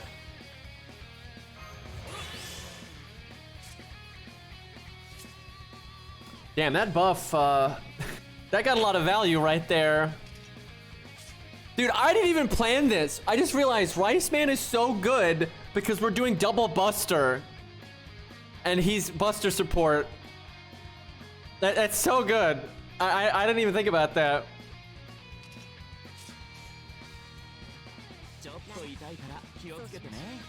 We go for his NP next. Yeah, that's fine. It's AoE, but it's still something. Yeah, shit, Rice Man actually doing pretty good there.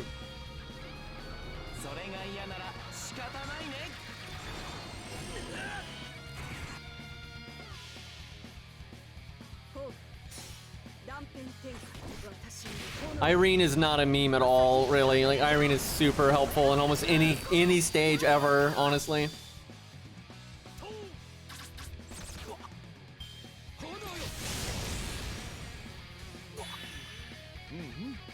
Alright, here we go. Alright, now the real fight, boys.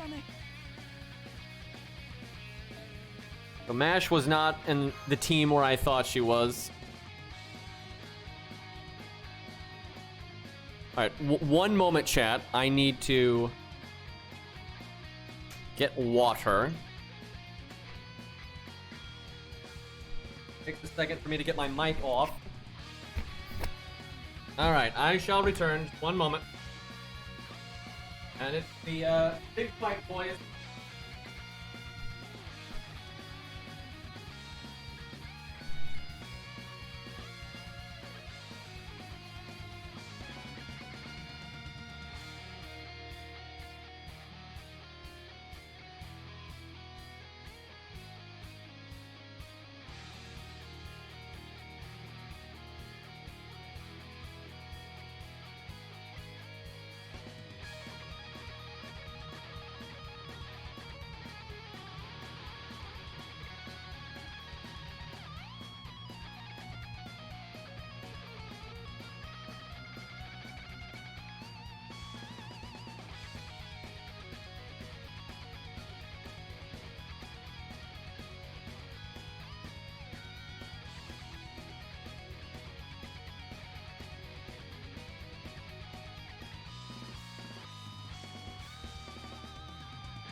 Alright.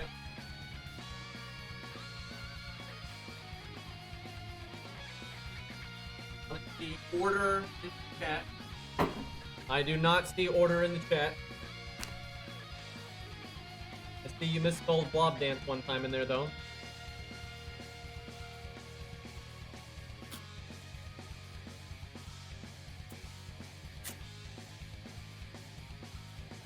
Wait a second here, chat. I got a snack. Alright.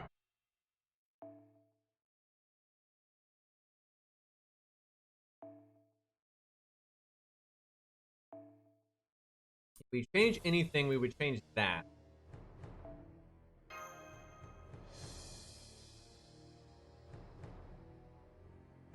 Or that. Or hell, even that. For the AoE buff.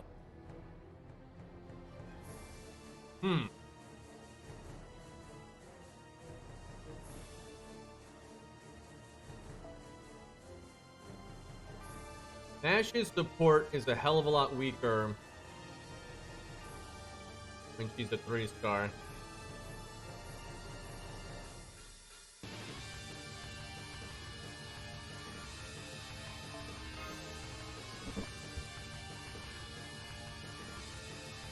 Tricky.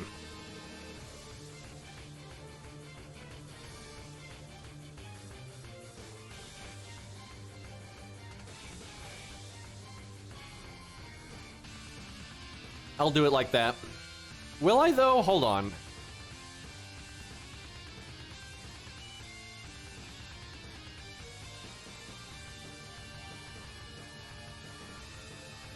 You have to go directly into Qingong into Mash to preserve the evade like that. Wait a minute. We won't. Wait a minute. We won't have the evade. And thank you, Codmaster, for the 29-month free sub. But we won't have the evade because Gawain will have already NP'd once.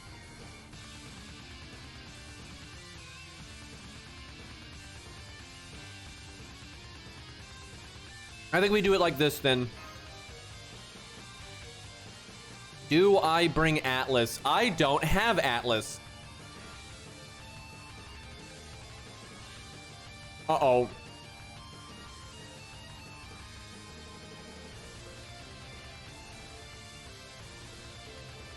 Okay, hold.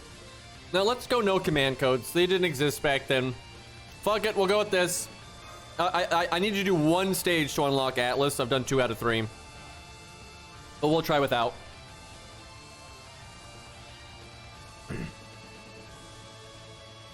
If this was Lost Belt 6, half the team would be story support. It's probably true.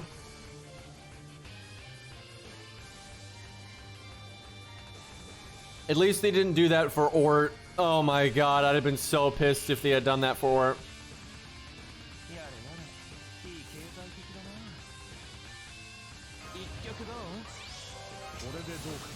We might need the guts. Yeah, we probably will. Decent start.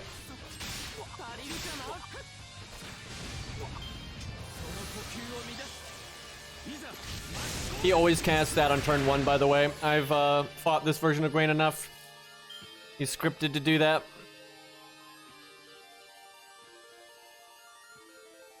Now, I could go ahead and NP with David because it is Qingong next. So she should NP within 3 turns. Should not be a problem. I wish she had some NP gain right here, though.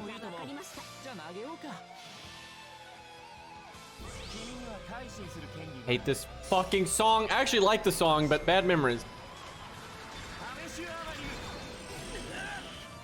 Big 31,000 damage.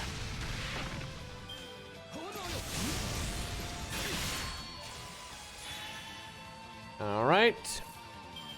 Yeah, she'll have her NP. Now, we will be skill sealed. Do I need to cast Guts in advance? I do not think so. Should be fine.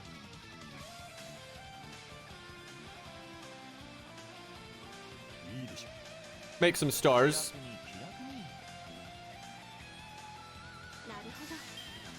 Damn. my Star Absorb would be really good next turn, but I'm gonna be skill sealed and I won't be able to use it. That sucks.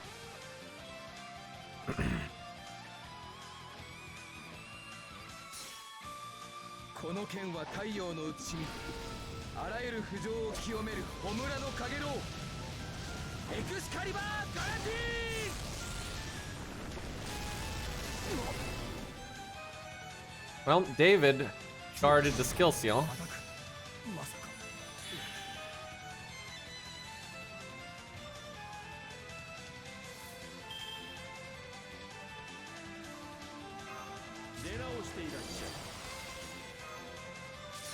Okay, she's got a rainbow chain. I like that.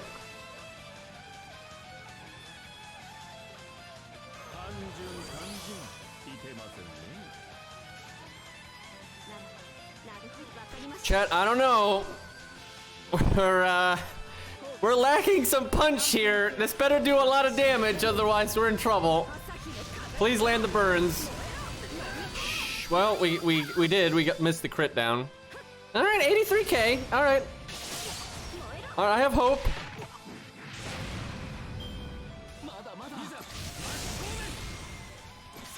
Those dots are gonna kill us sooner or later, though. I got no healing on the team, other than, well, Toda's got a little bit, but.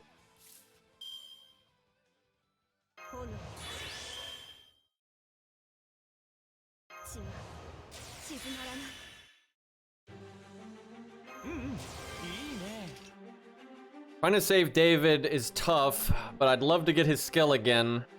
Shame it's not rank 10, because then it'd just be 2-turn cooldown.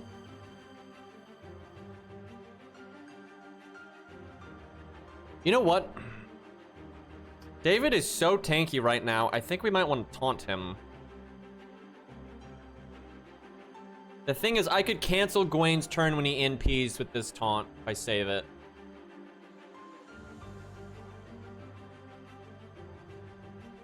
It's just, if Gawain attacks David a lot here, no one else will take damage. Really maximizes the value out of that first skill. That might be better. I don't know, that's a tough call. Well, let's find out. We'll get our NP, so that's good at least.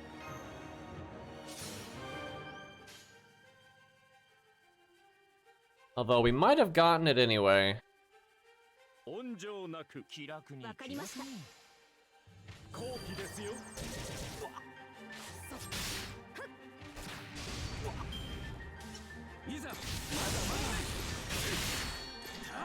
Yeah, that was pretty tanky.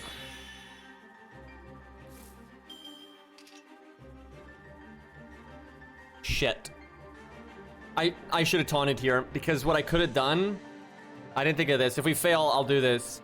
What we could have done here was had Gawain NP, evade David, guts Tomoe. Because of the taunt, the turn is canceled, so Tomoe doesn't get attacked. Then use this heal on Tomoe after the guts. And then the next NP you block with this. Because I kind of have to give David the evade. But that's going to make her vulnerable to die. And if she dies, we lose because David's not enough damage. We haven't done his NP buff yet.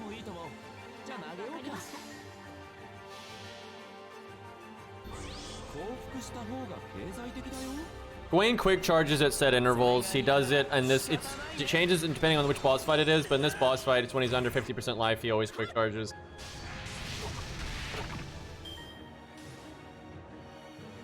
And if I remember correctly, he will just skip that entirely if if he has to NP, and then he goes under the health, and he just won't use it.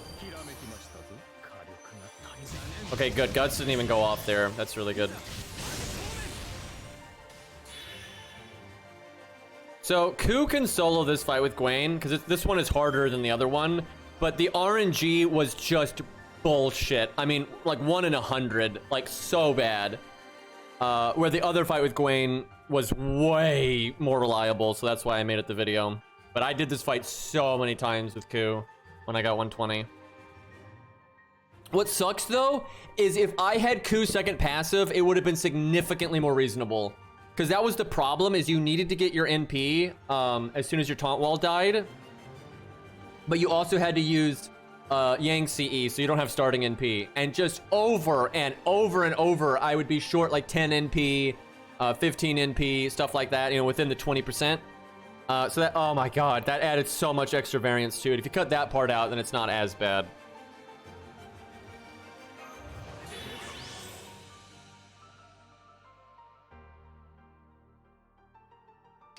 I'm gonna think if I should cast his skill now. I'm thinking no. I'm hoping also the skill still doesn't fuck up David.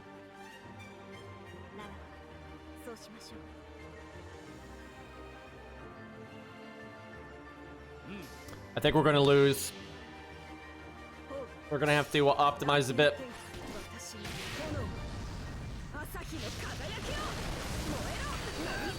Wayne's a toughie.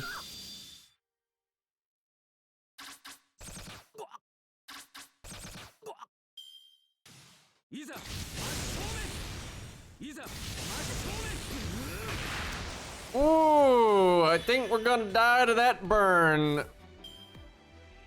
Oh god, that skill still fucked us up. Oh man, we're so close, but not quite.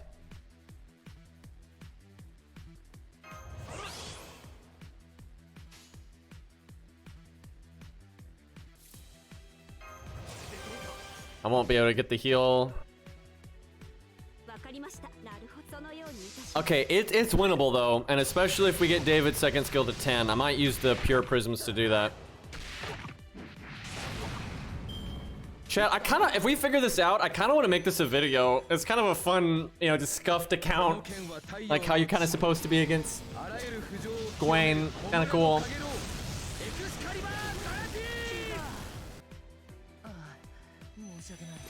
His HP up is team-wide, which is essentially a heal. See, Mash, if she was protecting Tomoe, I think would be enough. But protecting Rice, man, that's not great.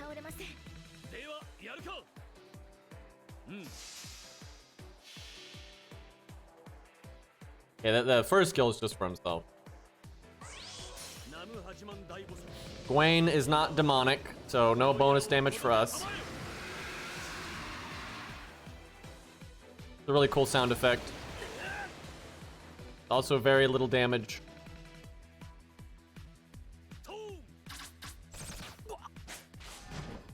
Ooh, I like that though. Do it again.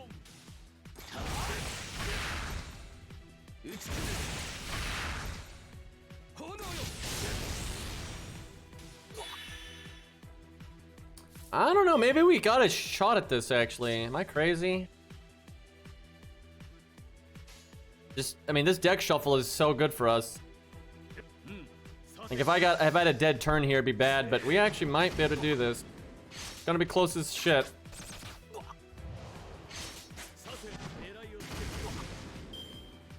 I don't know, our next NP is gonna be pretty, don't you, what the shit? We didn't cast, that is so stupid. Well, we're dead now. I was just gonna invulnerability him, right? Oh my god. Sniped. He never liked Galahad, and she kind of vaguely reminds him of Galahad, so gotta die. I like that Sanson timing. Okay, hold on.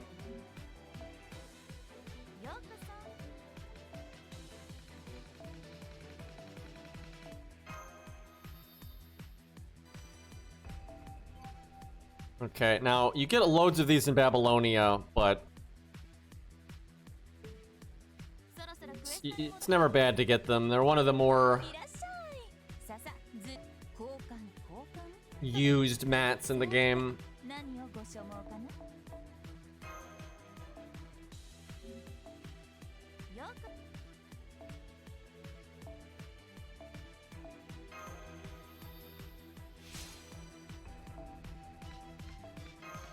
My hero proofs though. I don't know if this account has any lores. Okay, it's got some.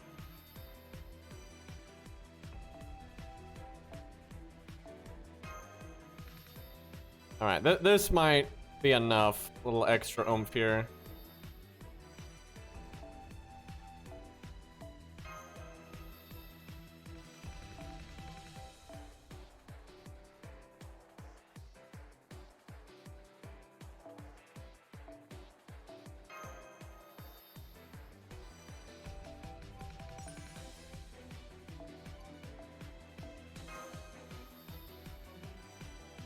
Maybe the second skill would have been better to level, actually.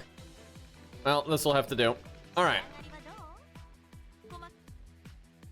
Yeah, I kind of want to make this a video, though. It's kind of it's a fun organic team based on, like, what the account's dealing with.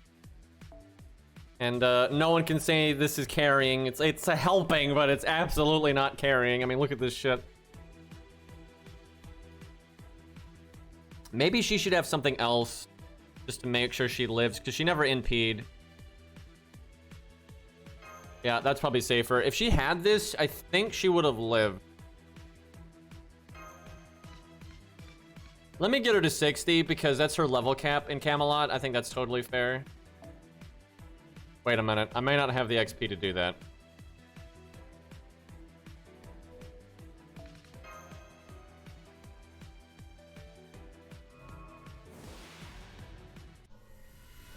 No, not that song again. You cut that out. We really should get the Knights theme. We'll do that in just a second here.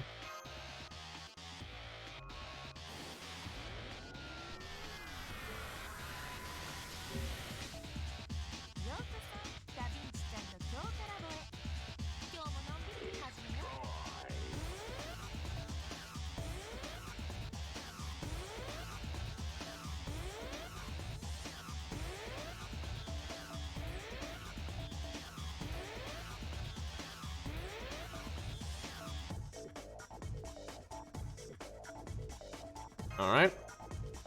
That's a decent amount of extra HP. That could save us.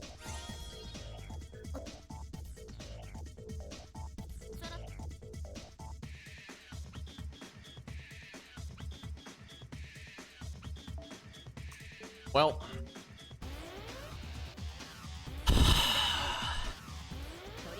Yeah, I haven't been managing craft essences like at all, so I believe it.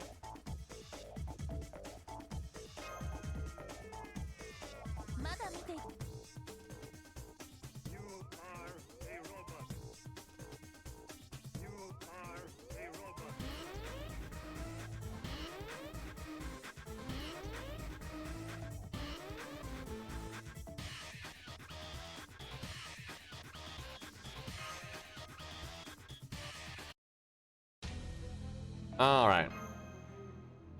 What could go wrong, chat? We got the basic team setup, though. Might need to fiddle with who comes in when, but...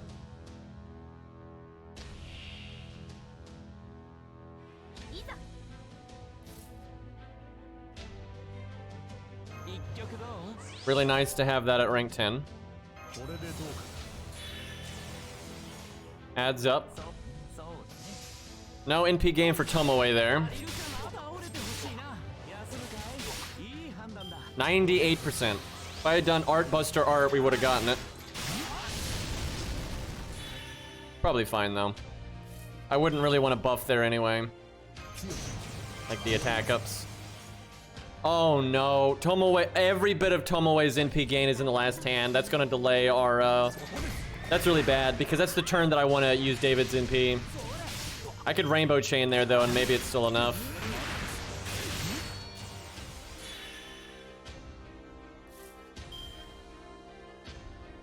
Damn. Yep, that is about as bad of a deck shuffle as you could possibly get.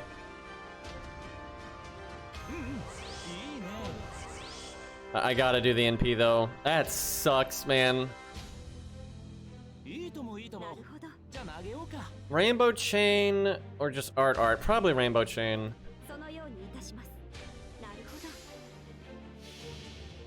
Damn, that's messed up.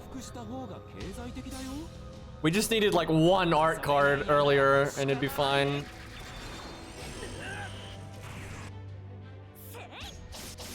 Because I couldn't delay David's NP because then we'd whiff the NP gain from George. and I wouldn't be able to cast Charisma because we'd be skill sealed. Okay, that's still enough though. Closer than I would have liked it, but it worked. Oh yeah, and Shingon's got battery. We still missed out on some damage though because we didn't get to do the Brave Chain. I think I need to cast this now. It sucks because we're whiffing the battery. But Gawain hits hard.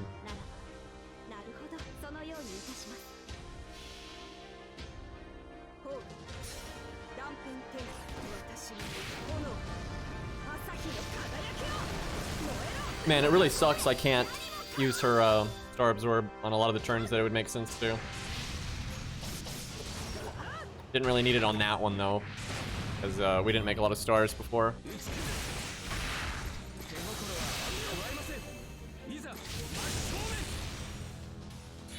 Damn, I don't want him dying before the NP. I might have to do what I did last time. It's just I don't want to whiff the heal on this either. But if he died right now, that would really suck. I could heal him. I would rather not.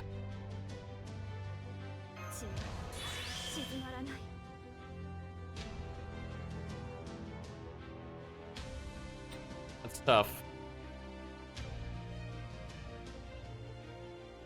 I could taunt David and not do his first skill, and then heal up the damage, and then maybe face tank the NP. I'm gonna try it. This is kind of wild. Gawain, don't. Wait a minute. He's at. Wait, shit. I think he might be at that health threshold. Wait a minute. I think Gawain's gonna quick charge. Unless I do like the least amount of damage possible, I think he's gonna be at like. Because he's like right at 50%.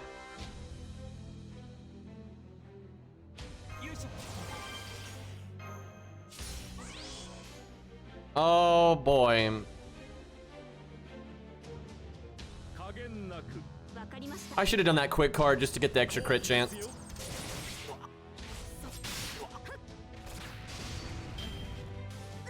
Nope, we're not at that health. Oh god. Well, the good news is, wait, no, there's no good news. So he's never going to quick charge now because now I'm going to take him lower than the health threshold on the turn that he can't quick charge, so he'll never do it. But, yeah, now we're just dead. Dude, that had to have been right. Like, I know this fight really well, and he absolutely quick charges when he's at the right percentage there. But I think we were just shy of it. I think if someone did a Buster card, we probably would have got it. Like, I've done this fight way too many times with, like, Ku, so I know it pretty good. All right, well, just do more damage, forehead. Or be able to realize that you're not going to do enough damage and don't waste the evade. But that was annoying because he was at, like, right that percentage sweet spot, so...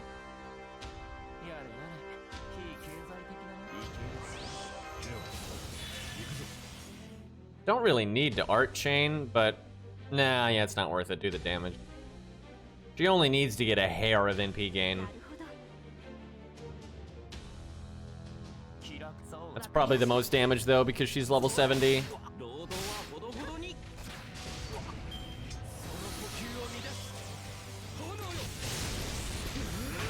I should have cast Guts. I did not think when we had defense up in the evade. Did not think that would happen. Jesus fucking Christ, Gawain.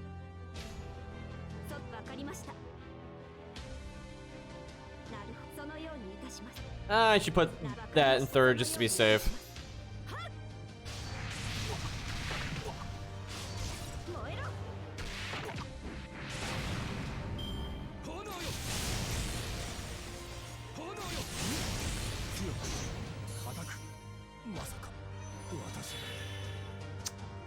Yeah. Okay, game. All right. I mean, that was kind of my fault, but that's just stupid. That's just stupid. I wonder if I can upgrade George's taunt, so that's less likely to happen. Or I could also just level him up. That's another way to...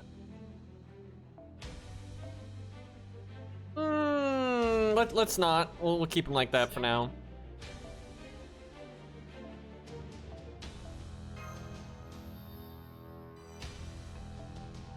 Shit. I mean, it helps, but that's pretty minor.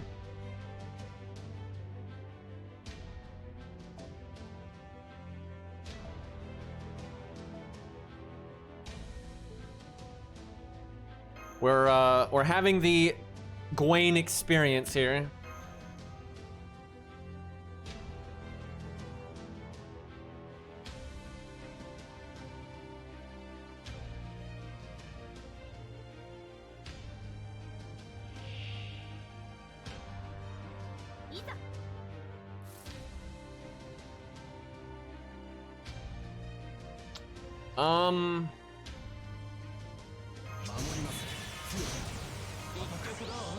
Okay. I think like we want to work in as much damage as possible. I think we do Buster Art. Because David can get his in, although it's really not, wait a minute, no, I'm doing this wrong. You want David to get his NP before Gawain NPs. That way you get the refund to the next NP. That was a mistake.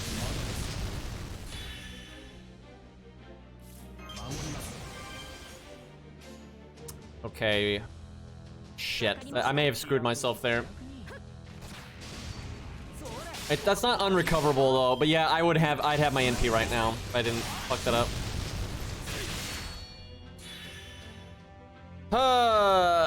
Shit, that sucks.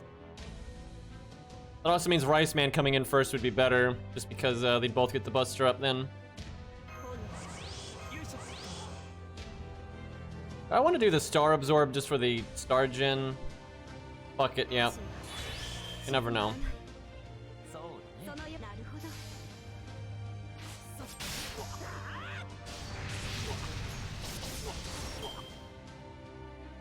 I wonder if David could unlock his passive right now. He actually might be able to. Then I could get him at 90 starting NP. It'd be way better.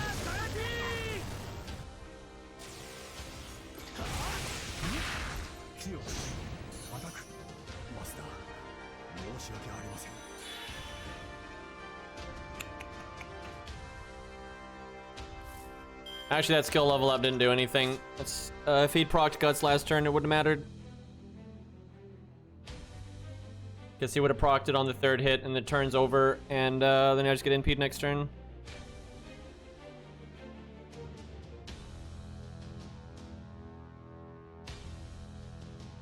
Okay, so I almost want to not use David's NP and do the Tomoe Brave Chain.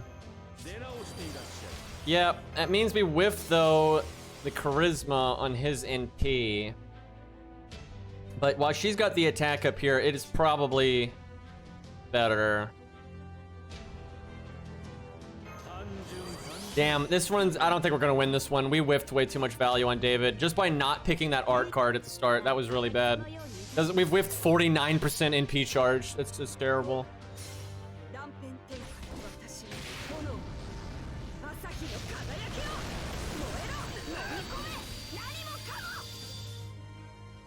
Wow, we didn't land the crit down or the burn, so and the burn plus doesn't do anything in this context, so basically missed everything. All right, he's definitely gonna quick charge now, unless I just get the worst hand ever. Actually, I can skill seal him, so he can't quick charge. That's normally not particularly relevant, but that's not so bad here. Unless I want him to quick charge. If I wanted him to quick charge, it's basically just to get it out of the way. Let me think.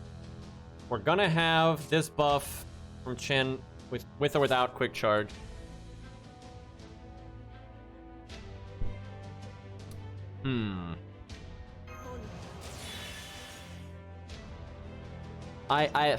Fuck, this is... I think we have him skip it. I think that's better. Problem is then Chen could die. Because, like, if I taunt David and do the first skill, I actually want him to NP right now. And if I don't taunt David and all that, then Shin could just die, and that would fuck up all kinds of things. I guess... Fuck, I really don't want him to quick charge, though, because I get skill sealed at a really bad time.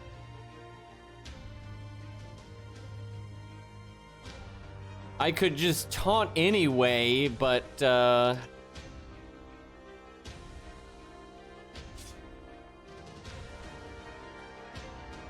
I don't like that.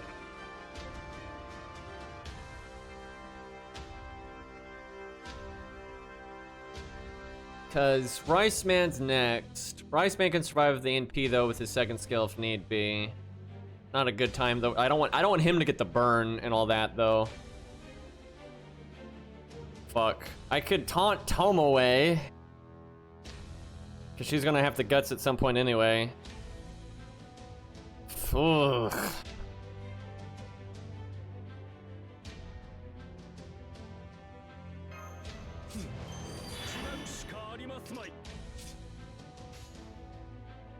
Sucks. I really would like to save that taunt for the NP turn so his turn gets canceled after a Chin dies and he doesn't hit anybody. That'd be really ideal.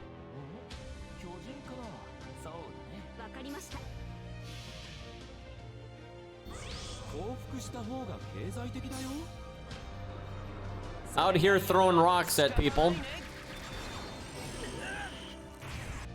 Yeah, he's definitely in the quick charge range now, but he can't do it because of the skill seal. And normally that'd be a bad thing, but this is, I think, okay. That was painful.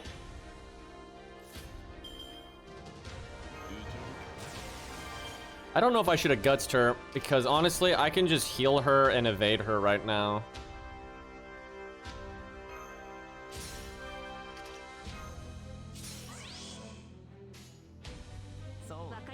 Gotta squeeze every bit of value out of this team. I think we might be screwed though, because I really messed up with David's NP at the start. I think that 30-ish K damage I'm gonna miss might be enough to make the difference. Okay, she can NP. And then David just needs to NP within 3 turns.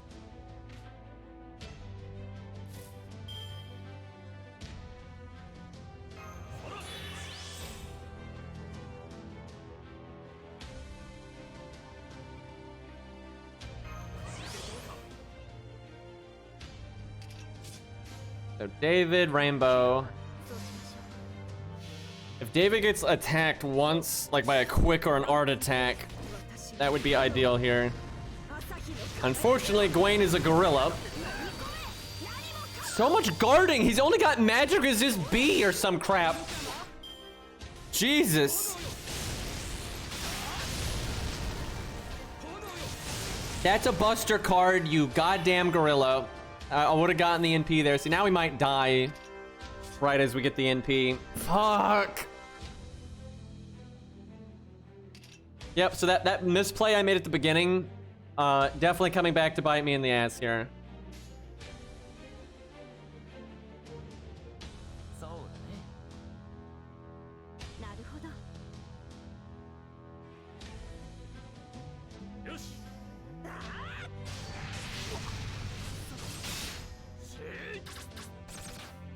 Don't kill David. Don't kill David.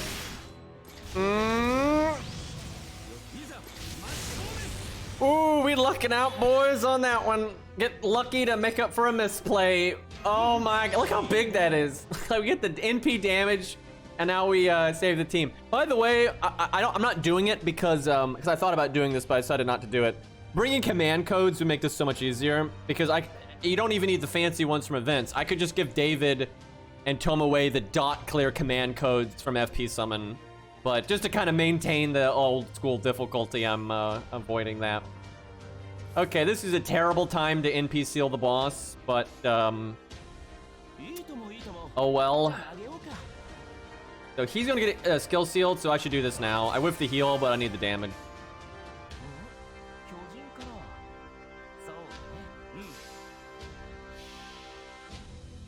I think we're gonna win. I'll save this stage though. I want this to be a video.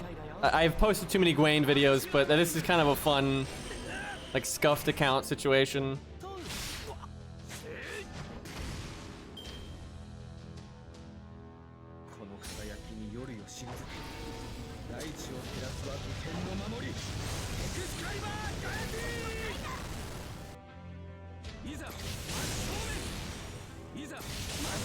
Yeah, that was bound to happen.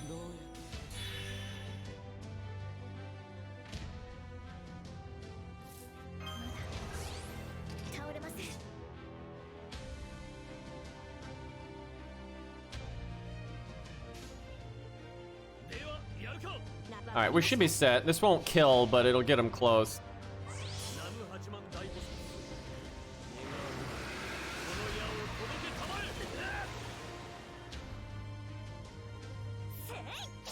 Okay, not as close as I would like. Stop doing that. I need her for the NP, thank you.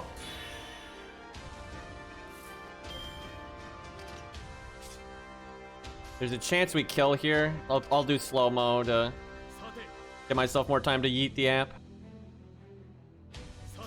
Wait, why didn't I do... What am I doing? I should have done quick art buster. I don't need NP gain. This ain't day one FGO. Bro, I probably... Oh, we'll see. I'm not sure that'd make that much of a damage difference. It might. No, it'd be close. It might, though, have made the difference, though. Thankfully, we can't lose, though. Even if he killed Mash here, someone's going to be able to do 5k. So, like, we win. Yeah, I did the OG combo there. Muscle memory. Oh, yeah, he even took the burns. Yeah, he's dead. He's super dead. Like, even if Mash took all 3 cards, we would win. Okay, I'll save that because I want to record it. That felt good. That was some classic Gawain gameplay right there. I enjoyed that, making a... I mean, I've never fought Gawain that way before. That was a pretty one-of-a-kind experience using Tomoe and Scuffed Tomoe. So that was good. I enjoyed that. All right, I think I'm going to take a break, get some dinner.